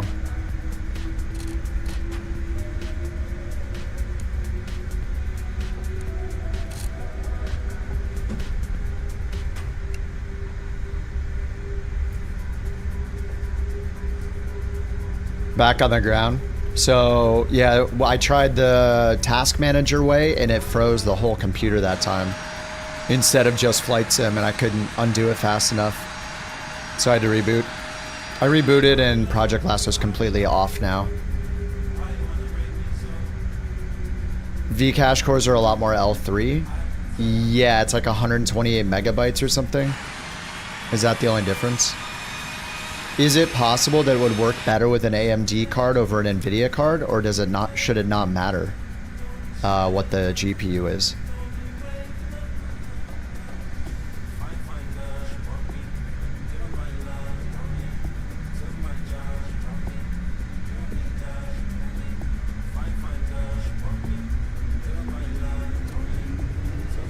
All right, Toga, let's try this again.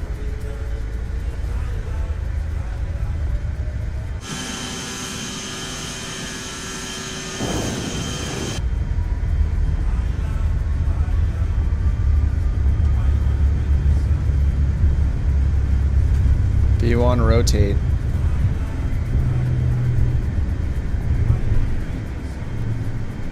A little bit too much of a rotate there.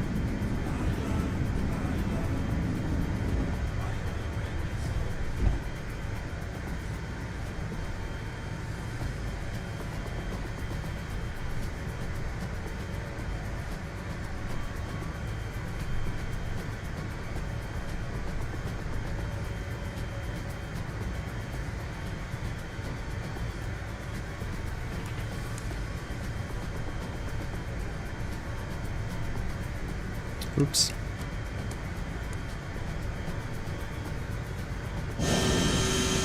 You don't think it's related to GPU? Huh. Yeah, it's probably just a coincidence I'm having issues. I mean, I only did it on the AMD card for like that one night, right? And then the next day I was on with the 5090, so. What's up, Blah? How you doing, man?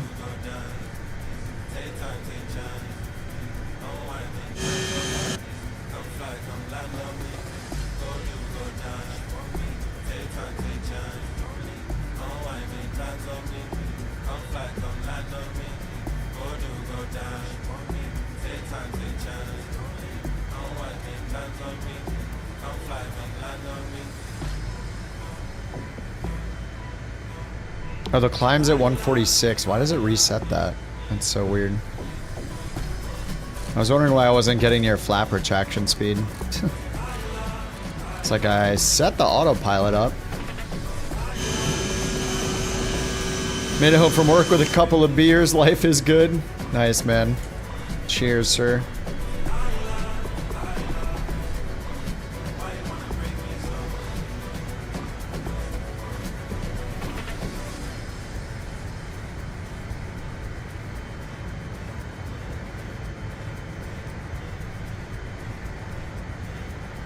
Alright, flaps are up, and am I going the right direction? Who knows? I am. Excellent. The heading bug straight ahead. Those are disarmed. Good up here. I'll just get the lights off. Seatbelt signs, auto.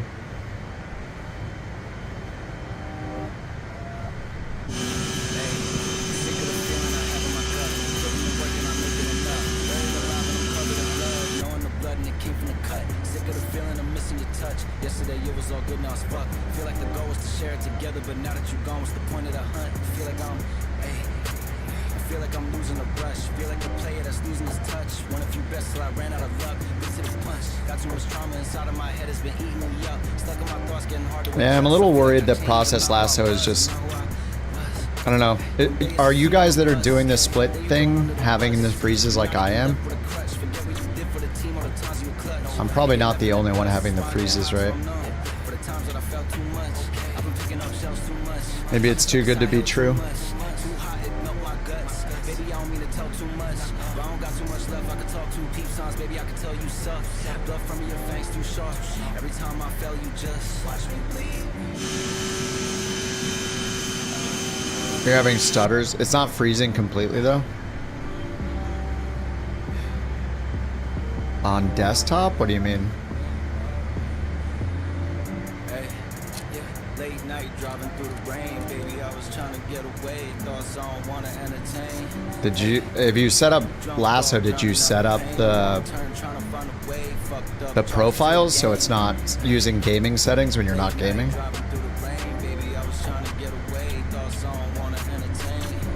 On PC?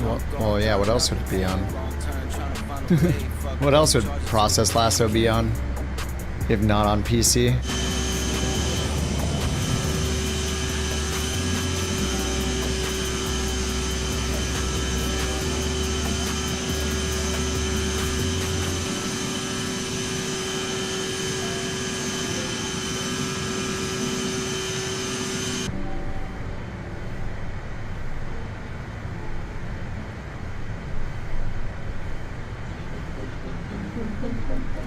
All right, Philly, here we come. Maybe.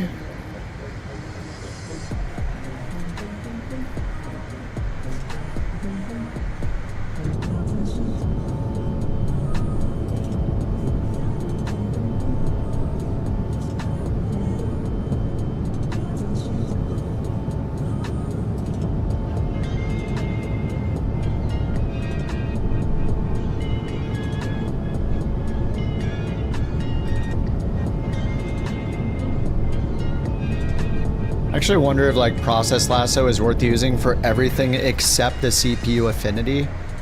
Like the pro balance stuff, whatever, the auto trim memory features, you know, all that kind of stuff.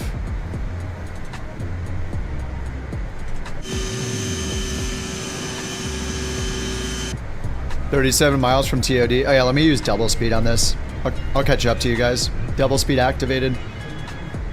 Also curious how double speed works. In the CRJ, we'll see how it goes.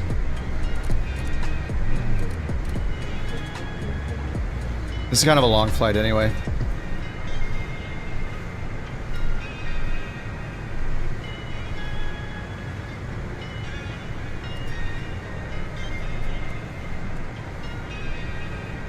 All right, coming up on 18,000, standard baro.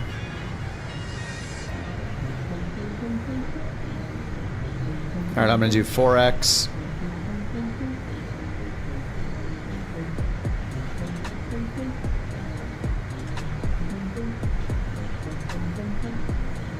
Right now I'm feeling like, oh man, Process Lasso, maybe it was just too good to be true, man. I mean, I know there's a lot of people that have used it forever and love the software. So yeah, maybe the other features are worth it, and it's just, I should mess with the affinity.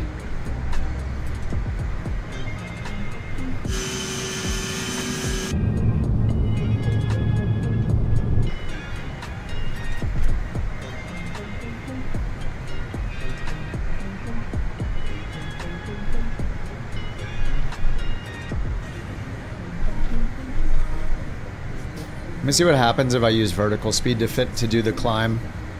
Just leave vertical speed at 2,000 feet per minute and see how slow it gets.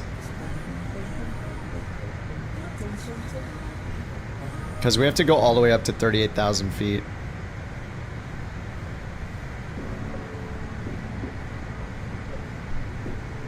Are the crashes NVIDIA? Yeah, it is possible. I mean, you know, NVIDIA cards, just in my, I don't have as much experience running AMD cards, but I didn't have a single, like, driver-related issue with AMD. I was using the most recent drivers for the 7900 the whole time I was using it. Granted, it was only like half a year, but it was just stable workhorse. It was great. He's gone to plaid. So, like, oh, look at our airspeed dying now. All right, let me do 1,000 feet per minute now that we're over 30,000 feet. It does not. Look at the airspeed dropping so fast. All right, let's go 500. Let's go 0 feet per minute. All right, we're getting some speed now. I might have to lower it to like 300 or 400 feet per minute. Look at our airspeed. Is this a bug? Let me try 200 feet per minute.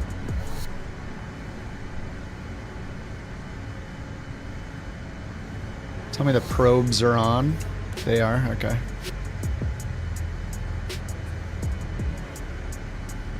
We have different CPUs when you installed Lasso.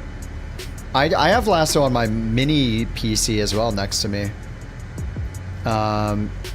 You set it on performance mode without messing it with the affinity. Yeah.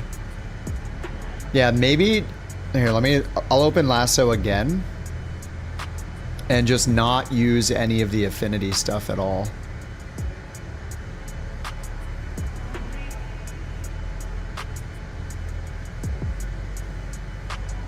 So yeah, CPU affinity is blank. There's just priority rules. Manage all processes. Pro balance is on. Performance mode enabled. Max performance overlay. And I'll just tell it to start at login.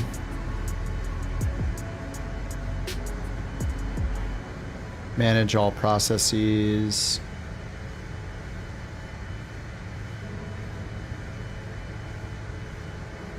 Performance mode. And we'll just see how it goes. Whoa. I was at like 60 FPS. Or wasn't I like 70 something on the ground?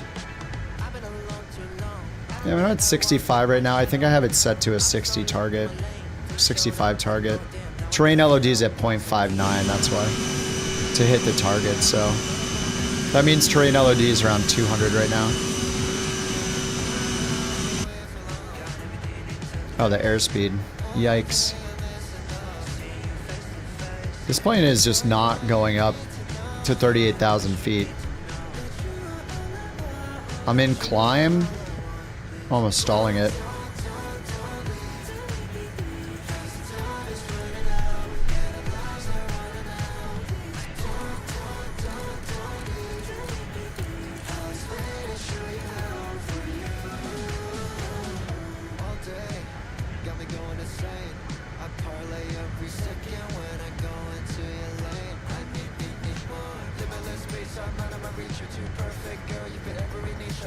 You always climb at 290? To what altitude? Because if I was climbing at 290 right now, I wouldn't be climbing. There's some, I don't know if, you don't have the marketplace version, right?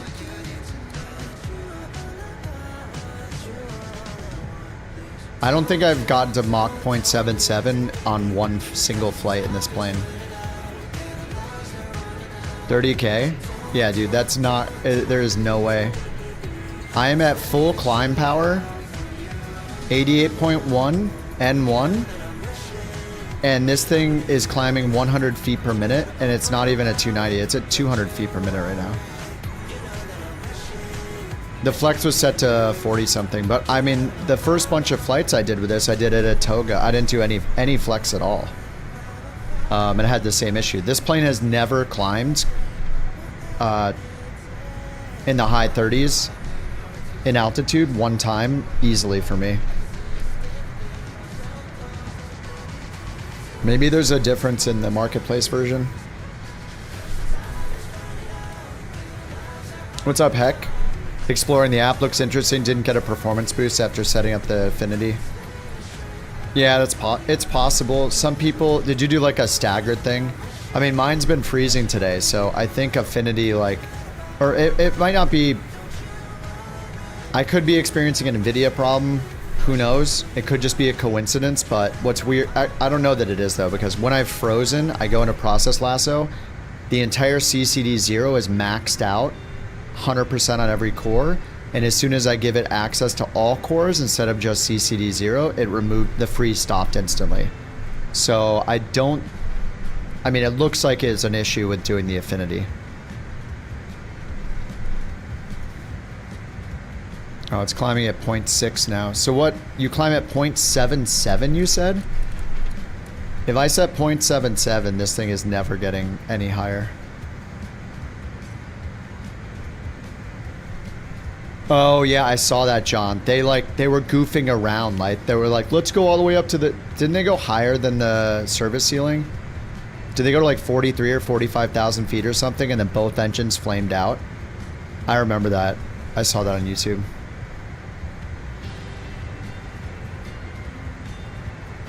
But I mean, I'm not gonna climb at Mach 0.77.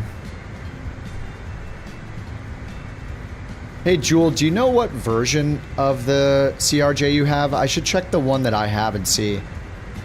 It gets slow above 32, 500 feet per minute-ish. Yeah, I had it set to vertical speed, 500 feet per minute, and it was stalling almost. Is there a way you can...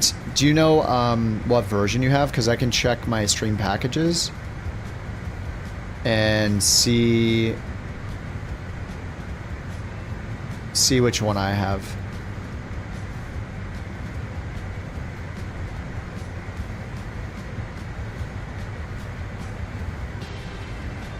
Aerosoft CRJ content. Oh, there's no manifest file. I can't check. It's all FS archive files. So I have no idea what version this is. Alright.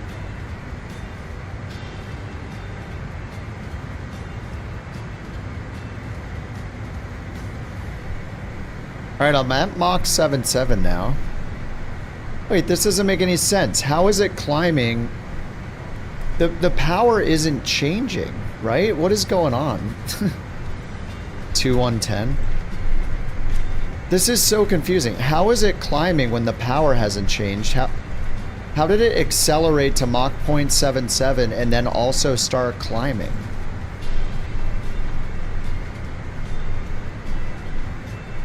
But I don't understand how is it accelerating when the thrust is the same setting?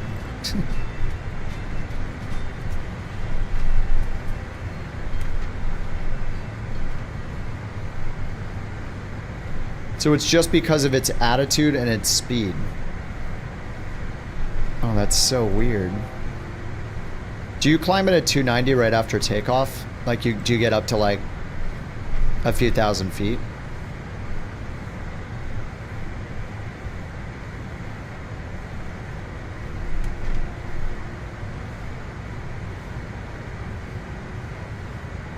Yeah, ground speed's 449. It does it in real life. It's odd. Huh.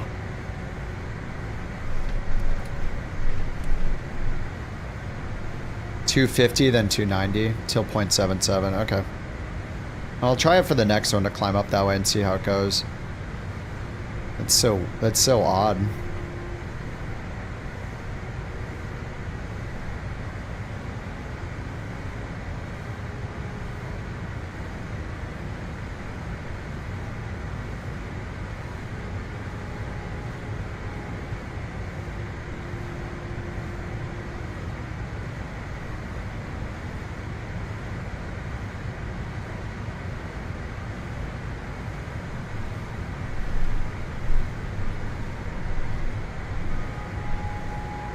What does it do in real life? Apparently, like, it needs to have a shallower pitch to gain tons of airspeed.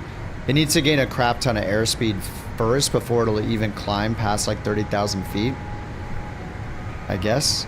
So it's like normal that it loses all... It just basically stops climbing until it gets to a certain airspeed and then it continues climbing again, I guess. Sucks at capturing the localizer and glide slope in real life. Yeah, the LNAV in this is bad too. With the GPS, like it just misses turns, it starts doing random things.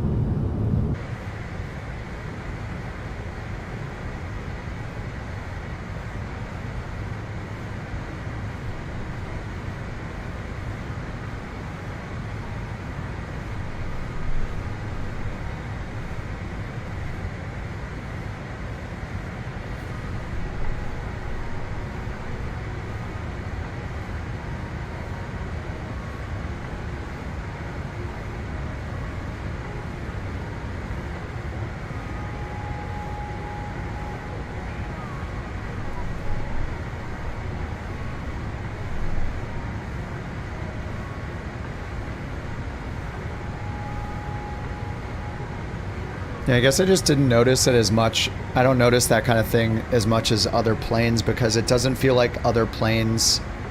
Oh, I should probably start a descent soon here or something. I think I'd skip my top of descent. Okay, back to...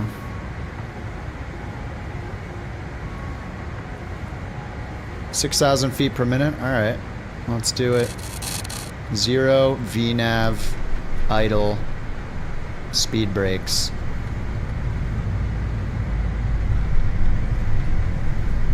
Look, it's going 6,900 feet per minute. Heck yeah. All right, so our last altitude looks like 2,100. Yeah, I feel like when you do the acceleration in other planes, you don't like stop your climb completely. Must be underpowered while you notice it. If you get behind the curve, yeah, it's very. It feels like something is wrong. 69. Exactly. 69. The special magical number. Zoom in. VNav windows on. Alright, what are we supposed to land here? 27, right?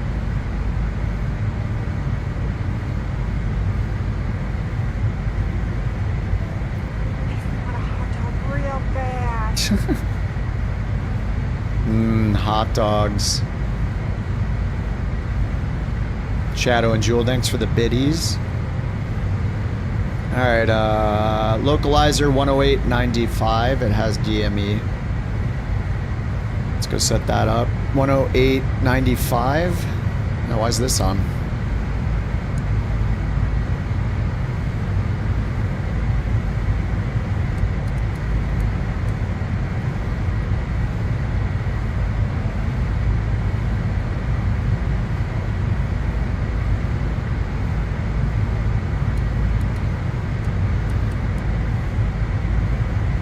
Alright, 108.95.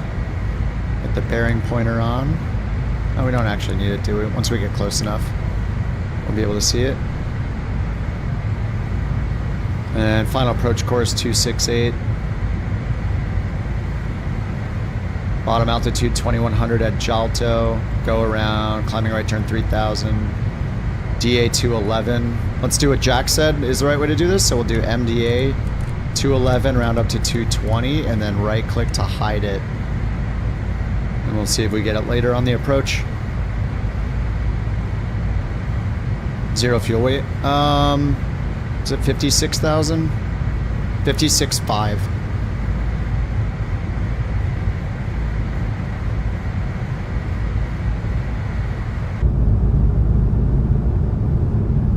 Drops like a brick. Yeah, this is awesome. Don't worry, everybody. This is normal. We're supposed to be aimed way down like this. It's pretty heavy. I think it was like 50, yeah, 56 passengers.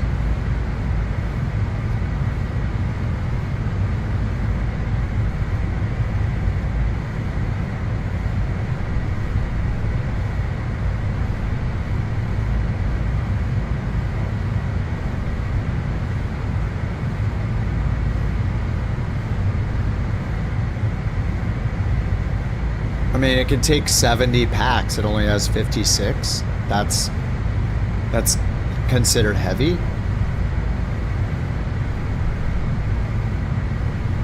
Yeah, look at the cargo amount. So we have 1,000 out of 4,000, 450 out of 1,300, and 53 out of 70 passengers.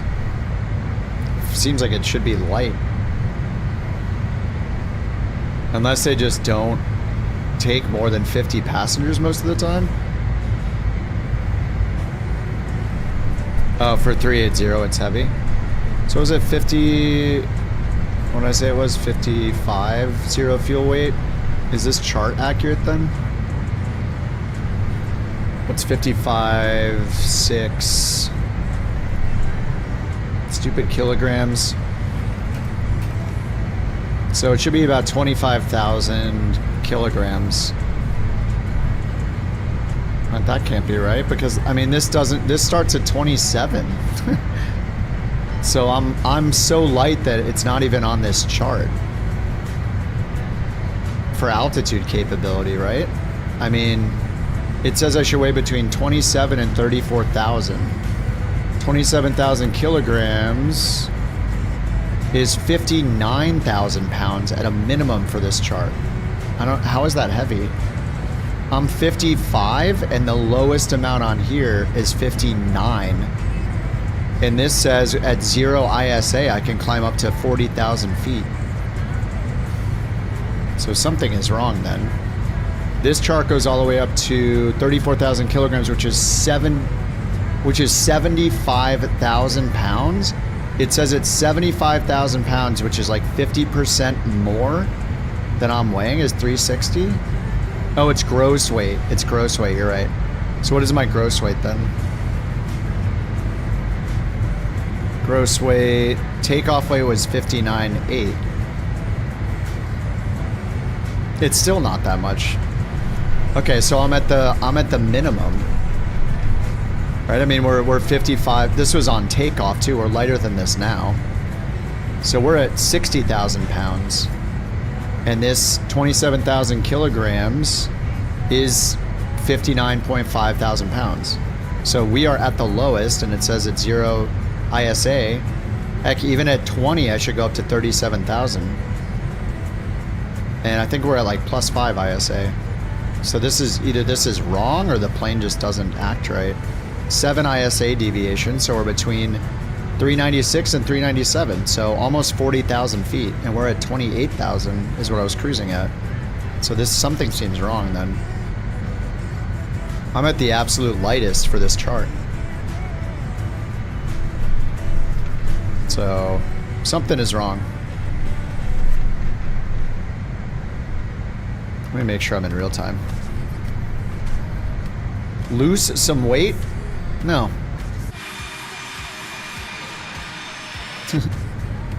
You lose some weight. An engine is off? No. I wish it was that simple. Then I'd just feel really dumb and then be happy that I knew what the problem was. But no, the climb performance, it's just, I think it's what the other guys are saying, where you just have to accelerate, like Jula is saying. You have to let it flatten out. You're gonna have like no vertical speed for a while until you accelerate, and then you can go up. So I mean, I'm guessing this is accurate. I just need to get used to how it accelerates, or, doesn't accelerate at a certain point.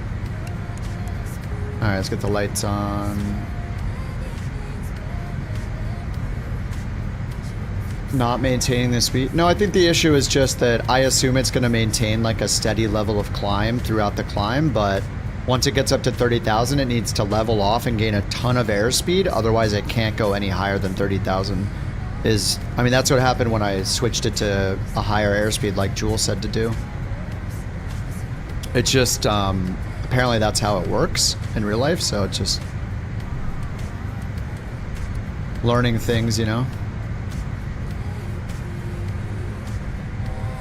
Alright, let's go direct Enzu.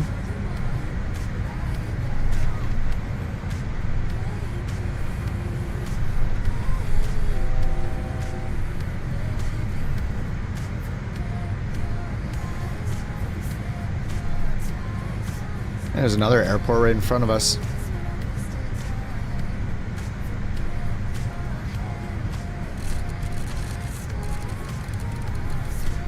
Wait, is that the runway?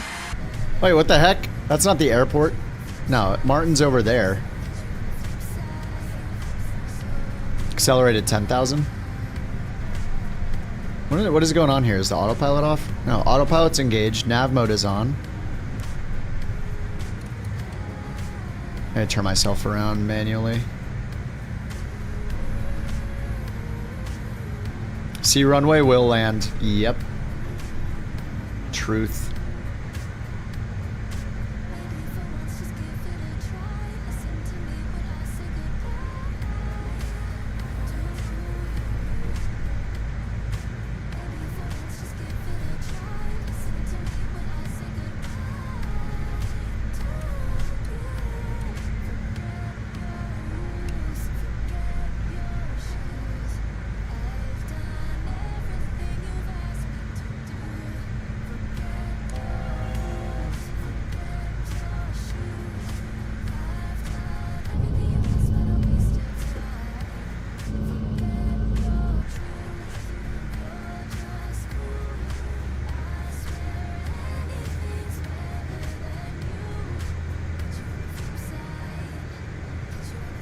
3,500. I'm kind of out of it at 2,500.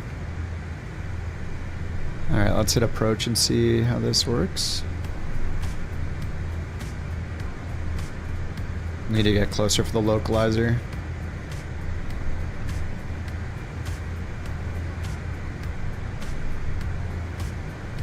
Philly weather 3001. Okay, that's right. 27 right recommended. 6 knot crosswind from the left. 267 final approach course. Let me switch the nav source. No, no localizer yet. Isn't the runway right there? Alright, I don't think I have the wrong localizer frequency.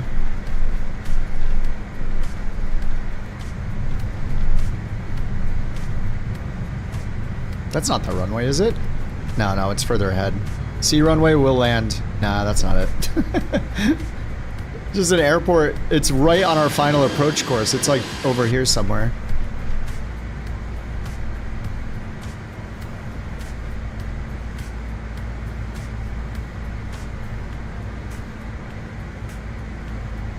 Go a touch and go. It'll count it as a landing on a FS hub. Alright, 2100 there. Path. FMS1. Okay, there we go. Now we have it. So I can do approach mode. It's already on.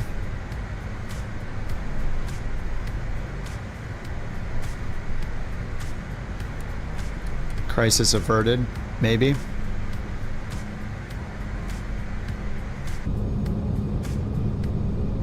Snack airport. Yeah, you just land.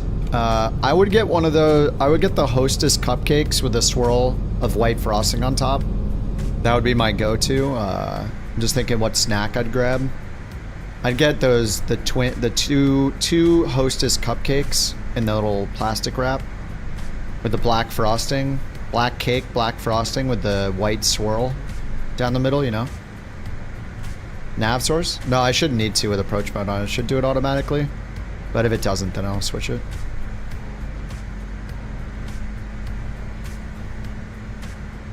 Zingers. Frozen ding dong. I've never frozen a ding dong. That's your love language, a frozen ding dong? Frozen ding dong. That sounds kind of good. I freeze all my chocolate, like just straight up chocolate or like a, you know, like a Snickers bar. It's got to go in the freezer. At least the fridge, but preferably the freezer. Has to be frozen. It's so much better.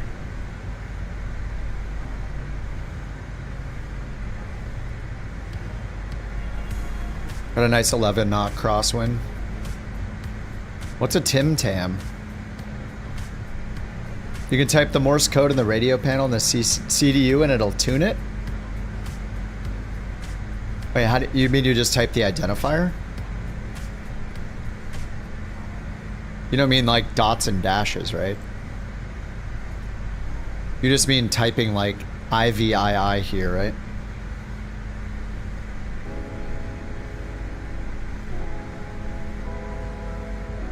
The identifier? Yeah. Yeah, I think you can do that on... Is it the Airbus where you do that? I think on the Airbus you can do that too. And the A350, or the A350 and the A320?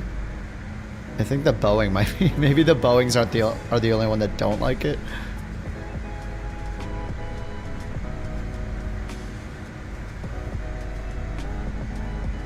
Yeah, I might have to manually change the nav source. I think it might only do it before you intercept it.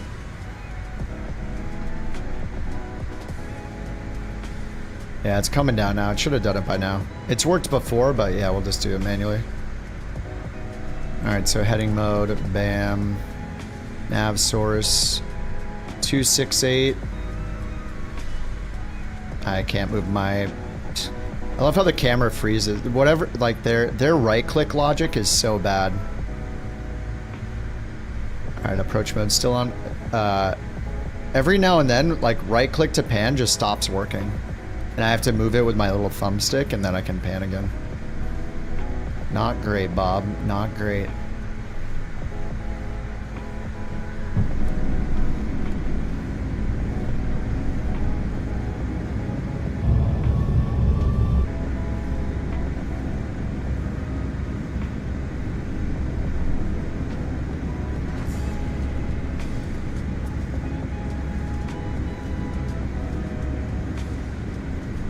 let's get rid of the autopilot.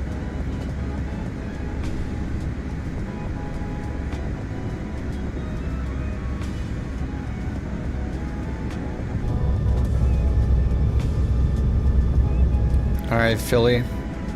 We still have 2 more cities to go to.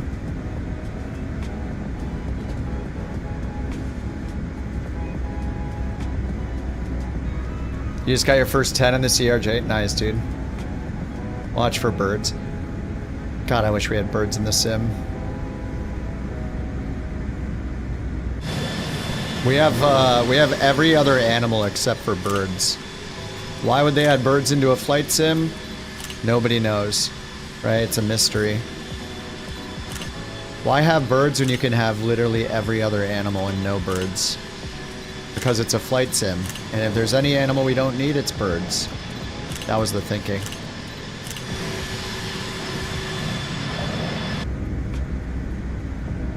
A bear strike, yeah.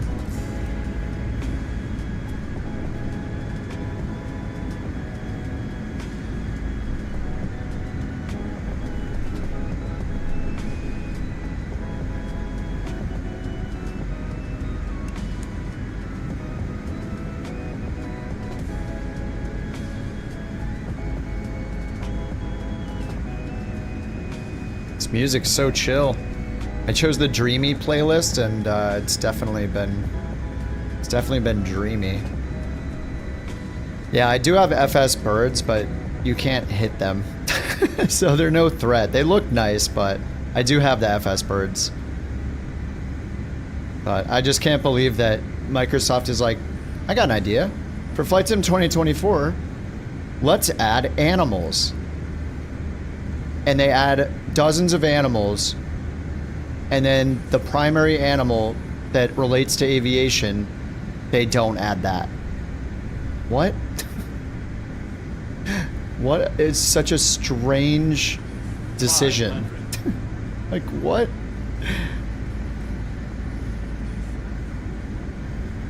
I think the birds might be kind of important when it comes to, you know, the topic at hand, which is airplanes. 200 minimums.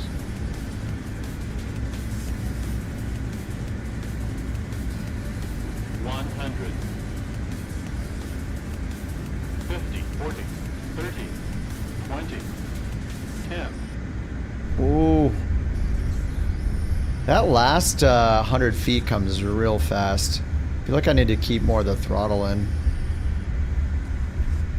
Oh, what is going on? I'm full right rudder right now. Holy crap. Ground handling, so weird.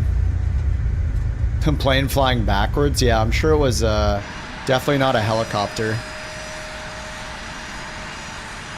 We don't want to deal with the the optics, yeah.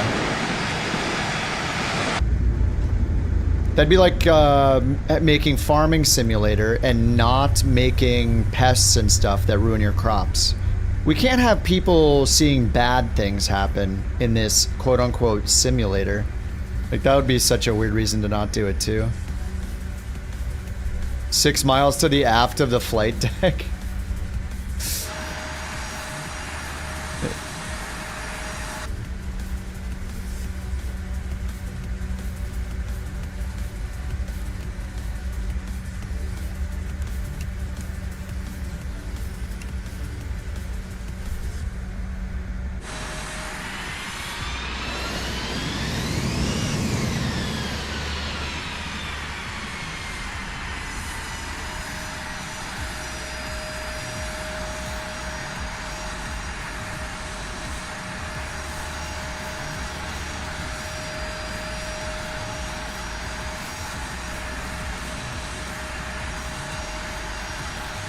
Damn.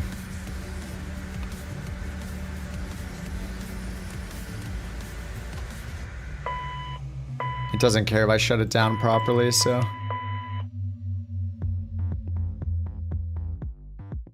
Problem solved. No consequences for not shutting it down right? Never shut it down right.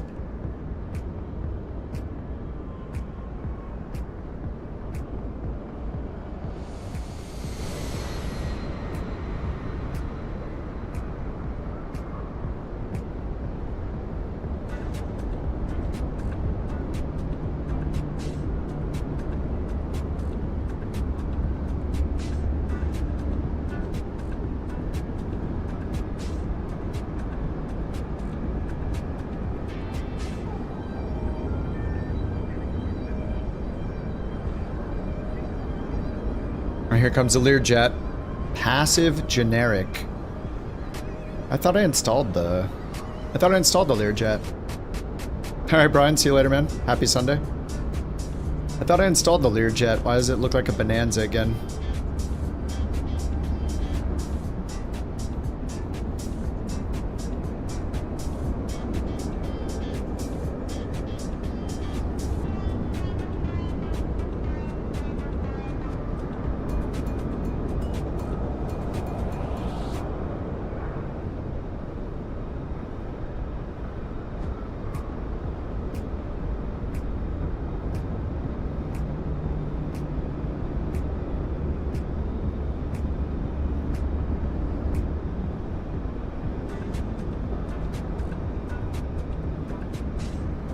What's up, dog?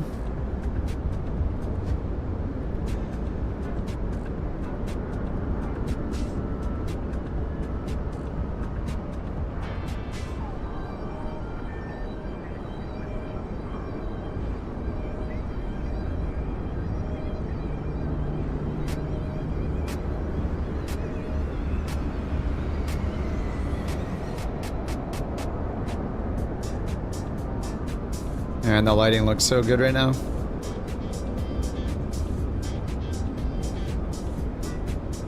Oh, did John land on the other runway? Looks like it. PC-12. Alright, Jules coming in next. He's in the 900. Private livery.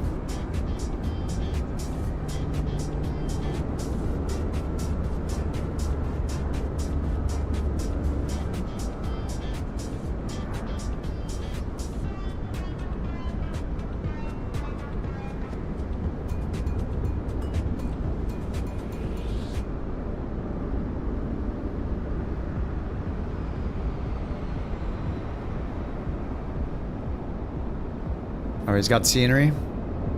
I must have scenery for Philly, but going back and forth between the beta and the non-beta, I think just probably disabled a lot of it.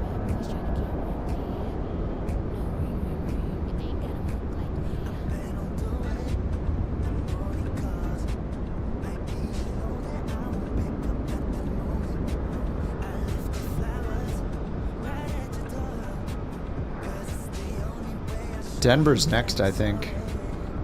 Yeah, Denver is next. Drone speed? I hold Shift T to change the speed every time.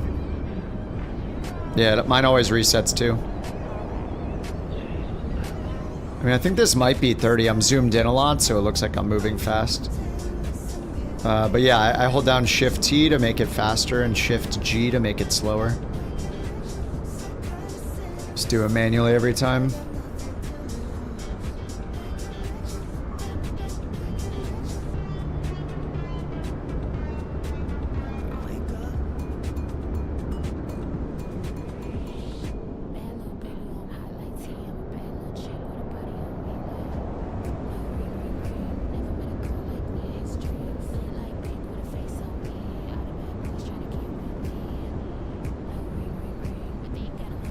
Nico's in a Max, Crisp is in a Learjet, Slevin's in a Vision Jet.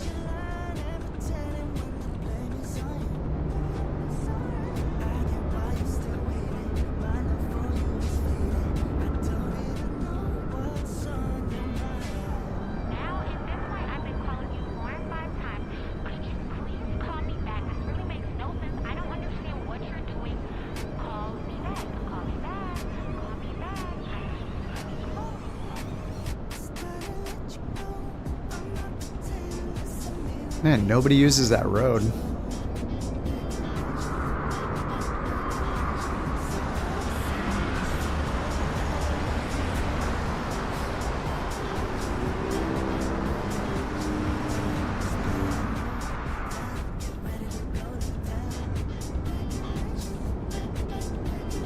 No landing requirement. It is nice to not have to worry about the requirements, yeah. It also makes me fly not as well, I think. Like, I mean, I'm trying to butter it, but yeah, I do like the new Sky rating system. It makes it... It feels good when you get a 10.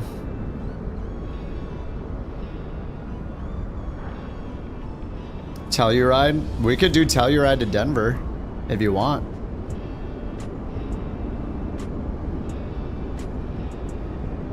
Yeah, 200 miles is a good distance.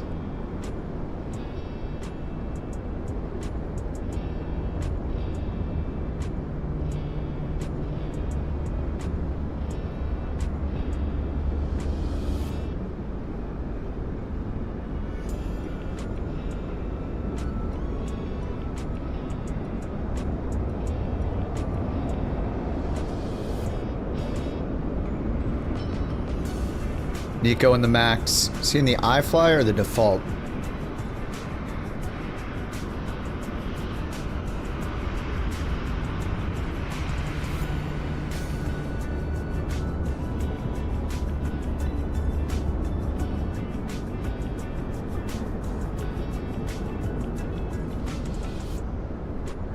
Terrifying in a piston. See you in the Comanche. Oh man, yeah. I will stick with the CRJ.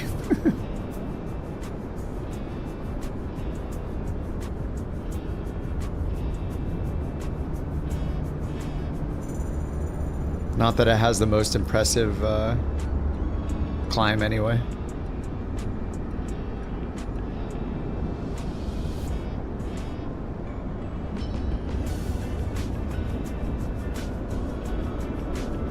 Yeah, FS Hub plus New Sky, yeah.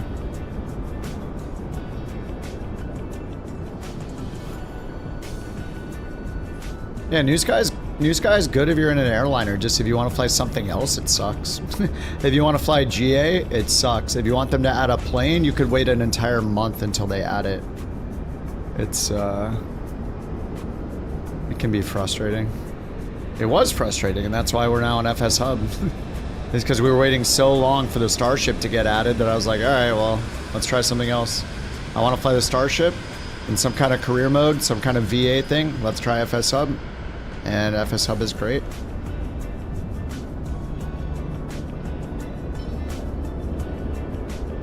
It just came out of beta? Oh, so are they adding all the GA planes now? Just because the word beta isn't on it anymore doesn't mean that it's suddenly all the problems are fixed, you know? I mean, it literally took a month. They weren't expecting... Yeah, but if it becomes popular, then you should get some help, hire some more devs, and make it better and better and better, and... I mean, unless you just don't care, but... I mean, it seems like the goal is for your app to be used, so if you have some success... and the demand is high, and there's a lot of users, first you need to figure out how to monetize it. Yeah, it's free. I mean, I was donating, but I mean, that's... it's not my problem. If it's free and you don't want to work on it because your app is free, then make it a paid app, so then you'll work on it. Like, if it's free and then it goes through months or 6 months or a year without a significant update, people, regardless of it being free, people are going to stop using it. I mean, I stopped using it because we were waiting literally an entire month for the Starship to be added. Yeah, or open source it. Yeah, if you don't want to spend time on it, that's totally fine. It's his decision. But, you know, yeah, let somebody else take it over, open source it, hire some people, figure out a monetization strategy for it. Something. Like, make all the VAs paid, make it, you know, $50 to start a VA on New Sky to start. You know, something like that. Otherwise you fly for New Sky Academy. Like it, you know, as somebody that's just using it, I just got so tired of waiting for the Starship. We just used FS Hub. I paid immediately for FS Hub for the VA to be, to get the premium features because I had the option and it supports them. Yeah, I mean, it's up to them if they want it to be successful. Yeah, if they don't want to make it anymore, open sourcing it would be awesome. Let somebody else do it, or a group of people do it. That'd be great. But it just neglected GA for so long that it's just like they need to either actually add GA planes that we've been waiting for 8 months, or just say that they're not doing GA support, period, and don't put in any GA planes at all, because even the New Sky Academy has a 172 in it. So just make the decision so it's not confusing. We want to do Telluride? I'm down to do Telluride. I'll go parking 13.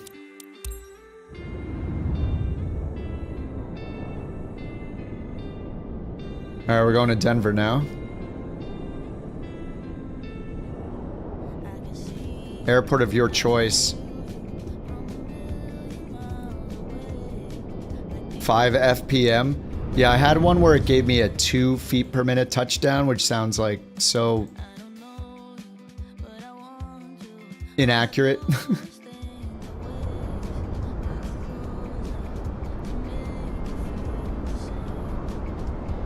Let's see if this is long enough. It says we need to do 120 miles. It's 266 miles. 31,000 feet.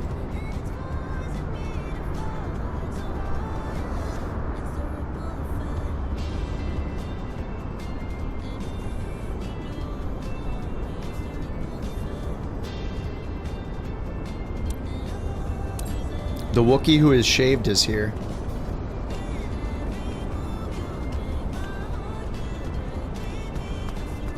He's not joking. He's gonna fly the Comanche.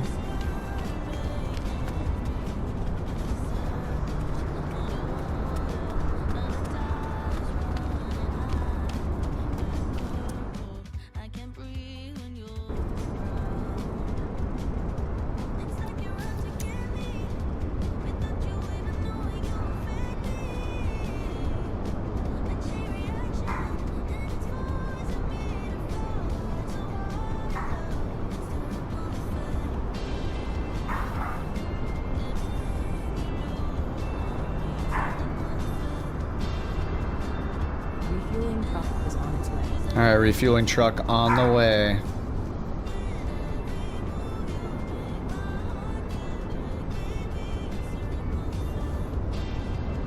Boarding requested.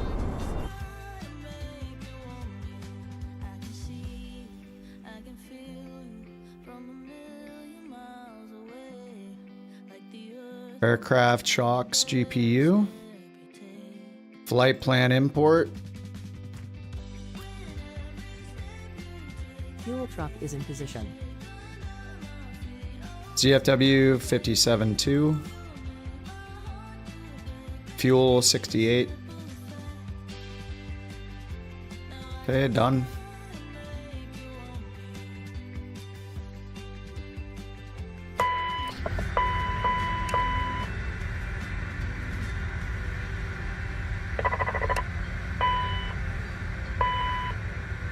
Passengers bus is coming.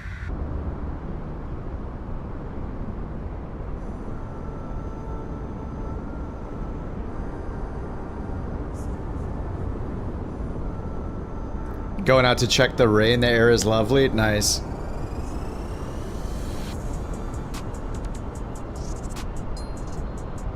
Love that smell. Passengers boarding starting.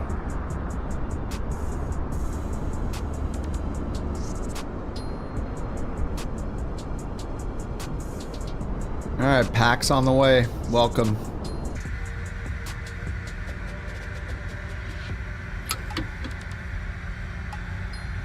Maybe I don't hear the cabin announcements because this is closed. Not sure. Alright, positioning it. Route. Import. Send to FMS.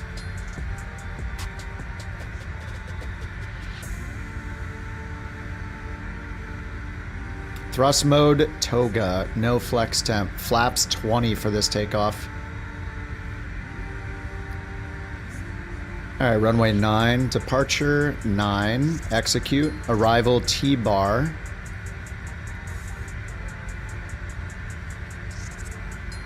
T-bar 4, bro transition, 1-6 left. Ooh. Kipper? We doing the Kipper? Let's see. ILS 16 left.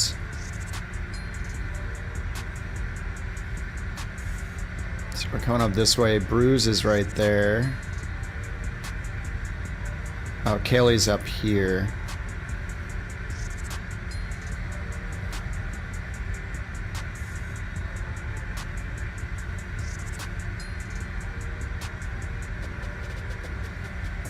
I think it's Tashner right here. Or Kaylee. It's Kaylee or Tishner. Let's just pick Kaylee for now. Kaylee, execute. Performance page. No flex temp. Performance and it's already in there. 31,000 for the climb. For the cruise. Let's see if I climb properly this time. 31,000.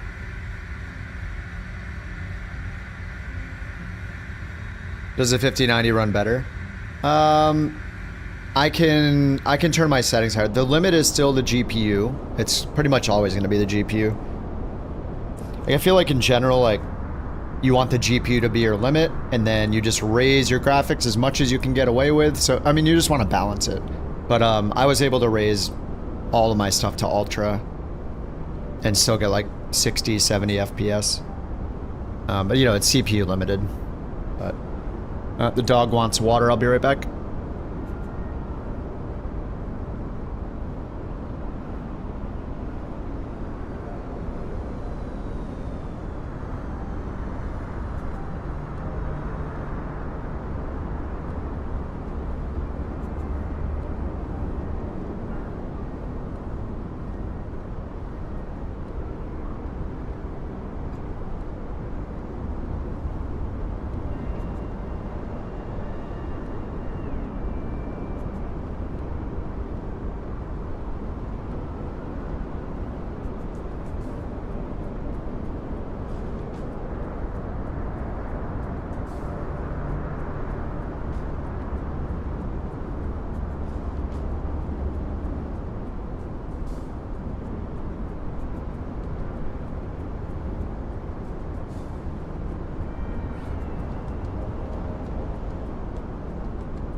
She's trying to ring her bowl, like, she makes noise with her bowl.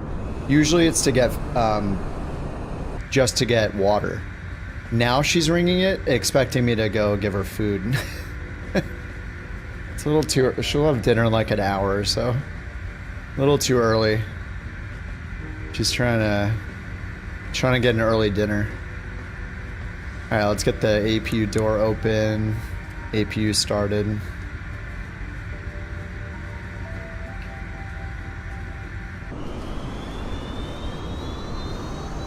Nice. Oh no, wait, they don't have the bags yet, do they?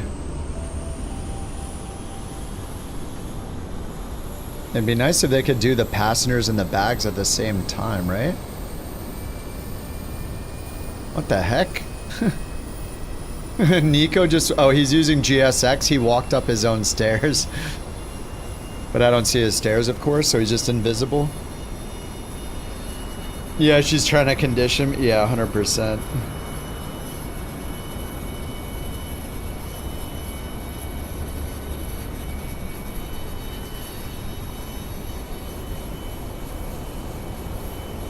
Yeah, now they're loading the bags. And it takes forever.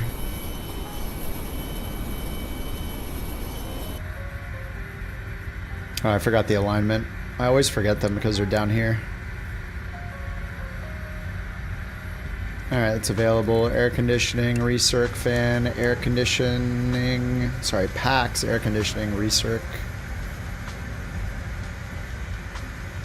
And we can disconnect the GPU. We can close the PAX door.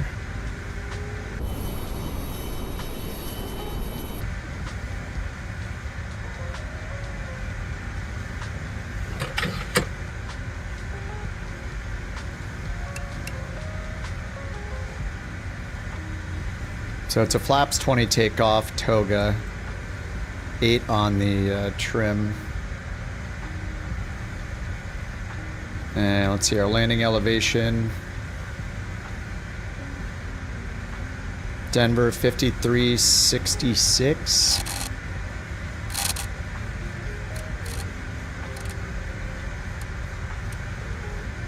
$53.60. All right.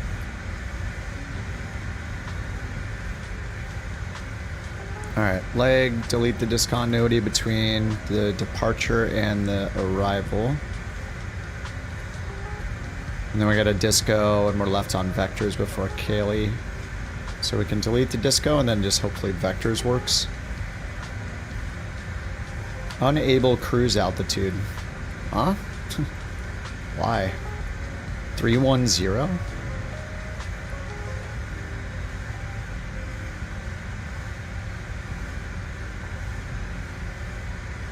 Oh, because at Bro it's 280. Wait, no, 270 or above. Alright, whatever. I don't believe you. We're going up. We're going up that high.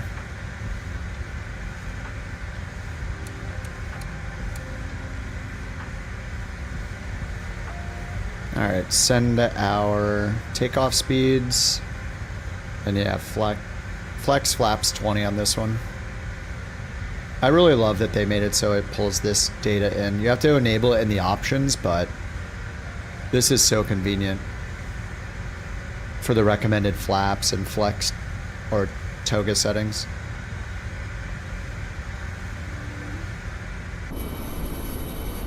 We're loading those pretty fast.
Alrighty, sorry about that. What's my opinion on 24? I don't know why you'd play the previous version of a game if there's a new version out. That's my opinion. I have only played 24 since it's come out.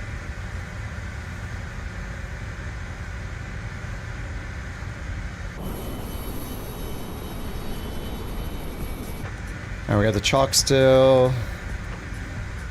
Ready for pushback. Chalk's removed. Need to remember flaps 20. APU's ready. Beacon's on. Hello, Captain. We are ready for pushback.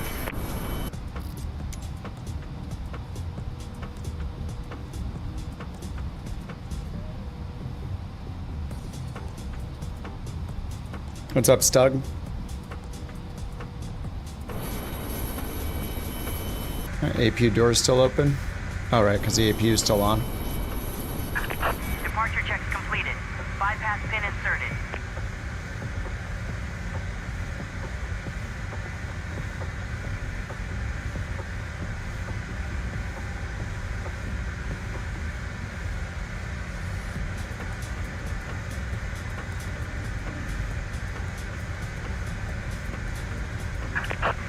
gear.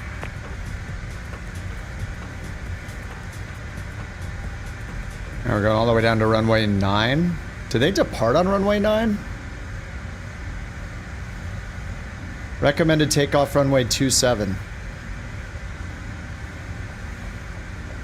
I don't think we should take off on runway 9.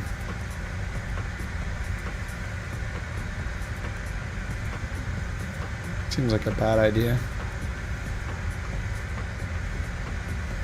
27 has a 6-knot tailwind, but I think that's fine. I mean, otherwise we're taking off into the mountains. I don't know, what do you guys think? A long taxi, take off into the wind, or a tailwind and take off not into the mountains?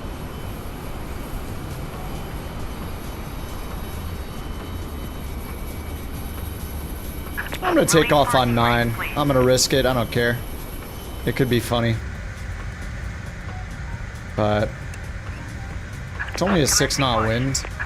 All engines clear. Start at will. I'll take off into the mountains. We'll see how it goes. Start at will. Boost pumps on. Left engine. Line up on 9.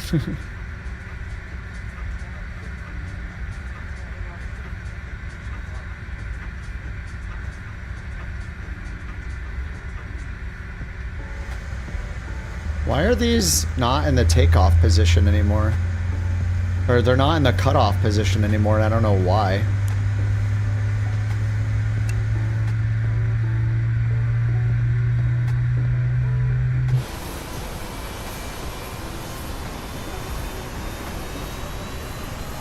Anyway, take off whichever way you want.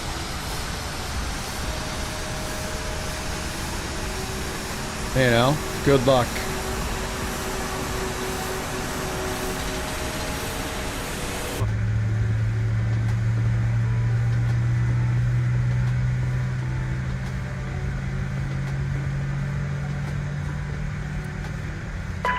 Please set parking brakes. Unlocking gear. Alright, window heat on.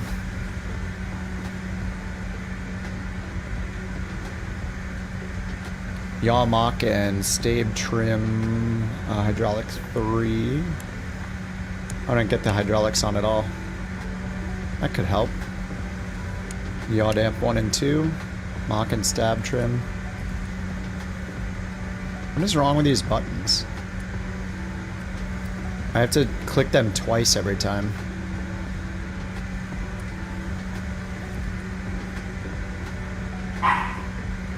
Alright, flaps 20 for this takeoff. Don't forget it. Disconnected. Bypass pin removed. Left is clear. Right is clear. Alright, taxi light on.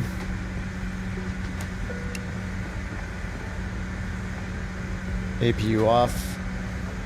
APU door closed. Cabin altitude warning high. Let's hit comma 3045.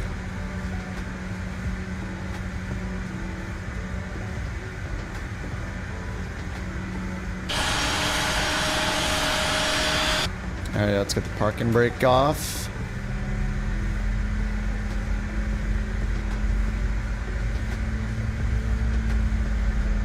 Nose wheel steering is a good idea. Reverser's armed.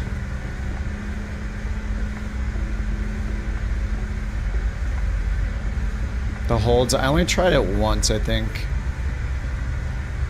You have to like hit the hold button and then type in the hold down here. You have to type in the fix. Somebody showed me last time.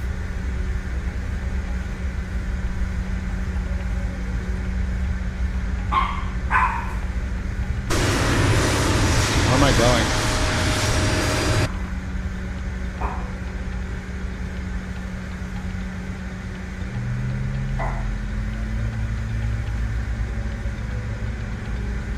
She's getting her Bork on.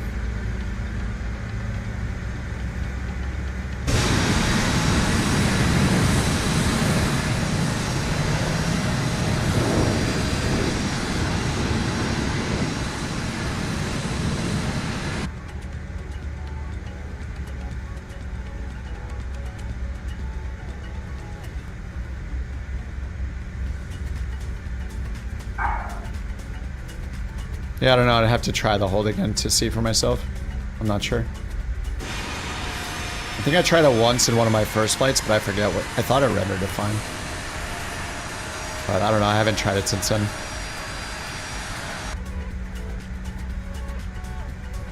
Alright, landing lights, strobes. Pitch trim set, flaps are set to 20.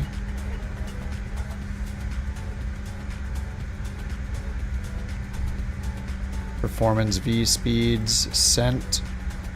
Rotate 126. Yeah, 126.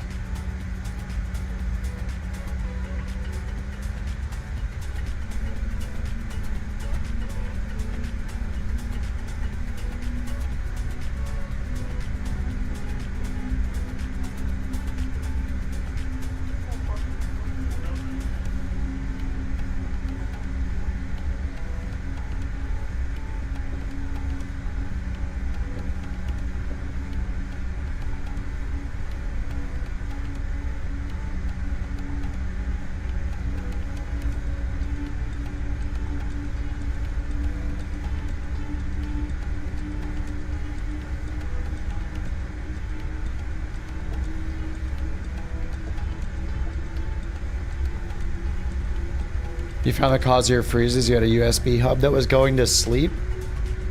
Selective to suspend. How do you turn that off? Well, I don't even have a... Well, yeah, I don't have a USB hub. Everything goes straight into the PC, but I mean, those are USB hubs internally, right? Do I have to turn those off?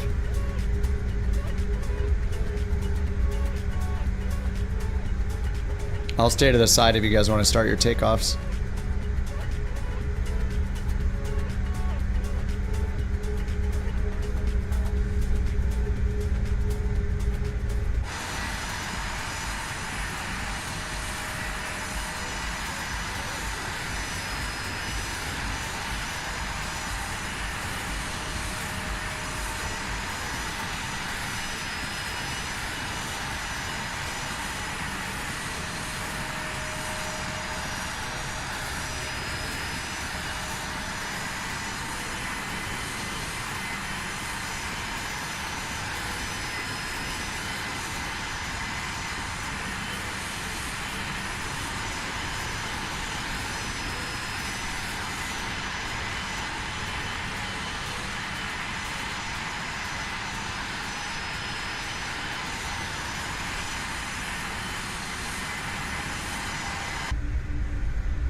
How when you try to basic hold, it went all over the joint.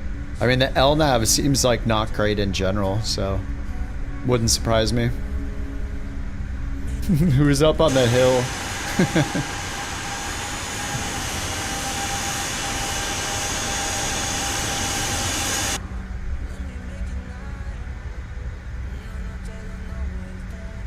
And device manager, power management for each hub, and make sure that it's off.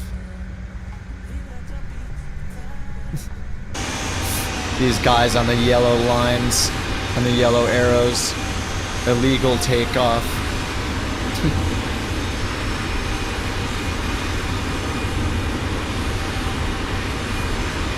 It's a queue that's not moving because people just aren't taking off. Just waiting and waiting. Waiting so the queue gets longer. When you're first in a line, it's your turn. Make it happen. What's up, Delta? How you doing? Look, now we can all go. Look at that. Queue cleared. Good job. Very nice. Alright, let's go. Toga, Toga.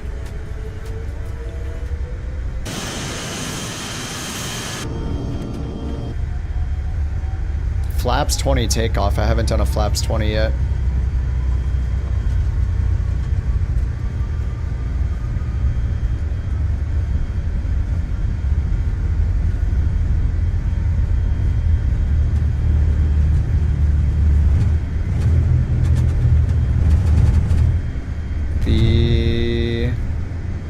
want to rotate?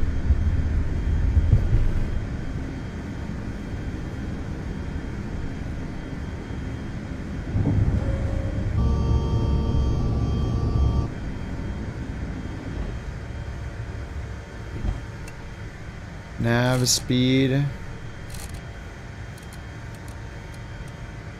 Pull up. It wants me to gain speed. I don't know why it's telling me to go that direction when our first waypoint is to the left. Don't sink. Alright, we're gonna go max power. The first waypoint is to the left? What are they, crazy?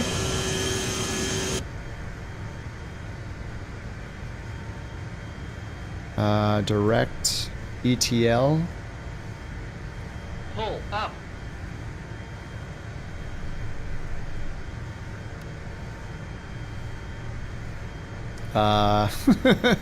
Maybe the other way was the right way to go.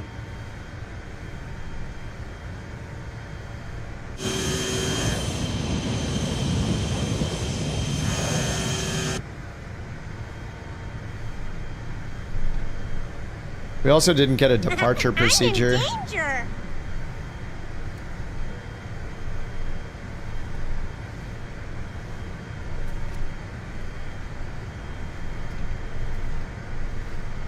Yeah, the flight plan had no departure procedure either.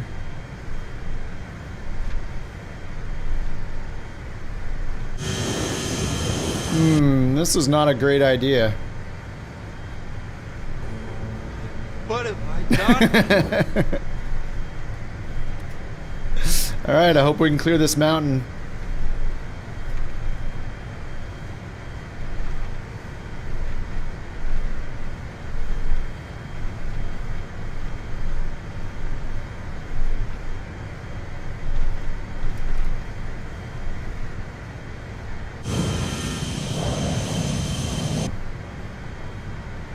Here's how do you go in the opposite direction? Yeah, I mean, it says, you know, of course it says runway 27. I mean, that's what I said 5 minutes ago. I was like, oh, let's try this out. Let's try this out even though this is the wrong runway. It'll be fun, they said.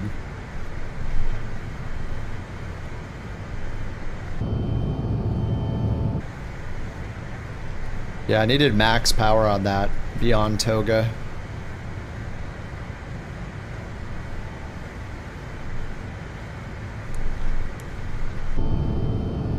That was fun. I still don't know where the LNAV's trying to take me though.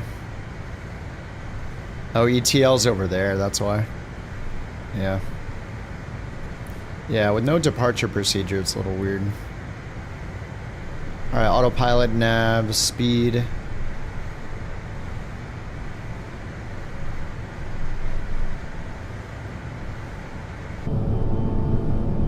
And we're in the climb D10. Some of us didn't make it.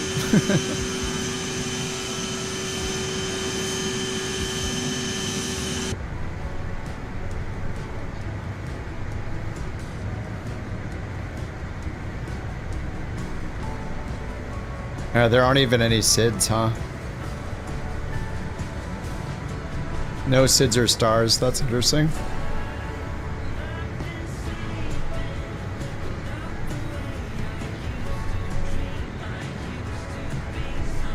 And we're doing the T-bar.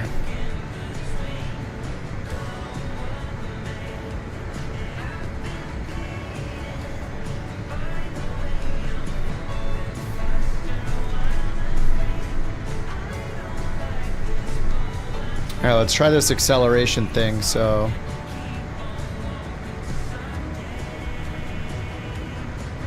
You just barely made it? Yeah, me too.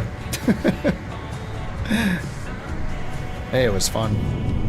Unless you didn't make it, then it wasn't very fun.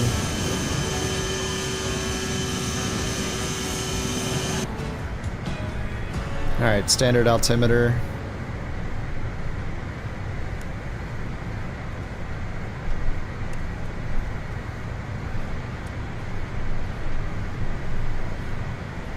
Alright, let's go up to 270 knots.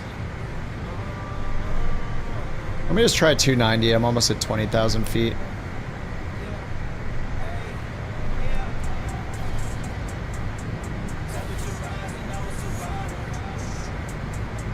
Yeah, it's just accelerating like crazy. And we should really just go to like 270, I guess.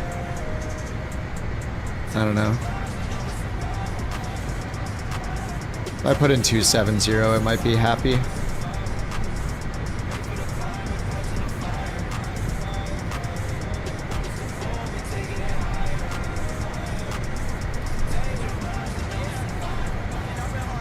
Oh my god, that thing is so annoying.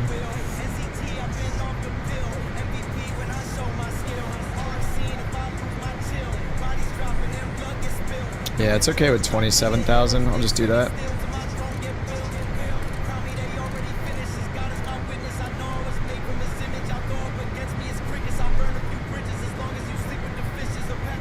Yeah, it really is about accelerating, and you have to accelerate a lot, and then you can finally build enough speed to continue to climb. That's kind of cool.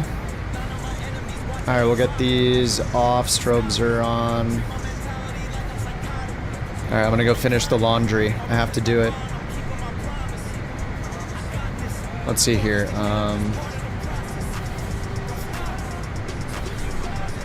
Let's go to MFD, VNav. 14 minutes till TOD. We'll see though, it'll probably be a little less than that.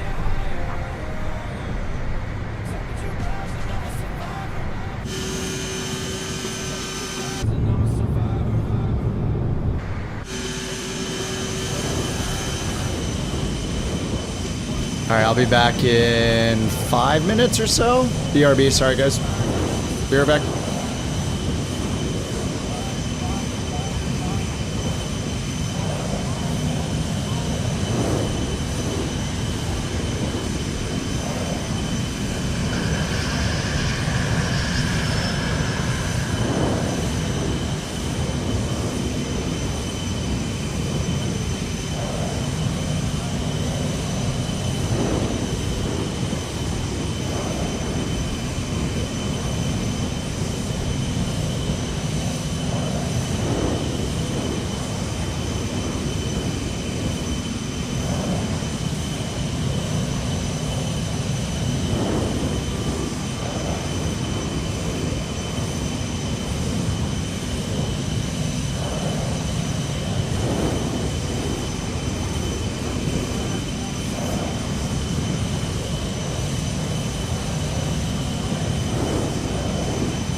not dead. We are dead.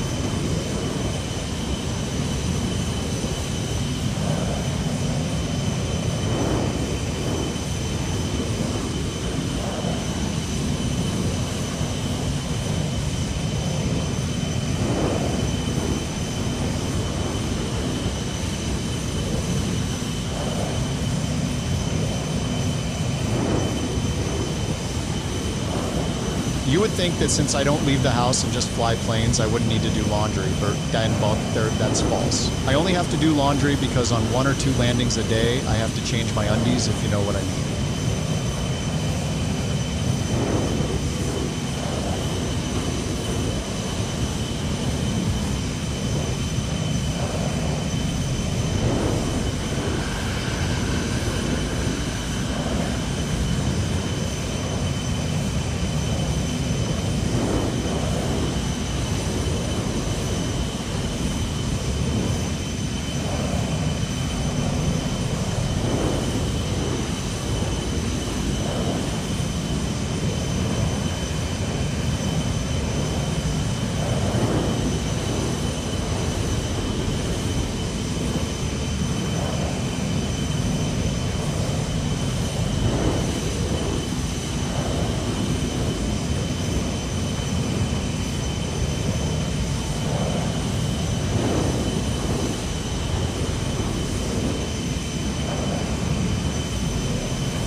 Hey Mountain, do my underwear wash with yours?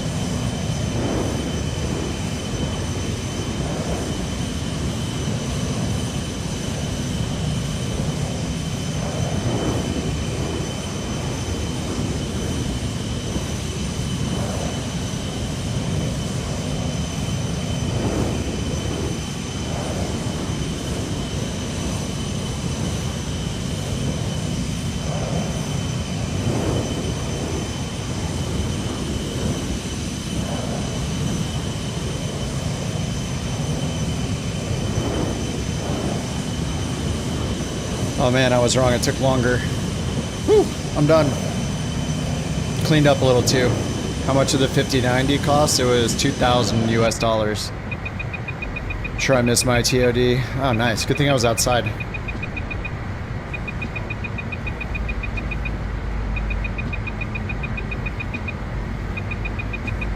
Damn? What do you mean? That's MSRP. That's the least you can buy it for.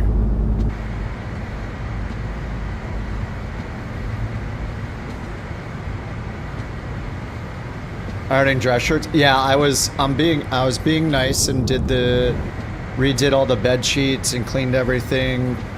Did some cleaning up for the arrival of the mountain. They just take forever to dry, so yes. Made the bed, you know, trying to be a good person. She's gonna crash as soon as she gets home. She's gonna be tired, so I want to make sure she had clean sheets. And the sheets were clean. So I didn't start the descent yet, so let's do that. Altitude to 0 VNav. Sorry it took me so long, guys.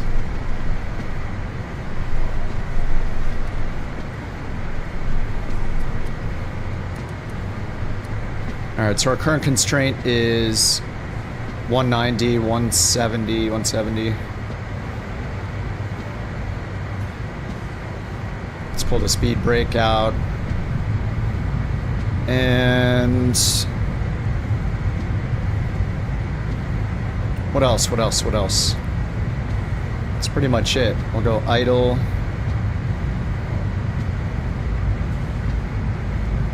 Will there be a guide from me attached to the romance mod? Nothing happened while I was away? Oh, I can see the log. Let me take a look.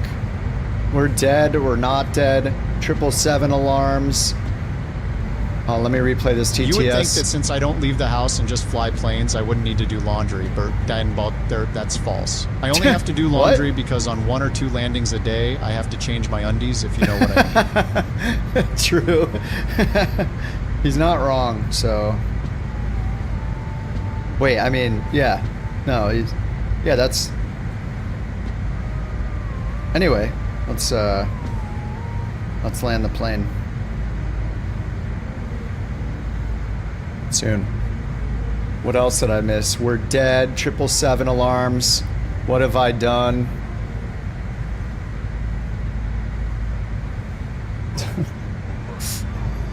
Don't talk about my undies.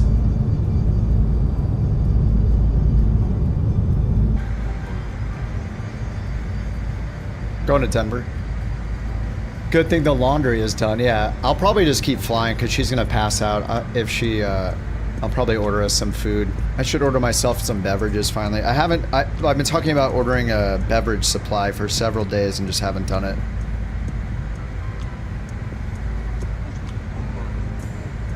Throwing a bottle of wine in there for her, of course.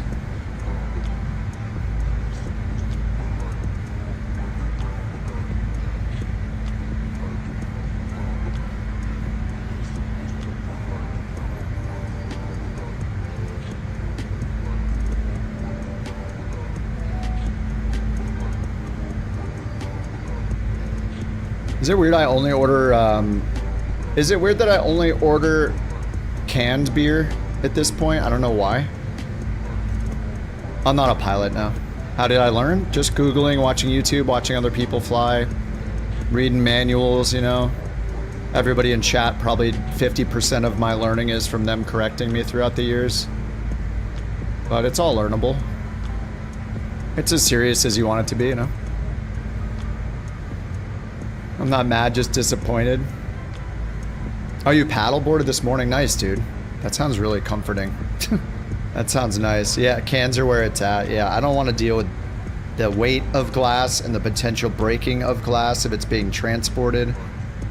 And it's just, I don't know, I like stuff in cans.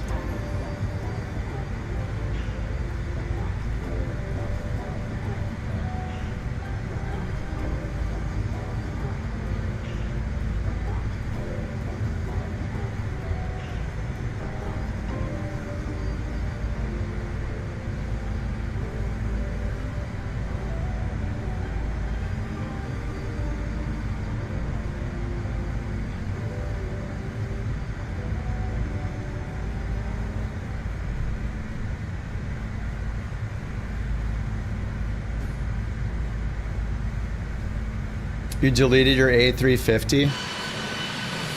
So did they not improve it at all? Oh, we're actually on the path now, nice.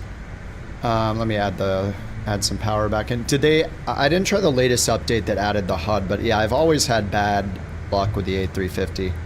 The performance has always been horrible for me, and it's them not addressing the performance is so frustrating. I just generally have no, I don't prefer any builds planes over any other plane. If there's an alternative, I'd rather fly that than the any builds in general. Any builds doesn't, I ranted about this yesterday. Anyway, TLDR on the rant is any builds doesn't give a crap about performance, is my opinion. They don't care. All they care about is announcing the next thing. They want to blast another email out when they're saying it's got a new feature over and over and over, 13, 14 updates in a row. I think they've mentioned performance improvements 1 or maybe 2 times, and there actually hasn't been a significant performance improvement. So it's just a marketing company that makes planes, is how they come across. They don't come across as a plane dev that makes good planes. They come across as a marketing company that happens to make planes that they market. They're so different than PMDG or Phoenix or Fly-by-Wire or FS Reborn or Black Square or so many other developers that are in it to make a great plane and therefore win their audience based on something that is incredible. It seems like they just care about the marketing. Do anything they can to blast out another email with another feature announcement while the performance of the plane suffers and just sucks all along. So, yeah. Any builds, no thanks. Do you have to buy planes separately? It comes with a bunch of planes, but yes, in general, the best planes will cost money because teams or solo developers will spend thousands and thousands and thousands of hours making them, and nobody should do anything for free if they're good at it. So yeah, they charge money for those planes. So yes, there are planes that cost, many planes that cost more than the game costs.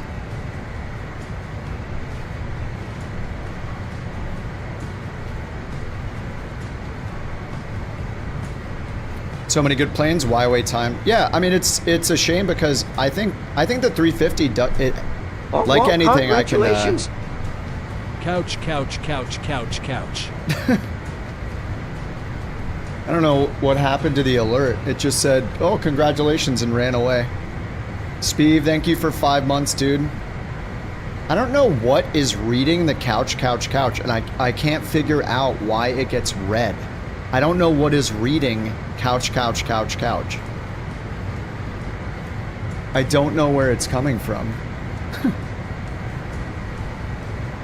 Here, let me try to find out where that sound is coming from. I need to know. I'm going to replay the alert and see if it plays its sound again.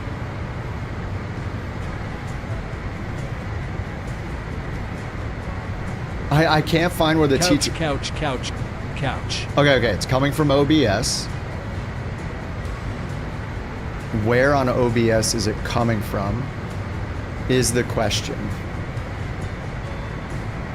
Okay, somewhere in OBS. I gotta figure this out. Because I've been trying to mute that, because I can always read that myself, and it interrupts the TTS every time. You scared it with couches, I know.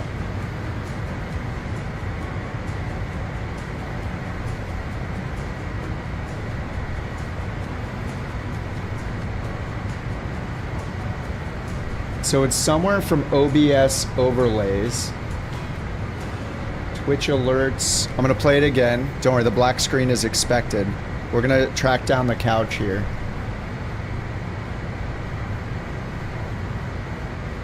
Come on, say it again. Couch. Damn, I didn't find it. I gotta do couch again.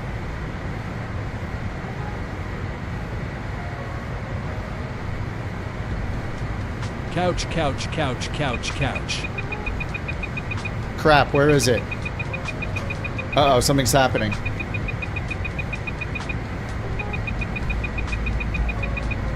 Alright, what's the weather at Denver? Altimeter 3015.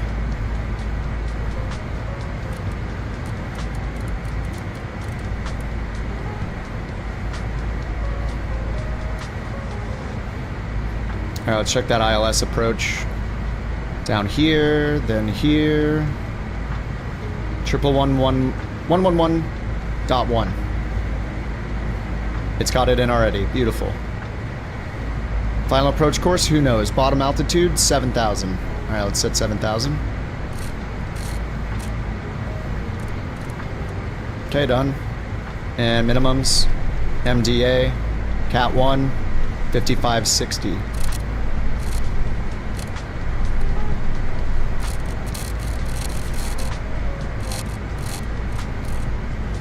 This acceleration is so good. Look at that. 5560 with a knob. And then we'll right click like Jack told us to. The alarm was probably the washer or the dryer. No, it's all done. It's all clean, dude. It's all clean. We're good. Okay, now let's see how it handles the vector here at the end of the arrival. Delta, do you like the livery? The answer is yes. He does like the livery. Soon, couch liveries. Hopefully. Alright, let's go to performance and set our landing speed. 132. We'll set all of them. VREF 132. 132 is there. And let's see which one it actually set as 132. VREF is 090. Oh, that's rotate, sorry. So it just sets 132 as the target speed? No, it doesn't. So that's separate then. How does it set 132? I don't know where that data goes when I click the button. So is it in perf? Perfinite. Does anybody know where it puts the speed? Where did it put VREF speed? Because here I can change between V speeds and target. If I go to V speeds and select through them, there's V1, VR, V2. That's for takeoff. If I switch to target airspeed, it only shows VT, which was not set at 132. But then here, 132 is set. Is it in the legs? It must be in the legs. Next page, nope. No speed restrictions in here. Where does it put the V speed?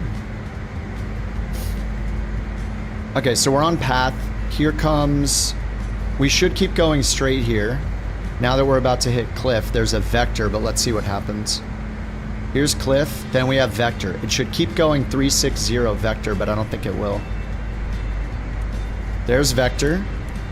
It should go 360, which is straight north. Let's see where it stops.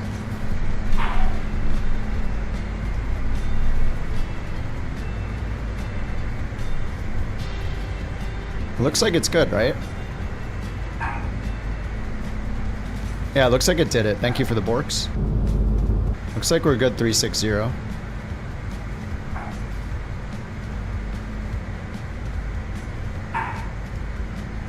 Alright, before landing we want thrust reversers armed. Nose wheel steering is on. So I don't know where this VREF gets set. Is there a bearing? Speed references are here. Where the heck? Is it just speed? Oh, it's just speed.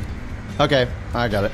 Alright, it just uses the speed knob to set it as the reference. Okay, got it. So there is no VREF there. Wait, has that badge been there the whole time? Wait, what happened? How did I not get the notification? It has? Oh god, wait. Did it read the TTS? It's been there for a good minute?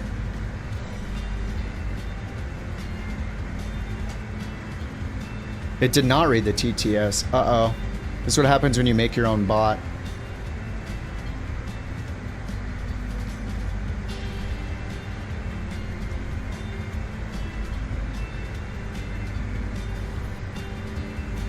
Re-queue. Here we go. Let's see if it works the second time. Oh, well, Delta Tango 529, 21 months as a coach captain. That's impressive, but must have some serious skills in flight simulator. Alright. There we go. There's a bug somewhere. I gotta figure that out. Didn't mean to take over the channel. Oh, it's well deserved, man. You at this point you can if you want to. Please, can you please take over the channel? This is a lot for me. All these people talking about me pooping my pants when I have bad landings and stuff. Asking me every single day what I think about say intentions and VATSIM and INI builds. I can't do it anymore. Please take it over. Direct Kaylee. 10 down to 7. Nav mode.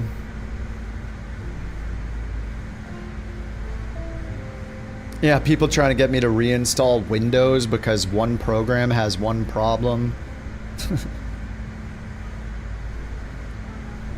Alright, execute, nav, approach. And path is on.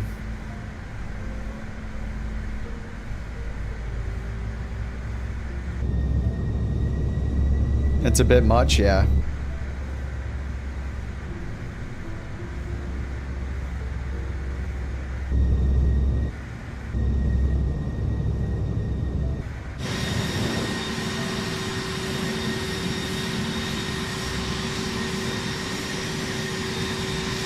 Delta, thank you for 21 months, dude. Speed, thanks again for 5 months, man. 21 months. It'll be November, right?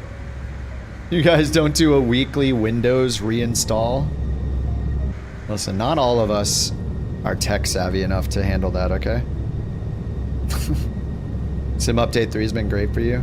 Clear your cache. And don't use any other programs, apparently, because I get half the FPS.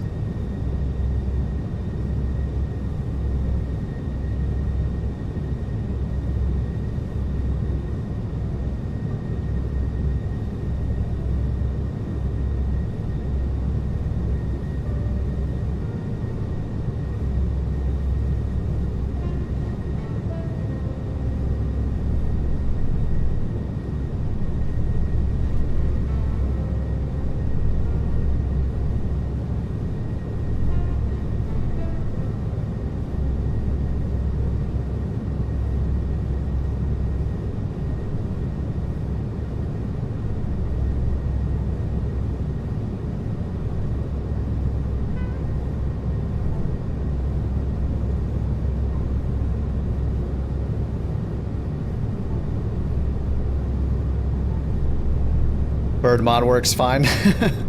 Yeah, but you're a developer that knows how to develop, I guess, so. Stop developing.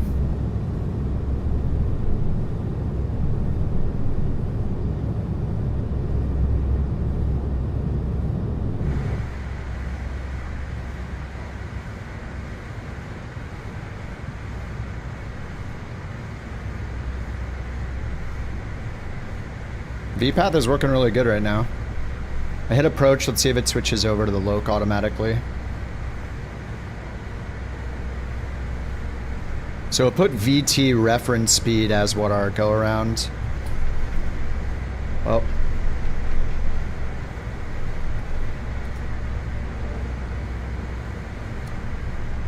It should change over automatically, but if it doesn't, we'll switch manually. Then we need to put in our final approach course. 173. I think it only did the switch once.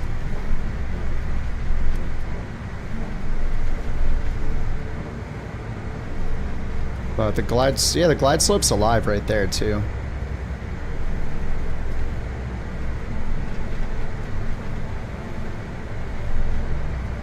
You reinstalled the CRJ and what got fixed, Stug?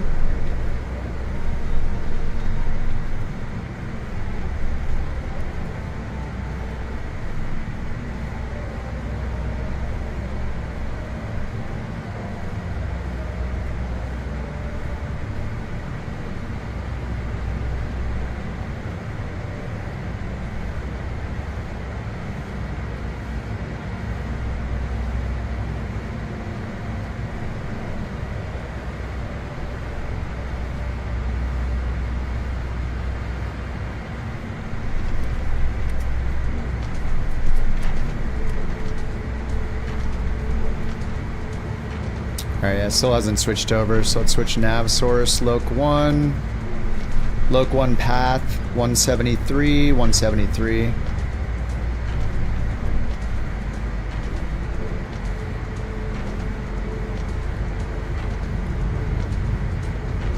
I need the speed brakes.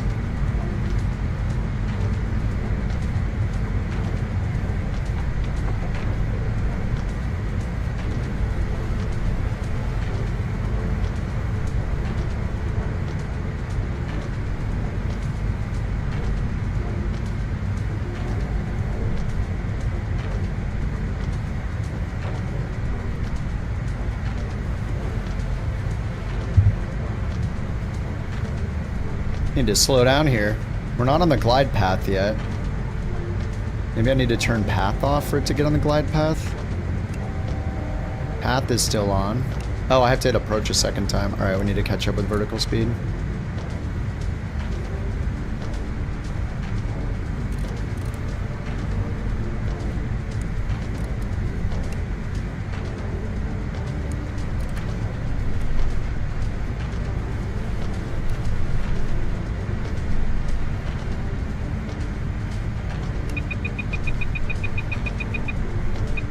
I can't slow down. I had the speed brake out. Glide slope won't get caught. Selected altitude glide slope. Hopefully I'll catch it now from above, which isn't great, but...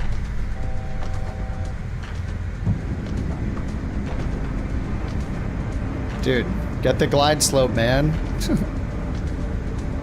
I don't know why it doesn't want to follow the glide slope.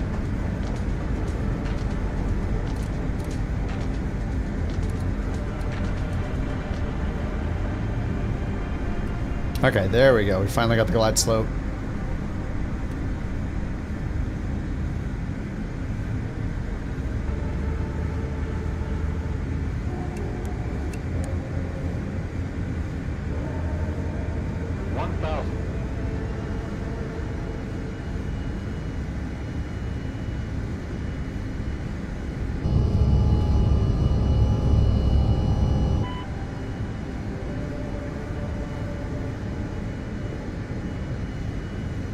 Alright, autopilot's off.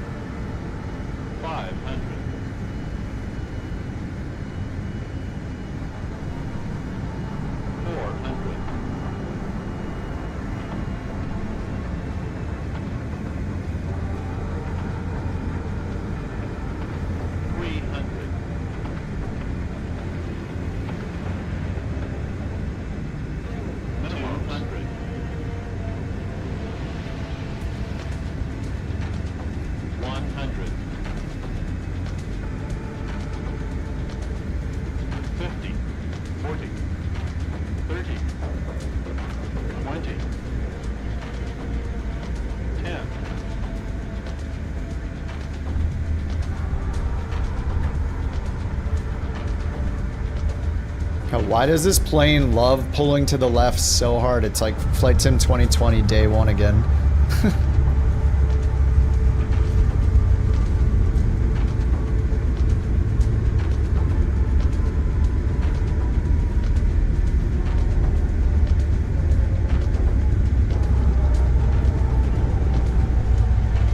Oh, its music is weird. What's happening?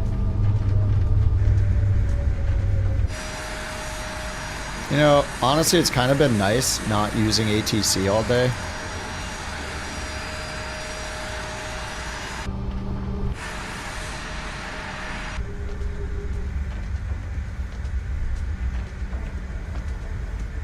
CRJ pilot says it does pull. Yeah. I will choose to believe you.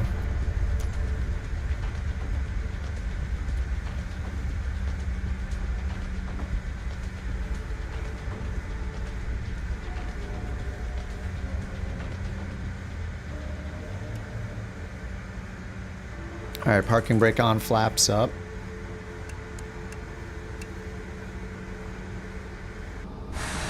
Oh.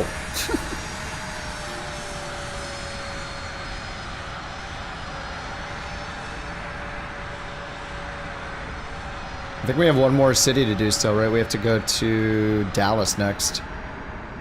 Yeah, the King Air Professional would be awesome. The music made it feel more intense, yeah. And it's funny, I have it on the dreamy playlist, which I thought would be like chill and nice. And scattered throughout it is just these like cinematic sounding tracks. I don't know, it's weird.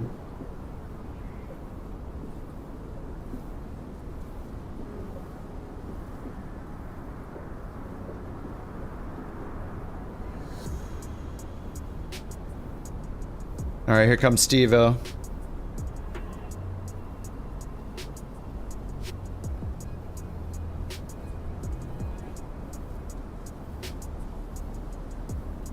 Stevo's first. F-15.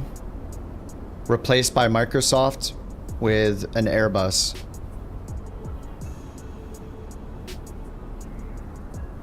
Scanned is first, actually. He's in a Learjet. What did they replace it with? A Bonanza. Oh. What's up, JJ? Sim Hanger did a video about how bad it is. Does he play it every day? I literally play it every day for like 10 hours a day. It's really not bad. I don't think it's bad at all. I think the damage done by all the crybabies on Reddit on release day because the servers weren't available for 8 days has been so far and widespread that everybody thinks the game's a broken mess. Yet here I am with 2,000 hours in it, never played 2020 since this came out. So I guess I'm just making it up that it's good. I don't know. It's very weird. I don't understand what people's problem is. They're just making stuff up. I don't know. I don't know what they're talking about, why it's bad. Did it have a rough launch day? Yes. Do 99% of big games have bad launch days? Yeah. Literally every single one. So I don't understand. It's like people have never had a launch day for a video game in their lives. I don't understand. Maybe it's their first video game? I don't know. Cue James Franco, first time meme on release day of an anticipated game.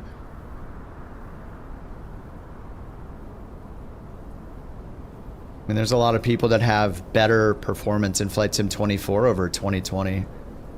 Diablo 4, literally every game has a bad launch. The problem is, the challenge isn't if you have a bad launch or not. Pretty much every giant anticipated game has a bad launch. It happens almost every single time. The challenge is having a community of people that supposedly love your game that are mature enough to not run and review bomb it negatively when they have a launch day problem. And unfortunately, the Flight Sim community does not have a mature enough audience to do that. To just be like, oh, we've seen this a million times with every other game in the world. It happens literally every time. Maybe we should just chill for 24 hours before we go and review bomb the thing on every platform possible and say it sucks forever. Maybe we should just give it 24 hours. I have no problem with the sim. If I had a problem, I would have gone back to 2020 over and over and over again. I literally have not done one single flight in Flight Sim 2020 since this game was released. So I don't understand why people are even still playing 2020 anymore.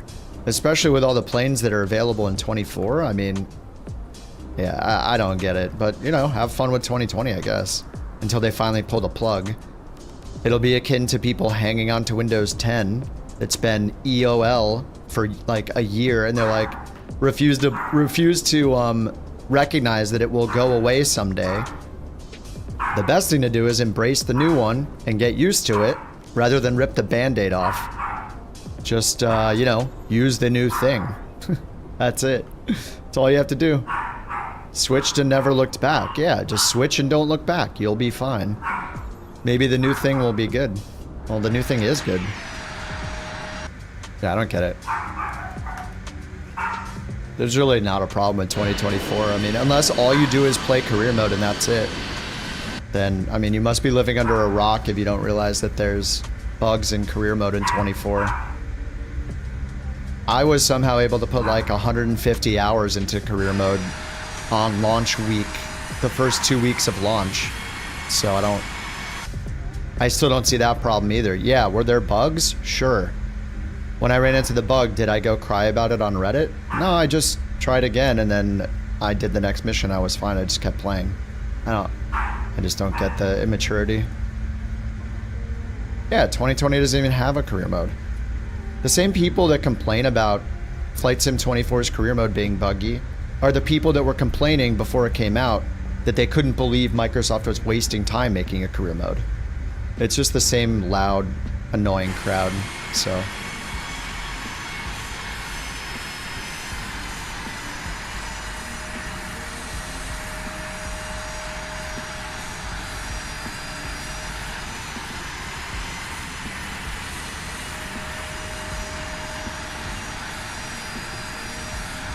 Flight sim community is a complete opposite of real pilots. Yeah, I'm 100% sure. And if you run into somebody like that in real life in the aviation community, I'm sure you blacklist them immediately and just never work with them or interact with them ever again. Unfortunately, there's just so many people on the internet that it's hard to avoid them, you know?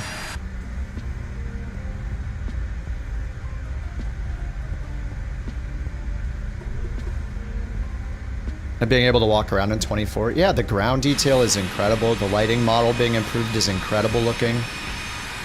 Yeah, anybody that looks at Flight Sim 20 and looks at 24 and doesn't realize that the entire lighting model has drastically improved the game needs to go see the eye doctor. The parking arrow is from GSX. You can set it so it keeps the arrow there until you arrive. By default, it only shows it for like 10 seconds, which is very unuseful. So I just set it in the options to show it permanently until I get close. So then I don't need like taxi, I can just look for the arrow when I'm taking it, you know, just chilling.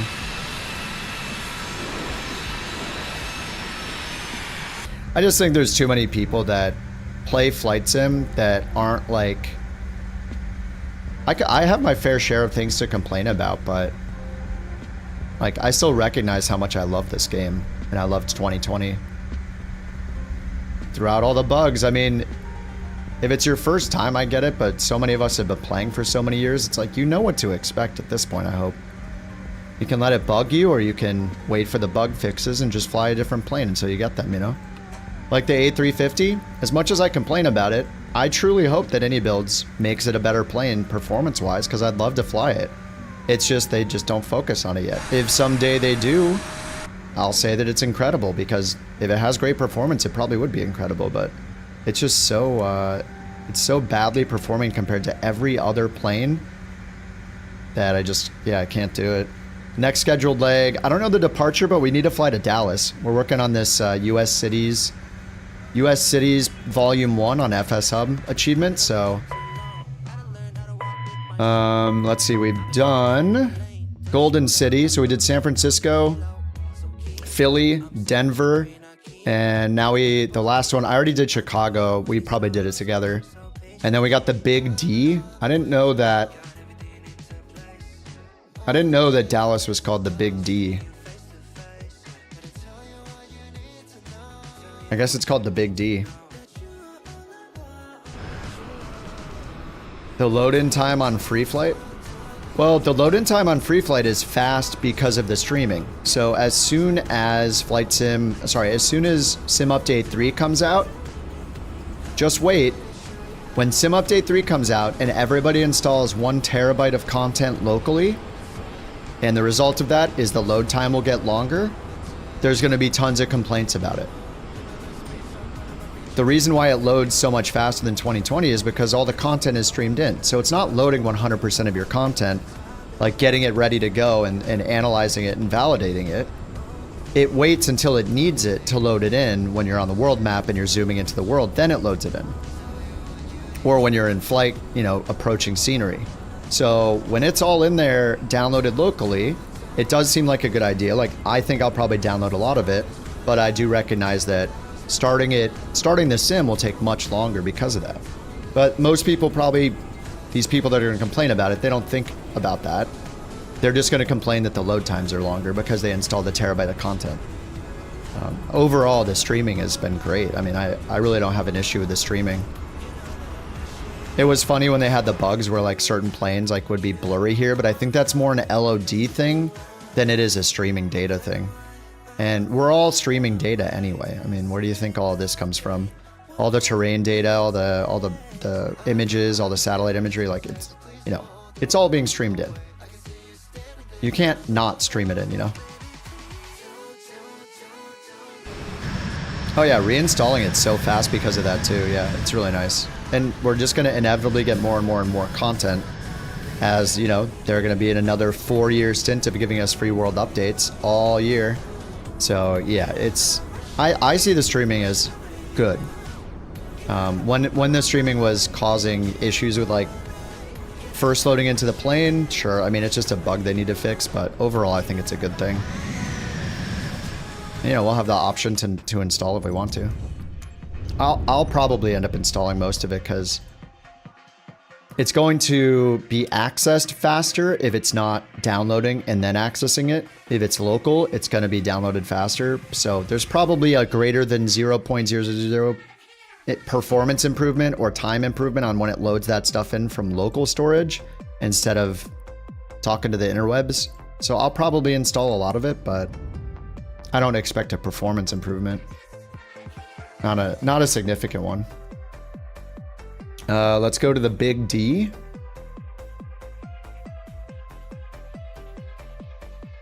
Any airport we can leave from. The Big D, couch 323. So where do we want to fly from? Let's go to next sim flight. Search route. Find an origin. Is it KDAL? Is that where we're going? Oh no, DFW. KDFW. Search. Maybe we can find some crap weather. What's up, JT? Kaya, 50. Oh no, 15 is too short. That's boring. Actually, we have to fly at least 120 nautical miles. So more like 200 is good. Here's 190. Marginal VFR in Hot Springs in Arkansas. Springfield, we've been there recently. I kind of want to go to K-Hot. Yeah, let's go to K-Hot. Hopefully there's good parking there. Let's see. Hopefully there's enough parking for all of us. Yeah, there's a lot of parking. All right, I'm going to go to parking 38. K-Hot to DFW. Here's a link to those maps if you want to use these maps. Or you can just at least scroll down and click the button to go to SimBrief for Flight Sim or SkyVector flight planners. So I'm going to go to SimBrief. It'll pre-fill the airport codes for you. CRJ 7. Is the not? Oh, my sim just crashed. All right. Good thing I ordered some beverages that are on their way at some point. All right. It is restarting. Maybe KDFW. Maybe I have a problem with the. Maybe I have a problem with the scenery. It's probably not the scenery. Actually, we know what it is. Everybody here knows what it is. You know what it is. I know what it is. JT even knows what it is. What is it? Ultra air traffic setting. That's what it is.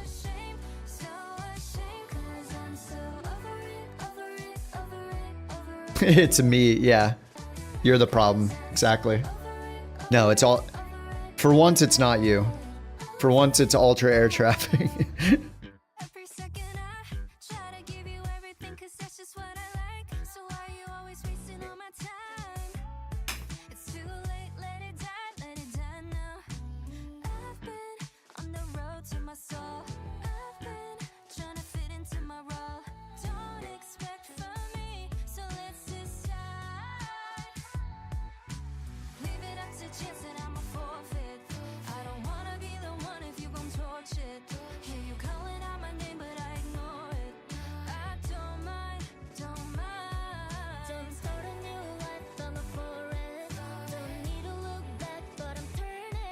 This music is very dreamy, as advertised.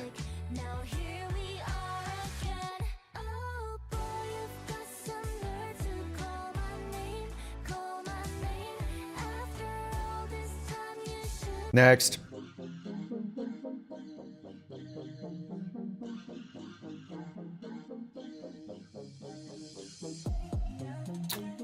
Two-Tone did a flight from Dublin to Detroit. That's what the new daily challenge is. Oh yeah, he uses FS Hub. I mean, they're number one. I was watching him earlier while I was adding some features to the bot. Oh yeah, whoops, let me go into here. Global render quality. Ultra was a bad idea.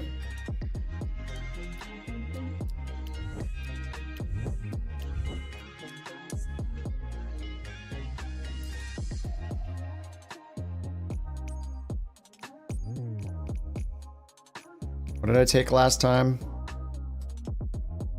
Oh, we're going to DFW. K-Hot. I like how the word custom stays in there when you click the search box. That's great. I think I did parking 23.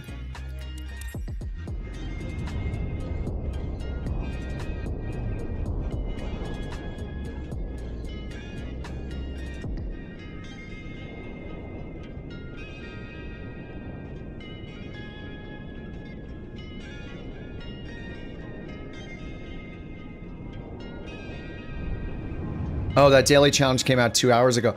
Oh, that's what the new daily challenge is. Oh, I got you. Sorry, I misunderstood. That sucks. I mean, that's why I guess it's nice that you can do any of the 3 challenges that you want. Oh man, it's raining. Nice. Well, I'm gonna turn it to morning. I don't like flying at night in Sim Update 2. Sorry, guys.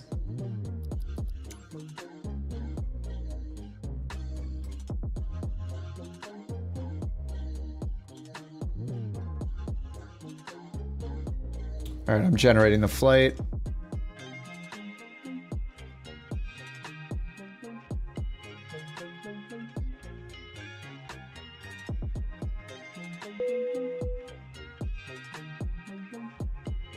Why do you have to hit refueling twice every time?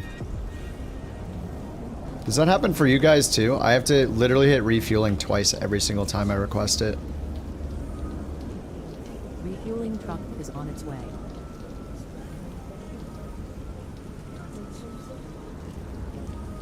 All right, catering service on the way.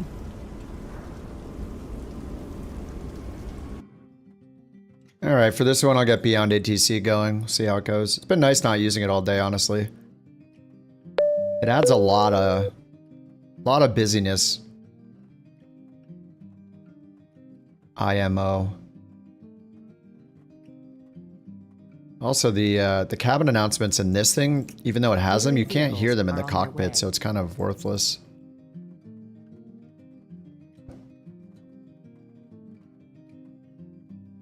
All right, import the flight plan. Fuel truck is in position.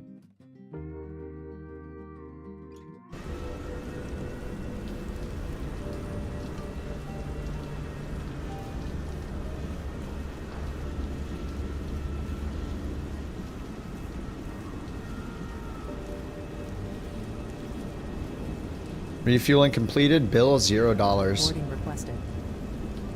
The flying food group is here.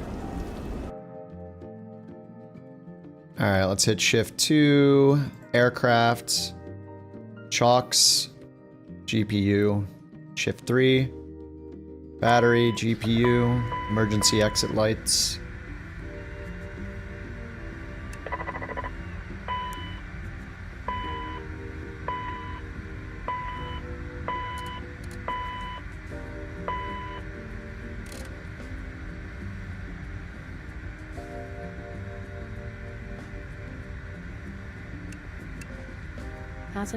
Nav.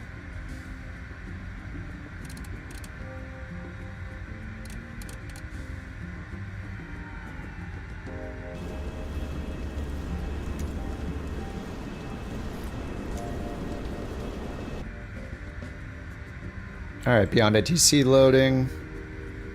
Beyond ATC connected.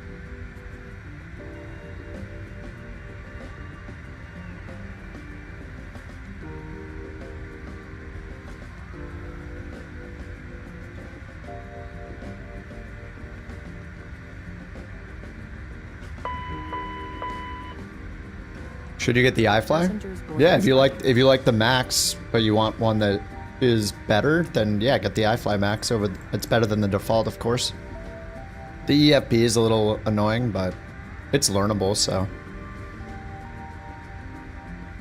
Couch 323 IFR to Dallas. I don't know what they did to the Boeing Max. The default one in Sim Update 3 is very bad. I don't know. They like broke it. Memphis Center cleared to Dallas. Something is very wrong with it. Vectors Wilbur, then is filed. Maintain 5,000. Expect flight level 260 10 minutes after departure. Departure with me. Squawk Tree 421. All right, 5,000 3421. Cleared to Dallas Eftworth. Radar vectors Wilbur, then is filed. Maintain 5,000. Expect flight level 260 10 minutes after departure. Departure with you. Squawk 3421. All right, Couch ATC 323. Couch tree 23, read back correct. All right, Short position start at in pilot's it. Discretion, hold for release. Report holding short runway 2 tree. Wow, he got really excited. Push or start at pilot's discretion. Hold for release. Report holding short runway All right, 23, flight plan. couch 323. Flight plan, send to FMS.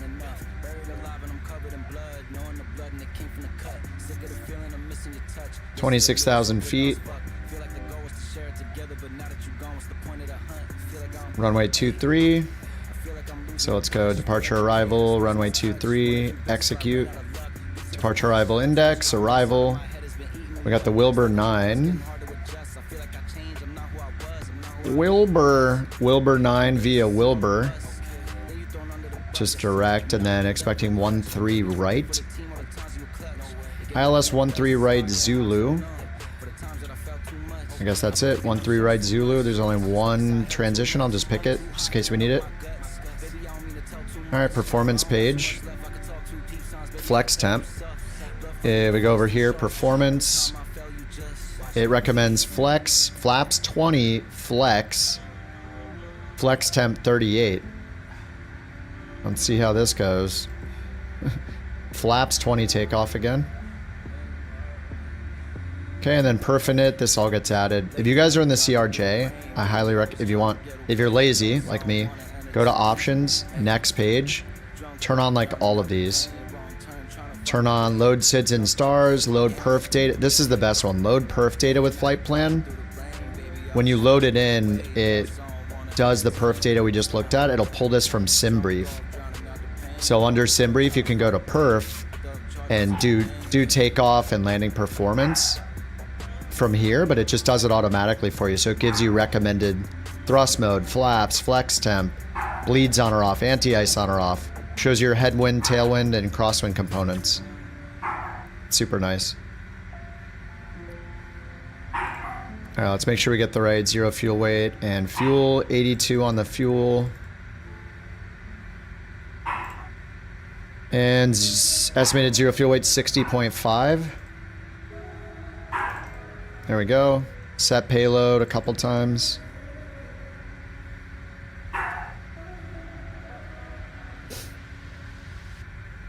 Okay, that's all set. And then we can, we should do wet and set all. And then I'm gonna leave this up for a second so I remember it's flaps 20. Thank you for the Borks. Oh, the last night prediction? What was it? Beautiful. That's a great use of a Bork coin. Thanks, JT. Thanks for timing him out.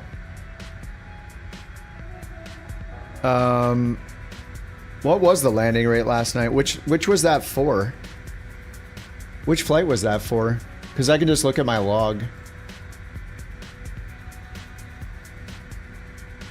Was it? Oh, it was the Starship 172. It must have been the Starship. If it was the last flight, it was the Starship, so it was less than 200. All right, there you go. Sorry about that, I forgot.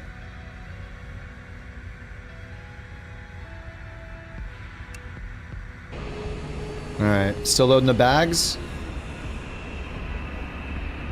Oh, they just barely... I know, the passengers are still loading. Okay, 53 out of 73.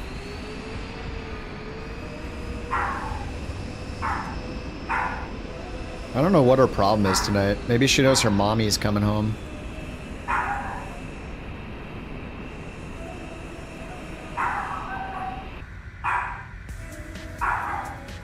Doesn't she realize she's embarrassing herself?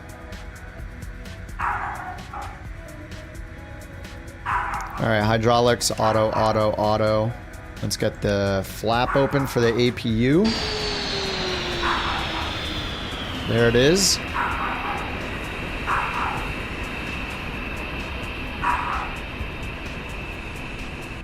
Alright, APU start. Nav light on.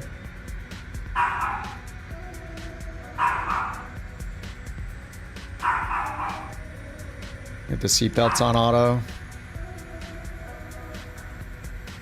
Alright, APU starting. Alright, Delta, have a good one, dude. Thanks again for 21 months, man.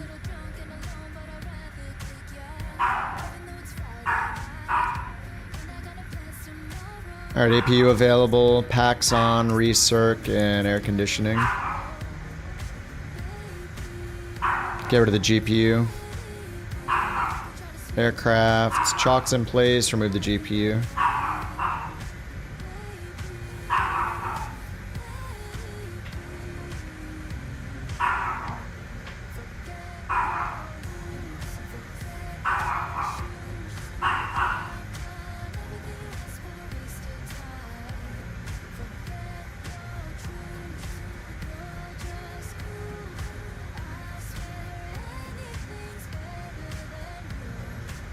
No, nobody's trying to break in.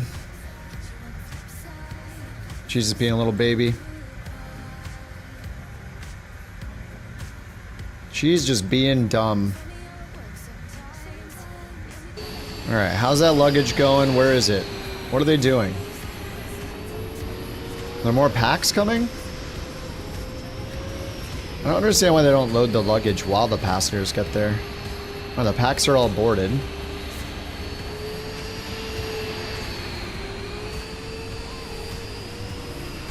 Now the luggage is coming. God, that takes so long. As if the luggage carts can't come here, and then the people walk from here to here while they're loading the luggage. So you don't wait for all the packs to board and then bring the luggage.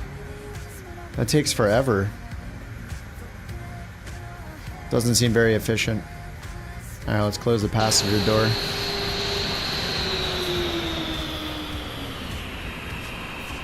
TMZ's trying to get the feet shots.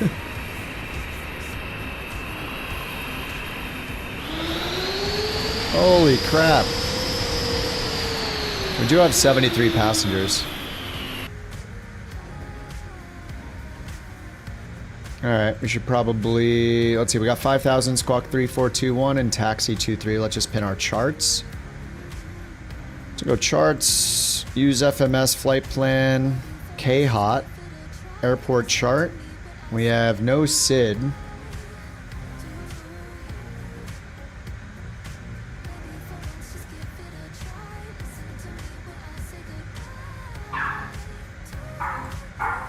And destination star is the Wilbur 9. Where is it? Holy crap, that's a lot. Wait, where's the Wilbur? Oh, yeah, those are the stars. Oh, it's way at the top. Where do you expect W to be at the top?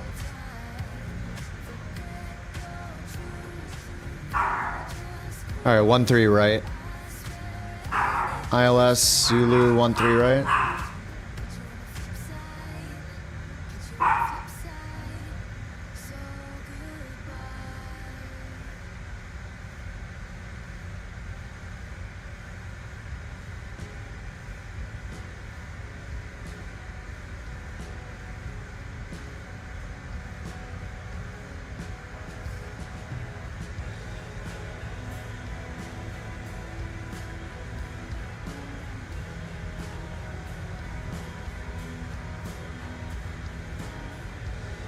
Yeah, she's gonna go in her crate. Hold on.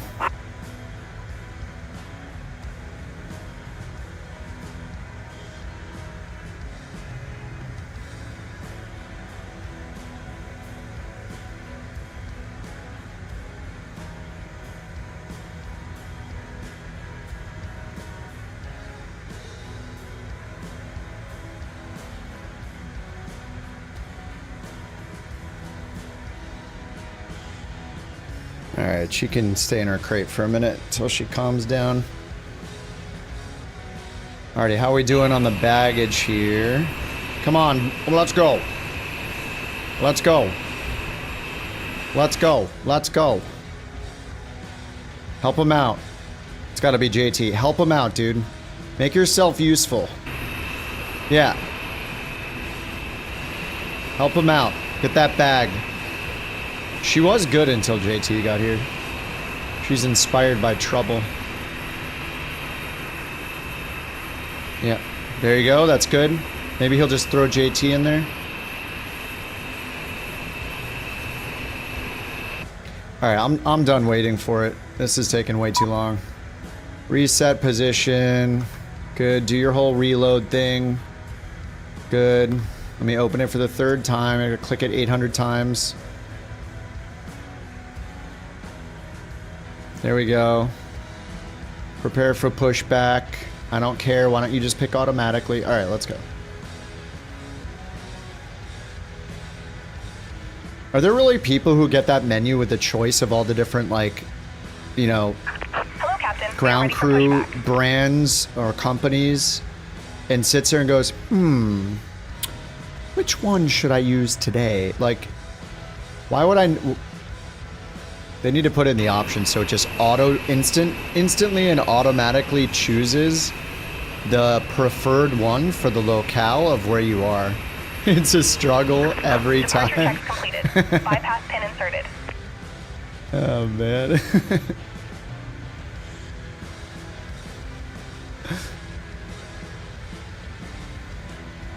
What the hell is that?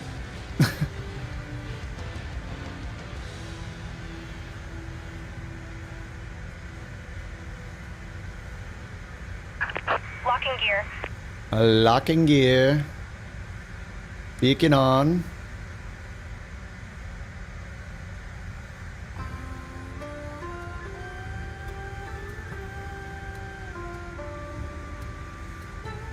Can I actually just put both of these to like this and then start the engines? Because I think that's how it does it when you use the state saving.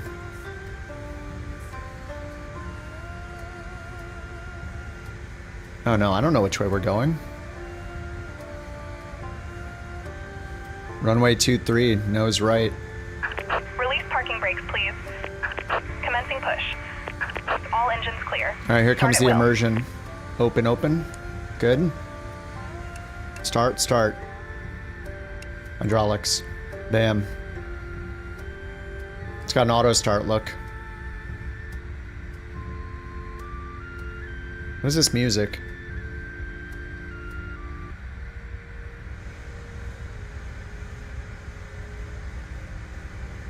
Look at that.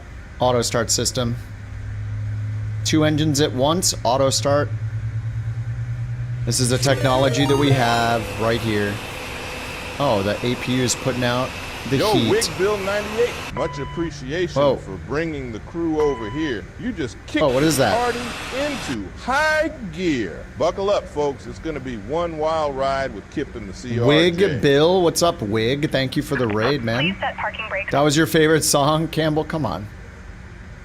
Don't lie to me. Lie to everybody else, just not to me. Set the parking brake. Parking brake set. Gear. All right. Gears unlocked. You got it. Unlock the gear. All right, let's get the window heat on. 1, 2. Window heat is on. Seat belts on. Yaw dampers. 1. Dose.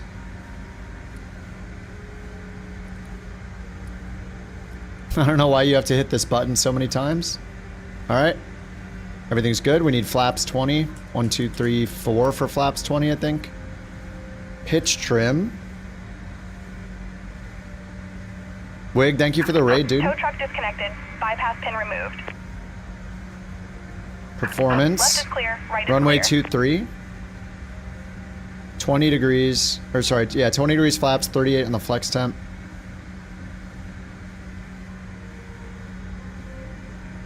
And I need the pitch trim. That's what I went for.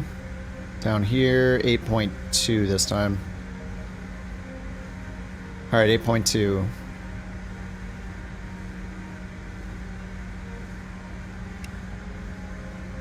Alright, bye-bye.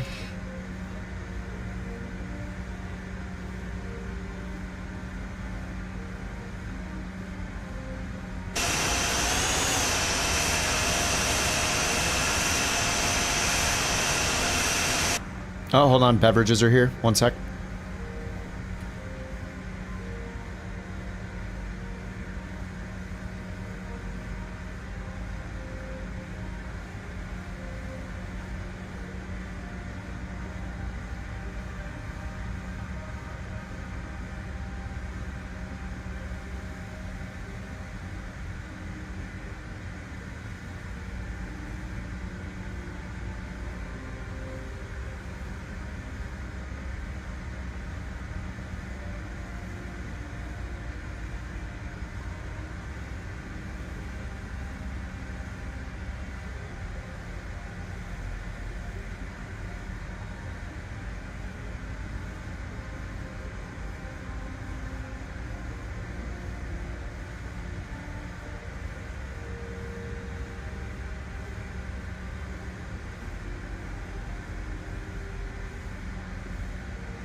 Alright guys, sorry about that, I'm back.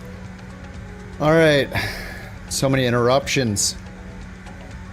Alright, I think we're all good here. Let's go to runway 25? 23. I know what's happening. 23 to the right. Oh, nose wheel steering. No, that's a floor light. Nose wheel steering. Reversers. Oh, look at that beautiful Atlas. Is that a C-17? What are we drinking? I made my beer order. Got some wine for the mountain as well. I just like buy a bunch and then it lasts me forever. What is happening here? It's so hard to move.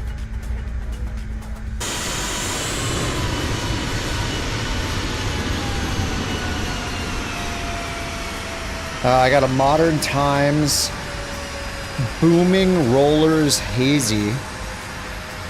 I just picked the ones I haven't had before, so I don't think I've had this before.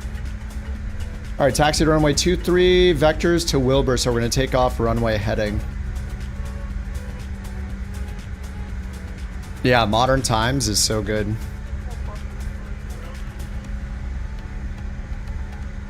Definitely a go-to.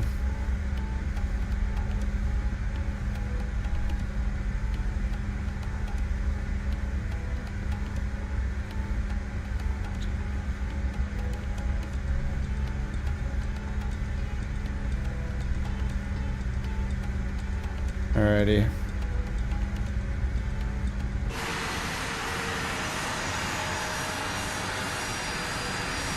JT, what are you even in? Oh, it's the Joby, but it looks like he's wearing a jetpack. Because it puts his guy in the wrong spot.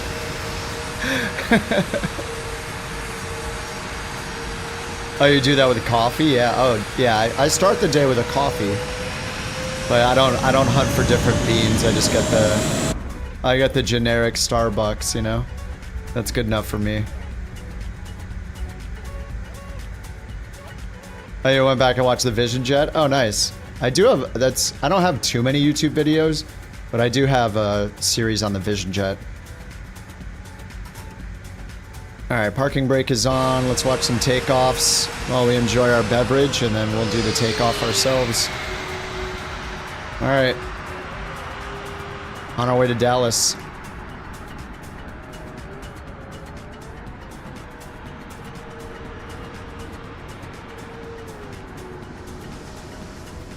And I don't know if you guys are doing flexes or togas. This looks like a flex. Actually, is that the 1000? Oh, that's the 900. Damn, the 900's a long boy. Clear for takeoff. Cleared for takeoff. Alright, we'll have a sip of this. Cheers. Happy Sunday night.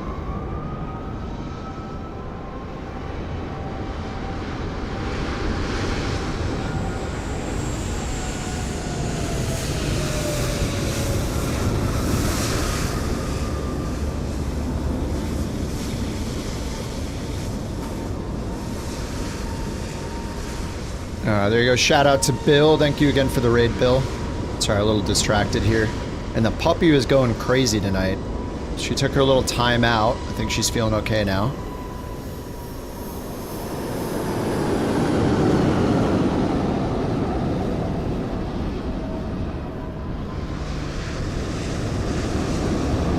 Keep them rolling, boys. Okay, JG's now in the 747. All right.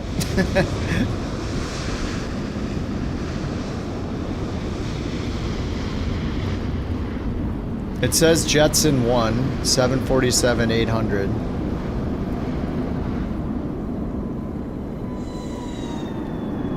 Nice try.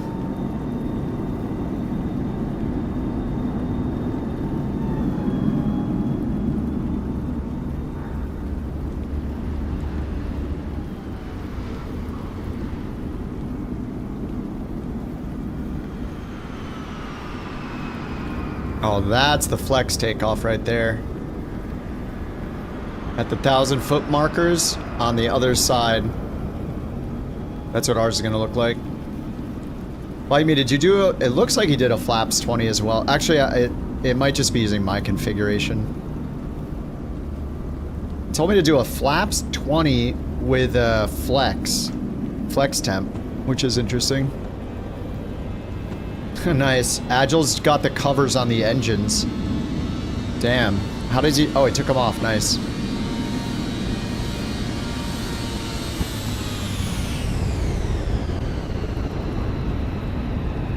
Watch it turn into a Minecraft plane. Here it goes. Oh. Oh, it didn't. Nice.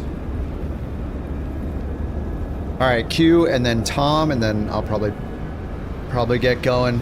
Yes, plen. It's a plen. Q's in the SF-50.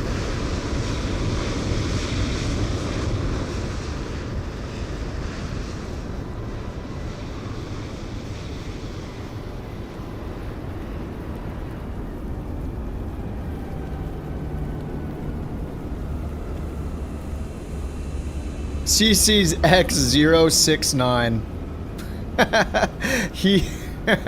he waited to rotate so I would see his tail number. Couch 069, beautiful.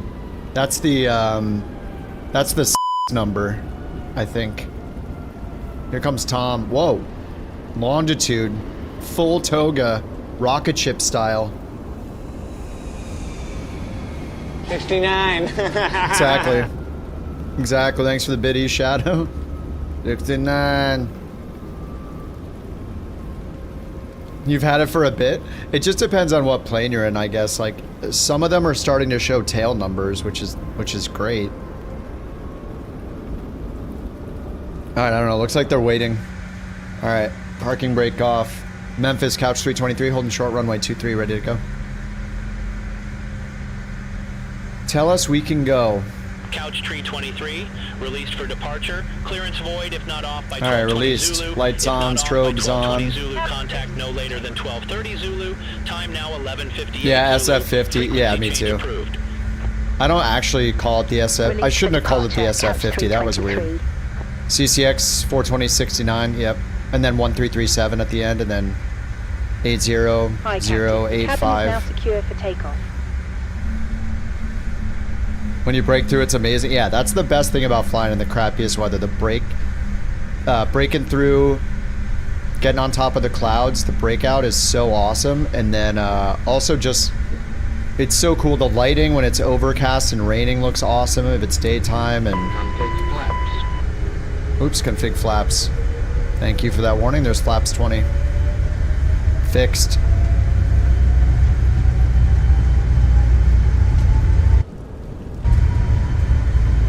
$80 knots. We're gonna flex, so rotates at 130, it looks like. This plane just feels heavy. It's really satisfying when you rotate. You have to pull back quite a bit. It just feels heavy.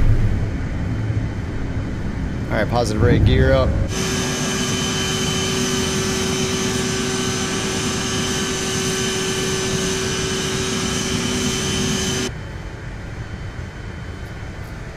Let me get the outside camera set up.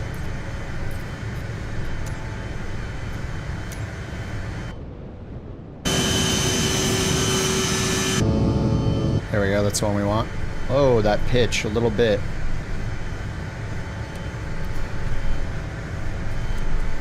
Alright, climb D10, pitch it down.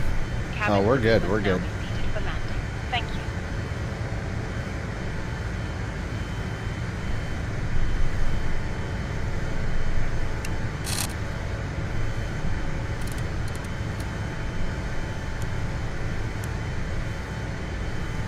Alright, where's my... Oh yeah, we're just on a runway heading, alright. Hi, Captain. The cabin is now secure for landing. Memphis Center, Couch 323. Good morning, 2300.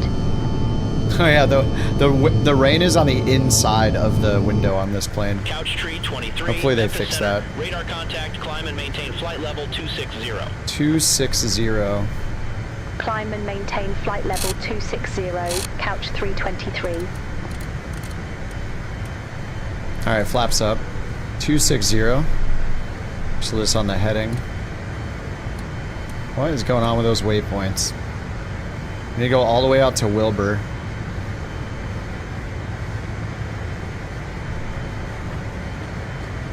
Alright, 260, roll mode. I thought I did heading mode. Yeah, let's just do nav, we'll just take ourselves there. There we go. It said vectors Wilbur, but whatever. Close enough. They won't notice, right? Ladies and gentlemen, please keep your Breakout imminent. while the seatbelts are installed. We recommend you keep your seatbelts on whenever you seat. Toilets are located at Oh, we're one flight away from 3,000 already? Holy crap. Dude, we have been grinding. Well, I think it's like, a lot of us just fly a lot anyway, and what's so cool about FS Hub is how it's basically set and forget, and it just auto-tracks everything. What's up, Slam? How you doing, man? Yeah, it's definitely humid. That's what you're saying, I think.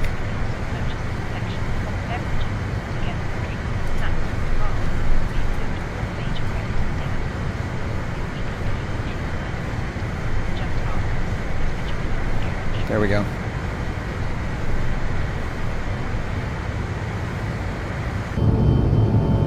That stupid rain on the inside.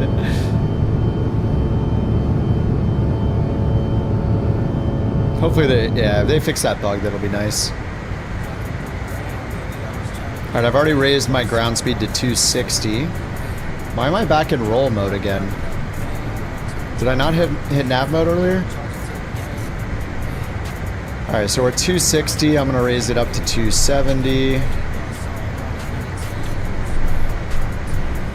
I never would have guessed that, unless you guys taught me, that this plane required a ton of ground speed in order to get up to a higher flight level. Like, you have to give it a way higher climb speed than you think it needs. You can't just set it at 240 or something and go all the way up, because it has to have enough ground speed to be able to get enough lift to go higher.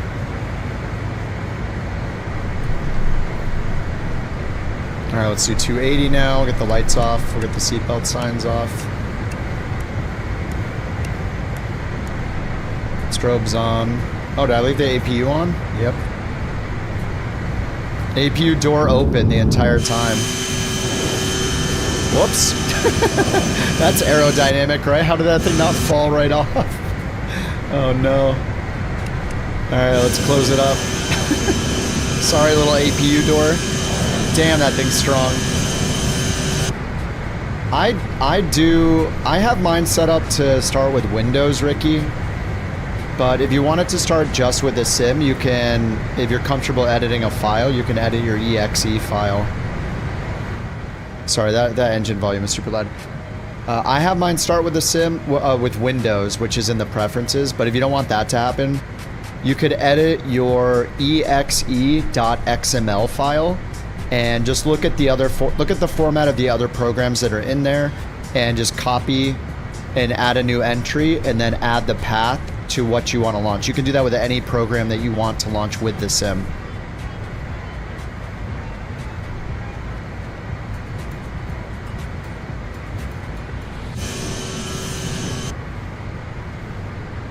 To run when loading the sim?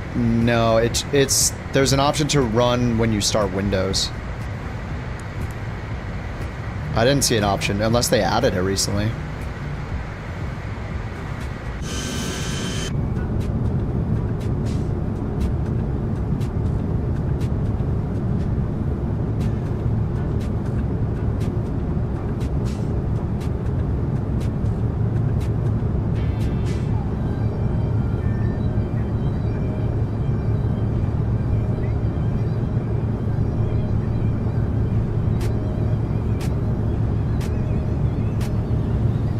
Yeah, set it to start with Windows.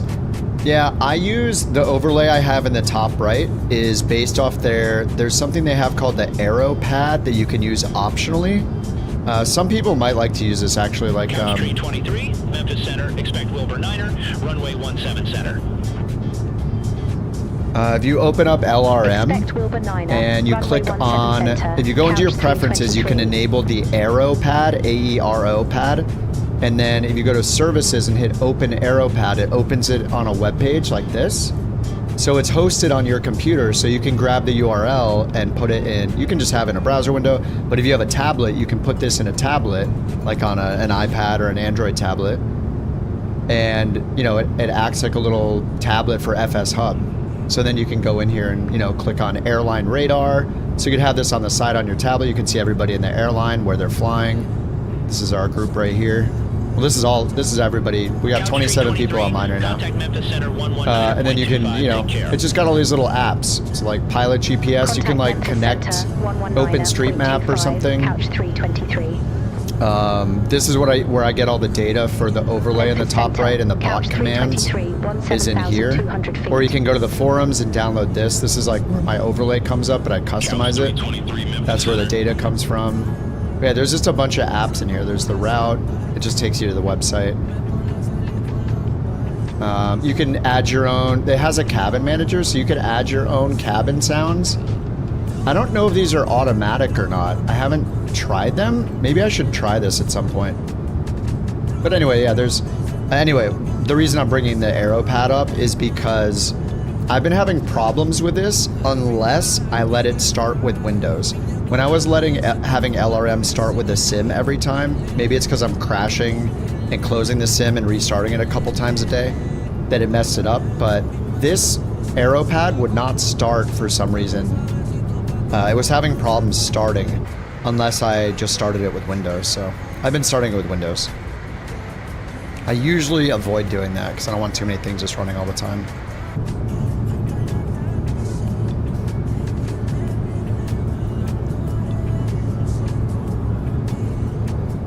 Is it worth getting the CRJ throttle levers?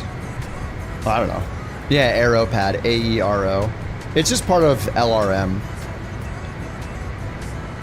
Yeah, AeroPad. 323, clear direct Wilbur. Resume on navigation. Clear direct Wilbur, we already did that. Roger, we'll head direct Wilbur. Vectors, disco, let's delete the disco. 323, thanks. You're welcome. Have a great flight.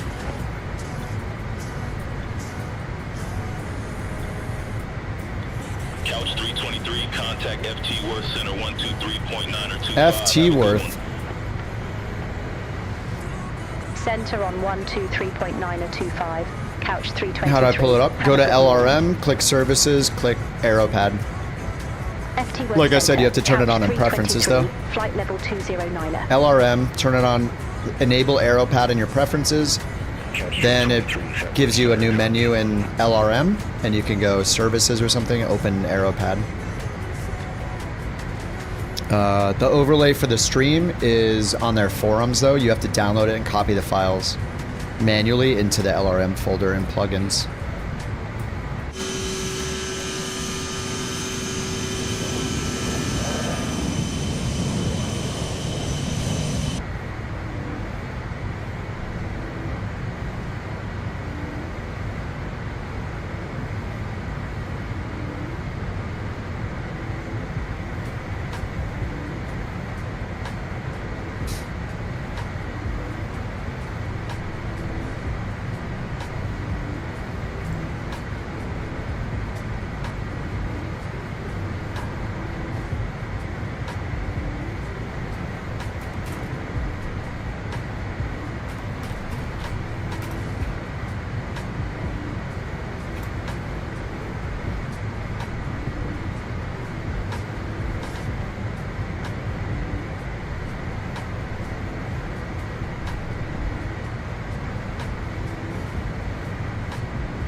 Can you put it on? Yeah, you can put it on a different device. Yeah. I said all that. Yes, sir. Yes, you can.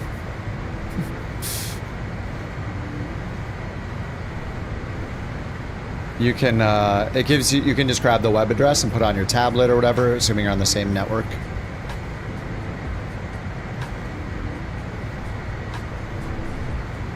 I'll be right back.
right, I'm back. Sorry, guys. Yeah, the mountain. No, the mountain got home. Sorry. FT Worth Center, Giant 3647, flight level 40. Oh no, the overspeed.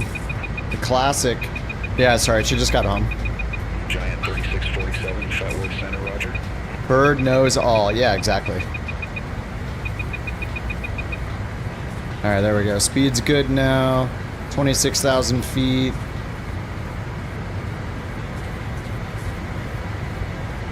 And all the lights are off. Oh, taxi light was not off.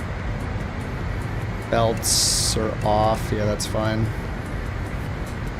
Good, good. Yeah, sorry. I've been AFK a lot the last like 2 hours, but you know, it's out of the, it's not normal, but I was just prepping for... What the heck, where'd his head go?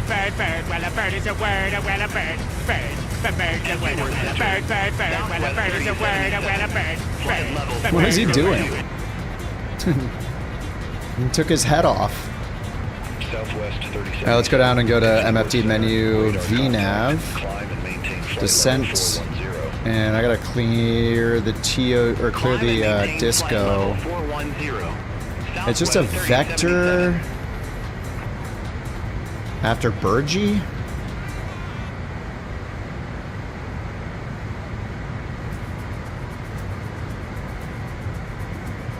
Wait, what? We're going direct Wilbur. Wilbur's right here. And then jet's landing north. Let's see, we're supposed to be landing... I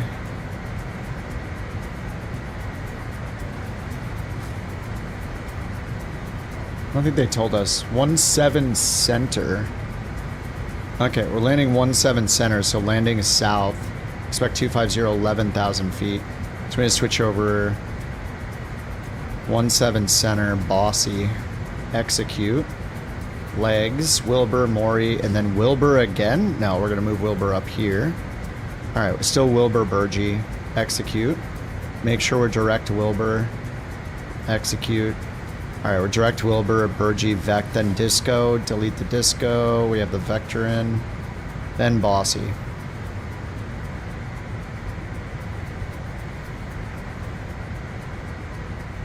Alright, and...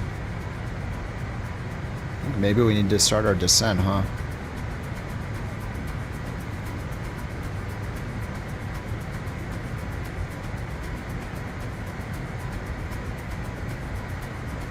FT Worth Center, Southwest 401, flight level 384. Southwest 401, F Worth Center. Good morning, radar contact. Climb F Worth Center. Climb, maintain flight level 390, Southwest 401. Giant 3647 after Paris, cleared via Sassy 7.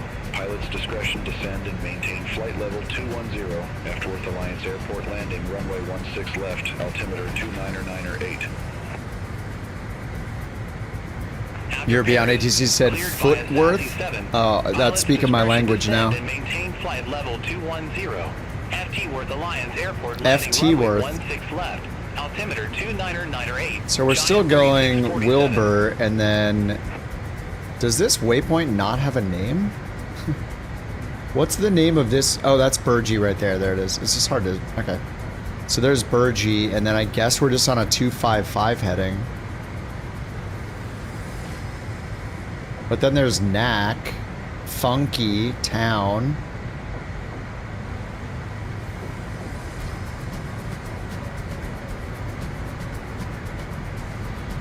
It says TOD's coming up here, but it doesn't tell us a time for it. I'm not sure why. Maybe we're just too far out? I don't know why we're not getting times anymore. VNav descent, flight path angle 3 degrees. I think the vector is just messing everything up. If I delete the vector, I bet it'll just work. Wilbur, Burgee, execute.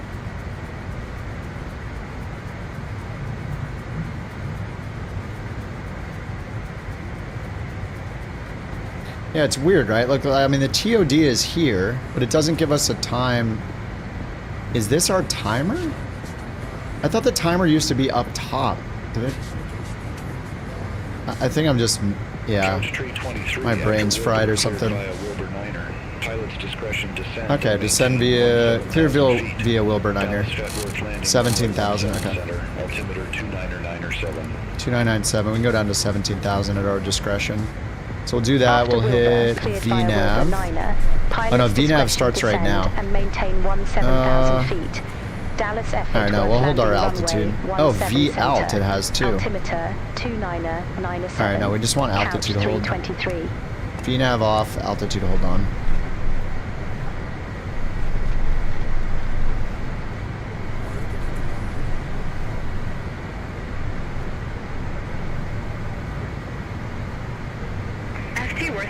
FT Worth. Flight level 250. Delta 686, FT Worth Center. I love flying to FT Worth, Texas.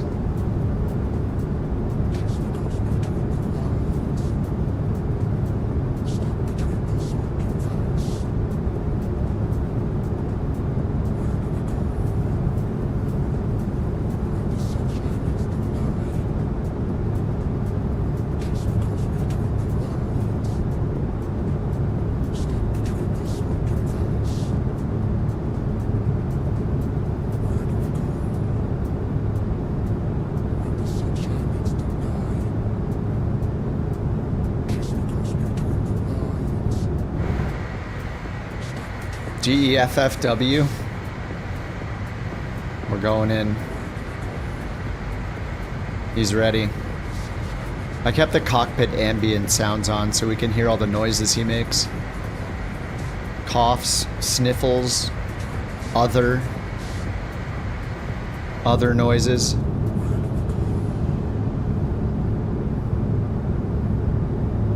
Couch Tree 23, contact Flight Worth Center 127.6. Have a good morning. Contact FT Worth Center 127.6, Couch 323. Have a good morning. FT Worth Center, Couch 323, descending via Wilbur Niner, flight level 257. Couch 323 at Worth Center. At Worth Center.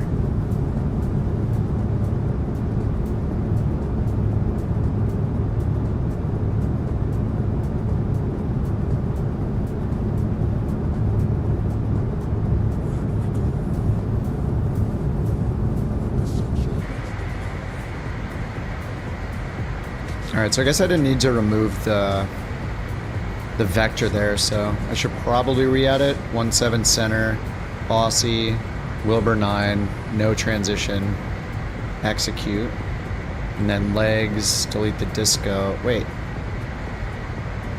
Aussie, Wilbur, Burgee, Wilbur, Aussie, Penny.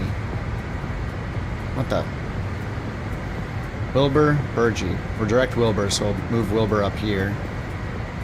There we go. Alright, now we're good. And then I can go delete discontinuity, execute. Alright, now we're back to where we were. 5 minutes till TOD. Zoom the map in.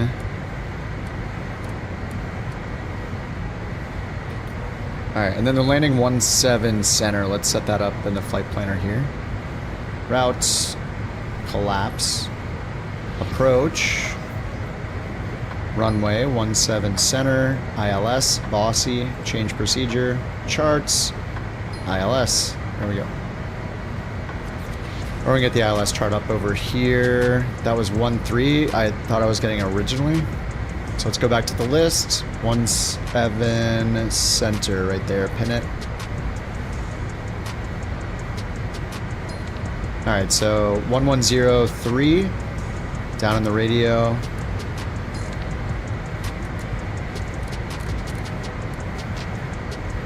Actually, if it's not in there automatically, then did I pick 17 center over here? I did, okay. Alright, 17 center, 1103, 176, 2300. 1103, We'll do 1103 over here. Redundancy and stuff. Alright, there we go. Let's get back to the Wilbur.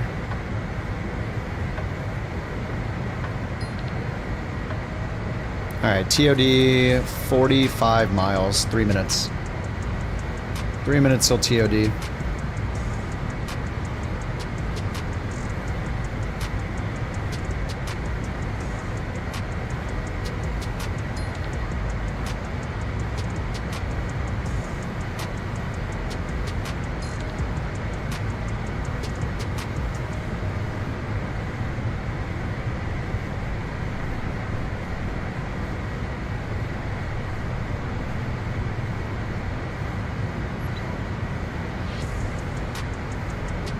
Couch 323, contact Lone Star approach 126.475. Lone Star. Contact Lone Star approach, couch 323.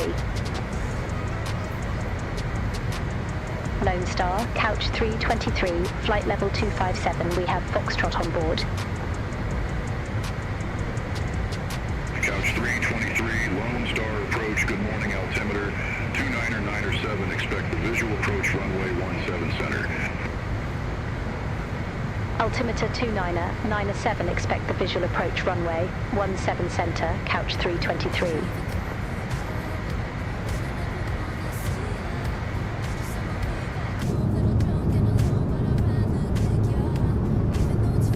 Couch 323, I'm a Mog.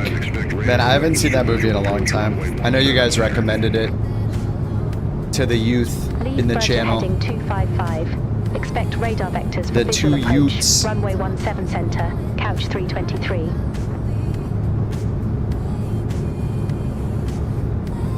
Couch 323, turn right, heading 255, descend and maintain 6,100 feet, altimeter 29er 97, vectors for the approach. Turn right, 6,100. heading 255, descend and maintain 6,100 feet.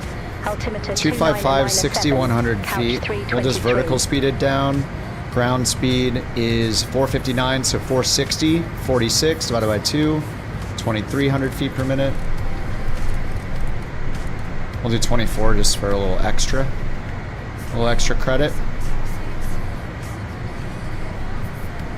Pull the throttle back. Lone Star, American 1590. Lone Star. 1,500 feet with information Foxtrot.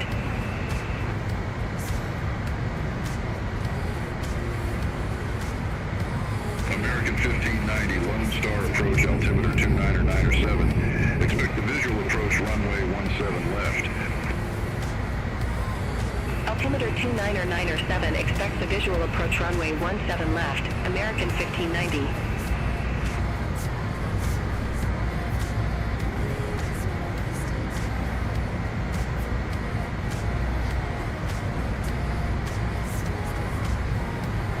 American 1590, descend and maintain 3,100 feet, altimeter 29er 97, vectors for the approach. Descend and maintain 3,100 feet, altimeter 29er 97, American 1590. Alright, so we have the altimeter, we have the localizer tuned. 2992. He gave us 2997 on the altimeter. We're going out to 6,000 feet. So we can set it now. 2997 set. Loc will be tuned. Oh, it does do it automatically when you get closer. Okay. We already had it tuned though. Alright, let's go to performance. Landing. I don't know how it gets the landing speed from over here exactly. I don't know if it's from just the weight. Anyway, we'll just set it there. VREF 139. And then we can hit set all. It'll set the target speed here. 188, which is our final climb out speed if we do a go around.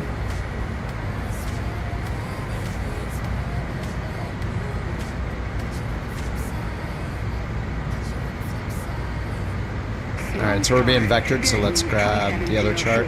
17 center.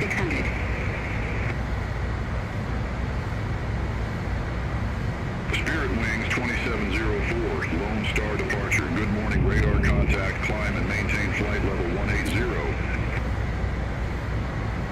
Climb and maintain flight level 180. Spirit wings 2704. Oops, what was that?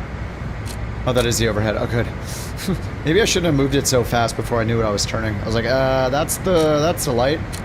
Engines turn off again. Oh yeah, if you guys fly the CRJ, something to know is, so I don't know, everybody's got different hardware setups. I have 4 levers, 4 axes on my throttle, the VIRPIL one I have. The first 2 are throttle, so I use throttle 1, throttle 2, prop, and mixture are the 4 that I use. The mixture axis, that's us. I have it double bound, so when I'm flying a jet, it is my speed brake. Because a jet is not going to have a mixture lever, so it doesn't, there's no problem. Except in this plane, where even though there's no mixture lever, no mixture axis, no controllable mixture, if you pull a mixture axis to 0, it'll shut both your engines down. So, yeah. I unbound my mixture axis now. You could probably do a per plane setup or whatever, but I did not do that. Alright, 175 on the heading. And they said intercept the localizer. So I'm gonna hit approach, and we will see if it auto changes and intercepts the loc. Wait, that loc's the wrong way. Course 255. I need to keep turning around. We need to go way over here. So I don't think it's set the... We're on heading anyway, so I'm gonna switch the nav source over. Yeah, it's got the course set to 000 still, so we need the course set to 176, course 1.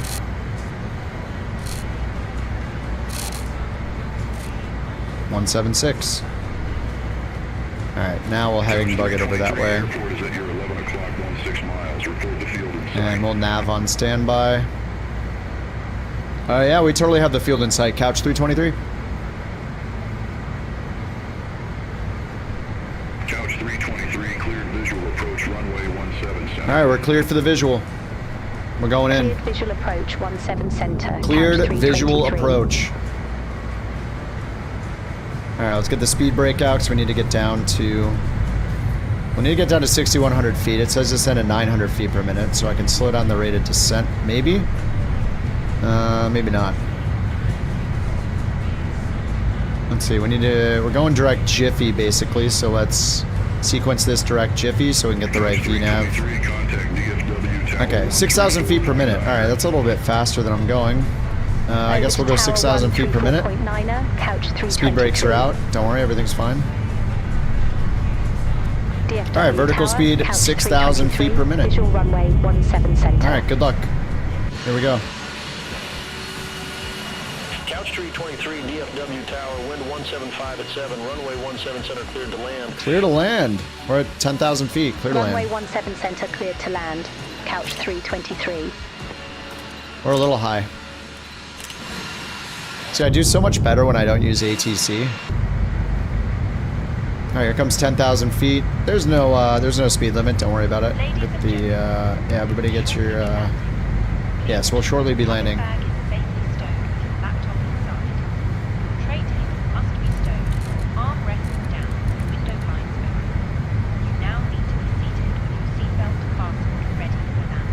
Yeah, this thing can descend so fast.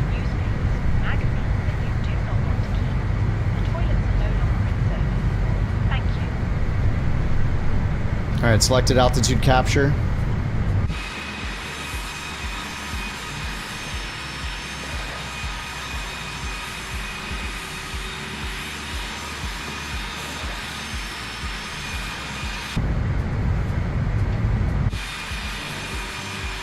Okay, the runway's right there. There we go, we're gonna land right there.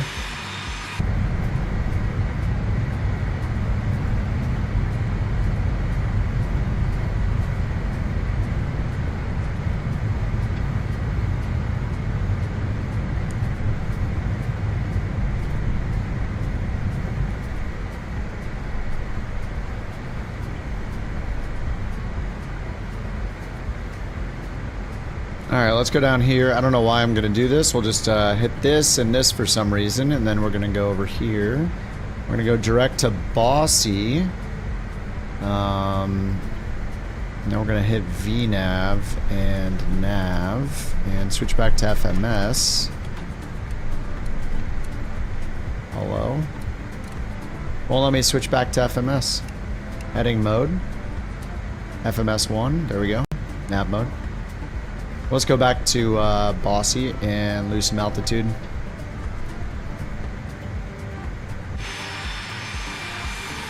LRM's broken again. Slammed into the ground. It says 119 feet per minute. Maybe there's like a rounding error or something, or it only takes the first three numbers. So if it's over 1,000, it's 100. That's a new strat. Oh, if you bounce, it counts the last impact. That's pretty sweet.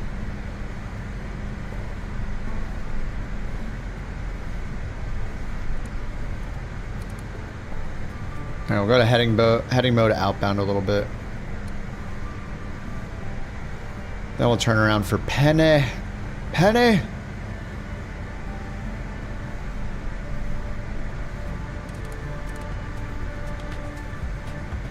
Penny! I love you, Penny! Not Penny's boat. Penny?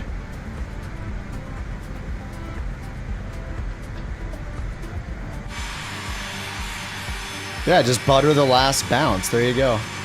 Hey, we follow... It's not my rules. We follow the rules of whatever app we're using. If that app only counts the last touch, then yeah, bounce it 8 times. Get 5 feet per minute every time. It's not... It's just the rules. It's how it works.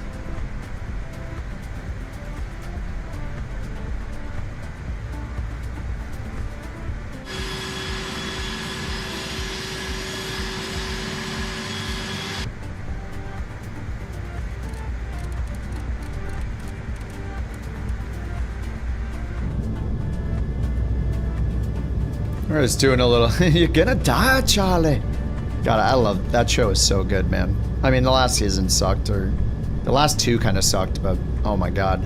That episode, The Constant, from season 4, has got to be one of the best episodes Tower, American in television history. Runway 17 left. So good. American 1590 DFW Tower, wind 175 at 7, runway 17 left cleared to land. Runway 17 left cleared to land, American 1590. Clear land. Okay.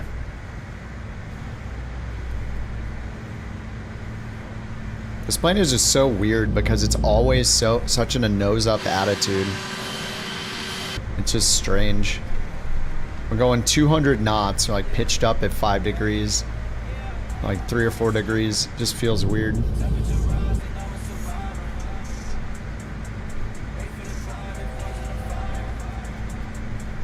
Alright, we're just gonna wait for the glide slope to get above us 2 dots, then we'll turn around, intercept, and land.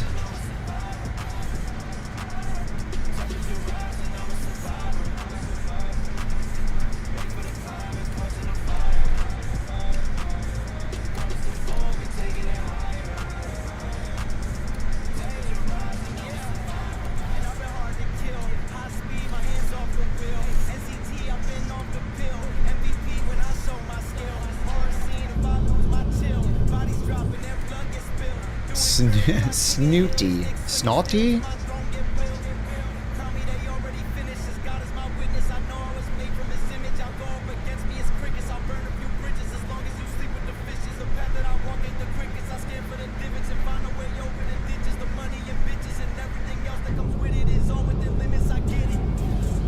You refuse to turn off autopilot? Auto P?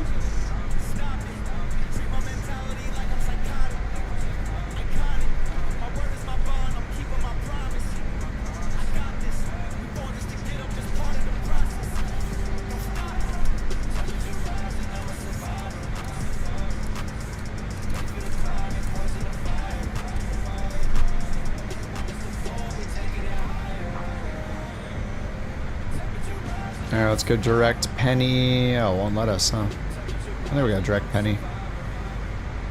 Alright, execute direct penne.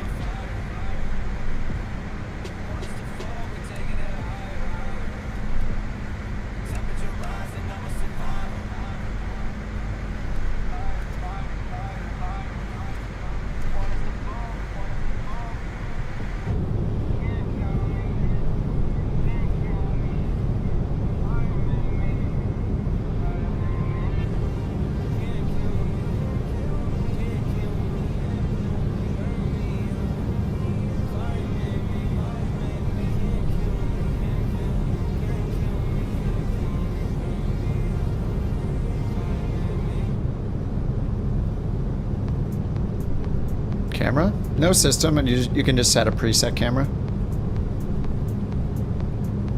You just move around with your Shift WASD, and then save the camera view where you want it. And then, yeah, you can save 4 of them by default. You can set more shortcuts. And then these are fixed cameras. These are set by the developer. You can switch to them as well. So you have 3 cameras. One's in here. One's the chase camera.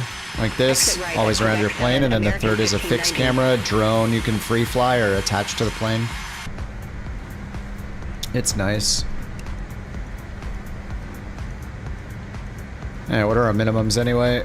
762, I should probably set that a little bit.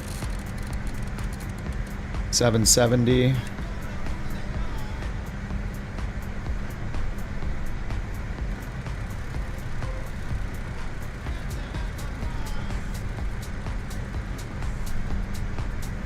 American 1590, monitor ground 1 tree, 1.8. Now let's go heading, switch over to nav source, loc 1. We'll go intercept the loc manually, and approach mode is on.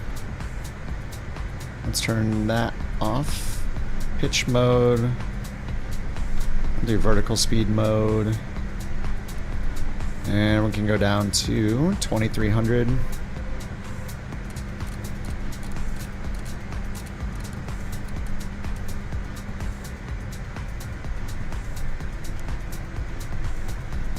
Alright, we'll path it down.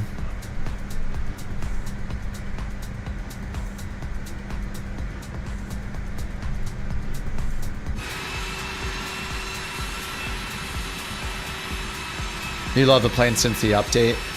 I've been having a good time with it. I just got it Thursday when it finally became available on the marketplace for those of us that had it in 2020. I don't think you can buy it from the marketplace yet, right? So you have to buy it from the 2020 marketplace.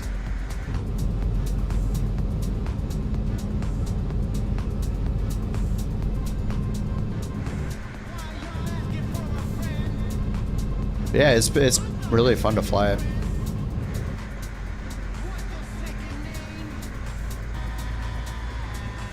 Alright, here comes a glide slope.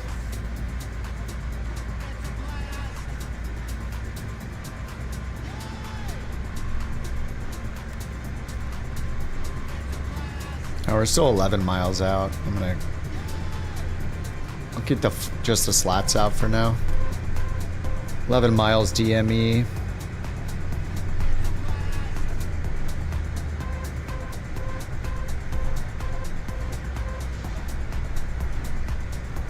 Alright, we should get the glide slope right now. There it is. GS.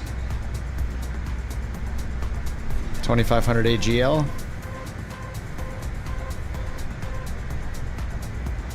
We're still on our VNAV path, so it's barely outrunning the glide slope.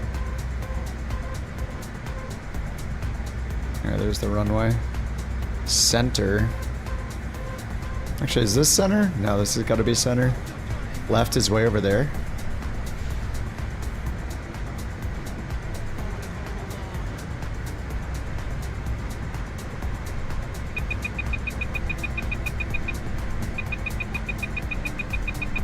How are we overspeeding?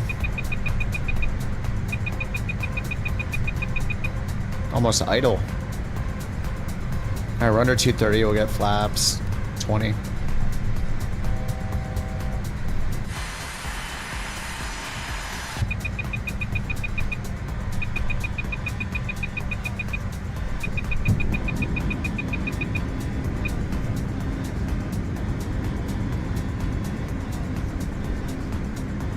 Alright, reverser's armed.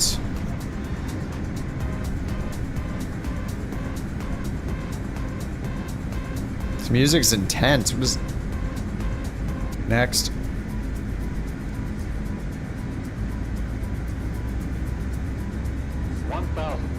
Alright, 1000 AGL. Got full flaps. And autopilot off. Okay, 8 knot headwind.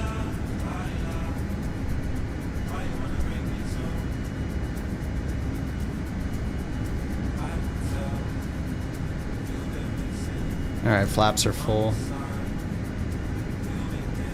Heading is selected. I forgot the go around. 3000. Alright, 3000 set.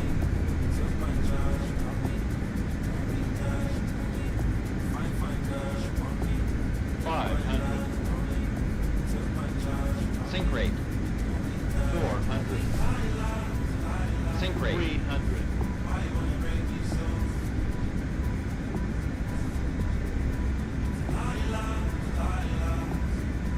Minimums.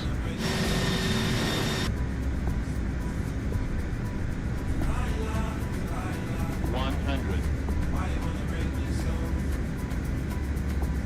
50.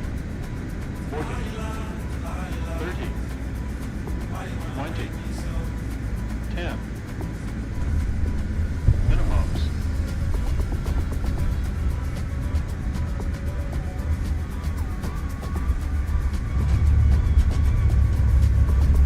Yay, we made it.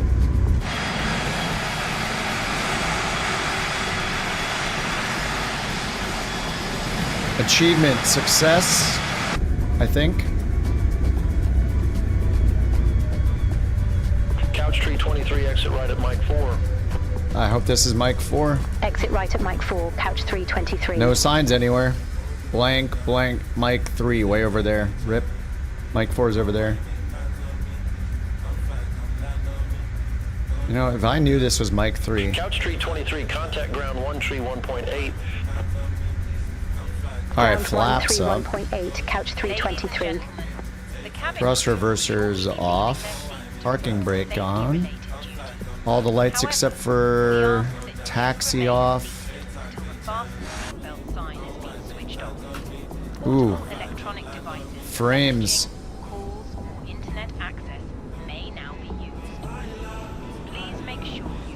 Speed, what are you doing in there? What the heck?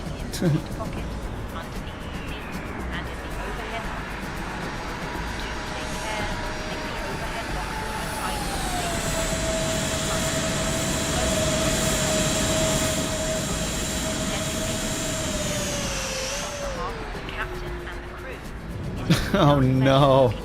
Dude, where's your landing gear? What the... What is happening? Who'd you learn that from, landing without landing gear? Agile just teleported back into the sky. Nobody saw anything. Everybody else is already down, huh? I'm the late one.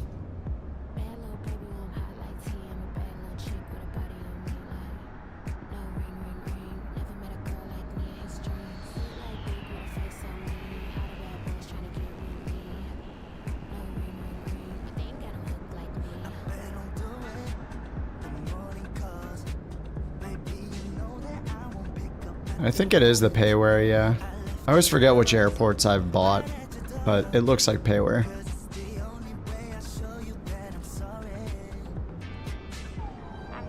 Ground couch 323, can you give us a taxi to an assigned gate, please? Couch 323, gate Alpha 13, taxi via Mike 3, Mike 2, Echo Juliet. Hold short runway 17 right. EATC fail again with GSX? I don't know why they ever did it. It doesn't work like 90% of the time. 17 right, couch 323. Which I can understand. Alpha 13. There we go. Should we get a follow me car?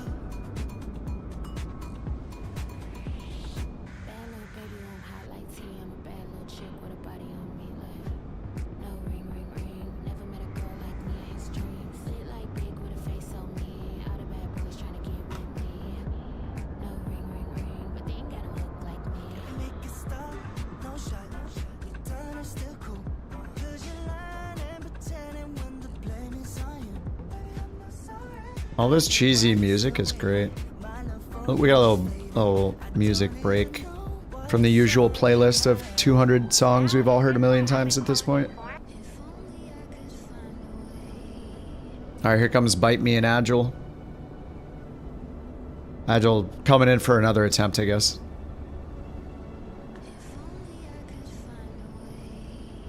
What's up, Jumbo? And we got the Minecraft. Oh, not anymore.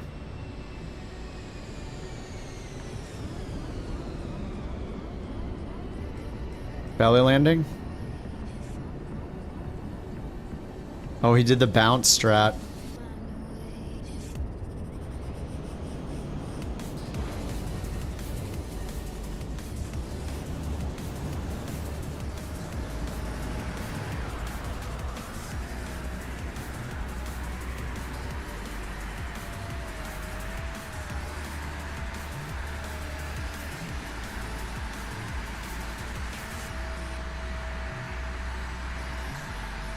Engine covers on? Yeah. It's more fuel efficient if you just don't have the engines on. Oh, follow me cars here. Wow, nice. Good job, GSX. Alright, let's go. Take us.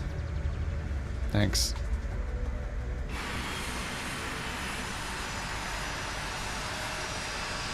Perfect.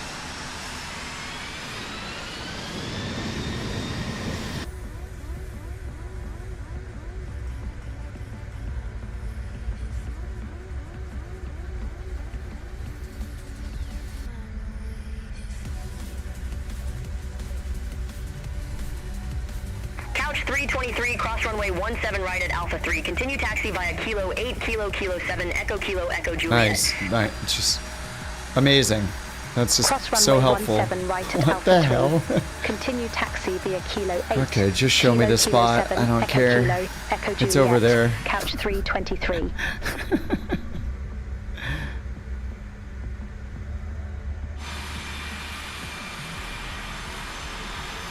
GSX things. I don't know why everybody always talks crap about GSX. It works like 3% of the time.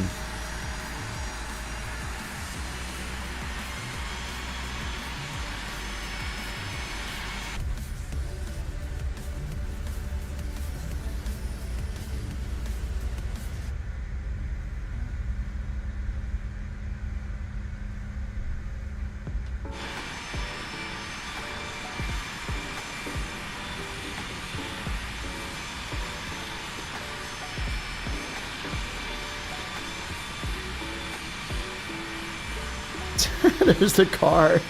Oh my god.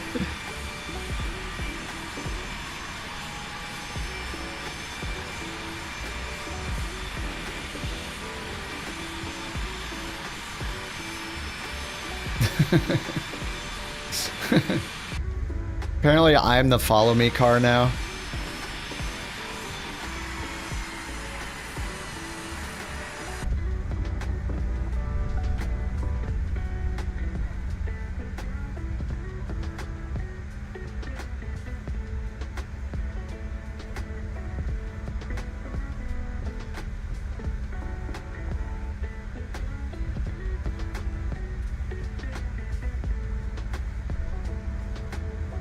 Envoy 3794, Gate Bravo 4 taxi via Quebec 7, Echo Romeo, Juliet Sierra Alpha Golf.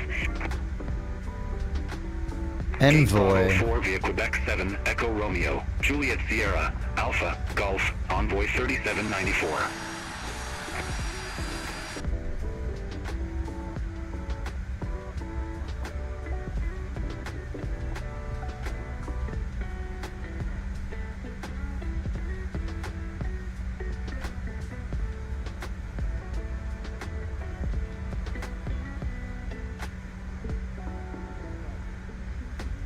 I think that gate's a little too high for us.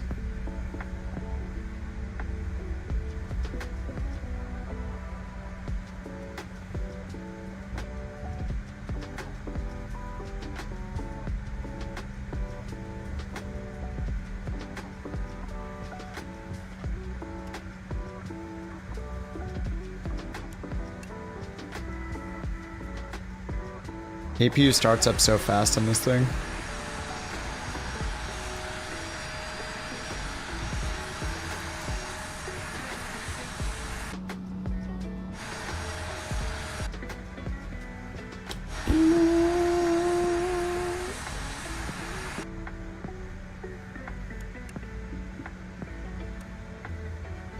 Uno. Two. Cabin crew disarm doors.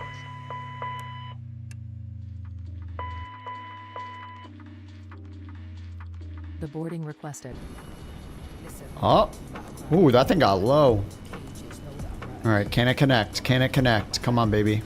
You can do it. I've never seen it go and attach fully.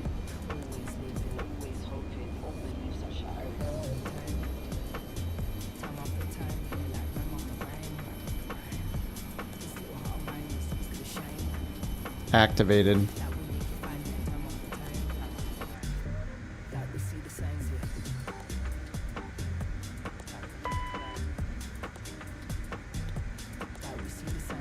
Everybody may disembark.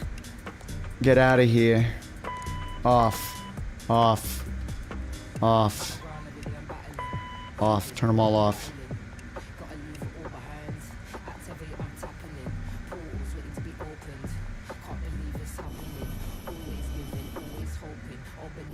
Oh my god. Covfefe. I was actually like, what the heck is that? Freaking orange Covfefe creeping around the barricades over here, freaking me out. Get him out of there. We got a security breach.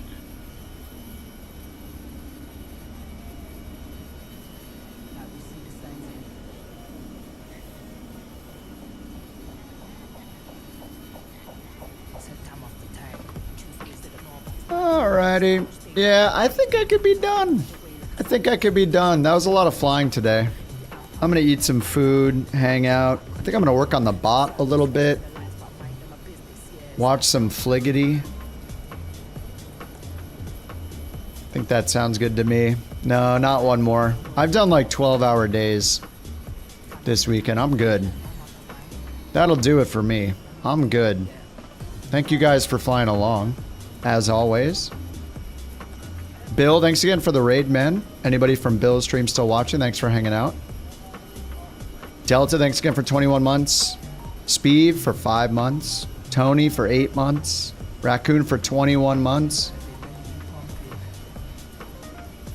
GG's, guys. We can go, Fliggity, I think he just got started, right? He goes for a few hours.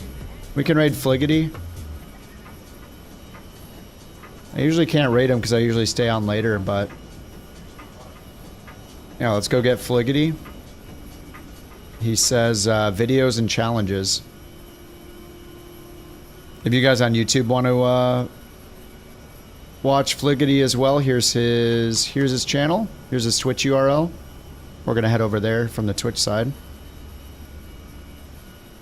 That was pretty fun. Oh yeah, and I didn't check if I got the achievement. So most importantly, from earlier, there it is, and there it is. Route 66 yesterday, and bam, U.S. Cities Volume 1 completed. So many badges. Filling in the U.S. quite a bit. Oh yeah, this was from Route 66. That was awesome. Filling in the map. Feels good. You got a WASM crash? Oh my god. Alright guys, good luck with your flights tonight. Thank you guys for hanging out so much. I'll see y'all tomorrow. It's a work day, so I'll be on at the end of the work day. Evenings, California time. Thank you guys for the biddies tonight too. And have fun with the CRJ. Dude, I like the CRJ. It's very nice. See ya, Blah, Stug, Shadow. See ya, Rich, Bird, Q, Ian, Impulse, Ilmo, Maddie, JT, probably still here. Alright, I'll see you guys later. Have a good night.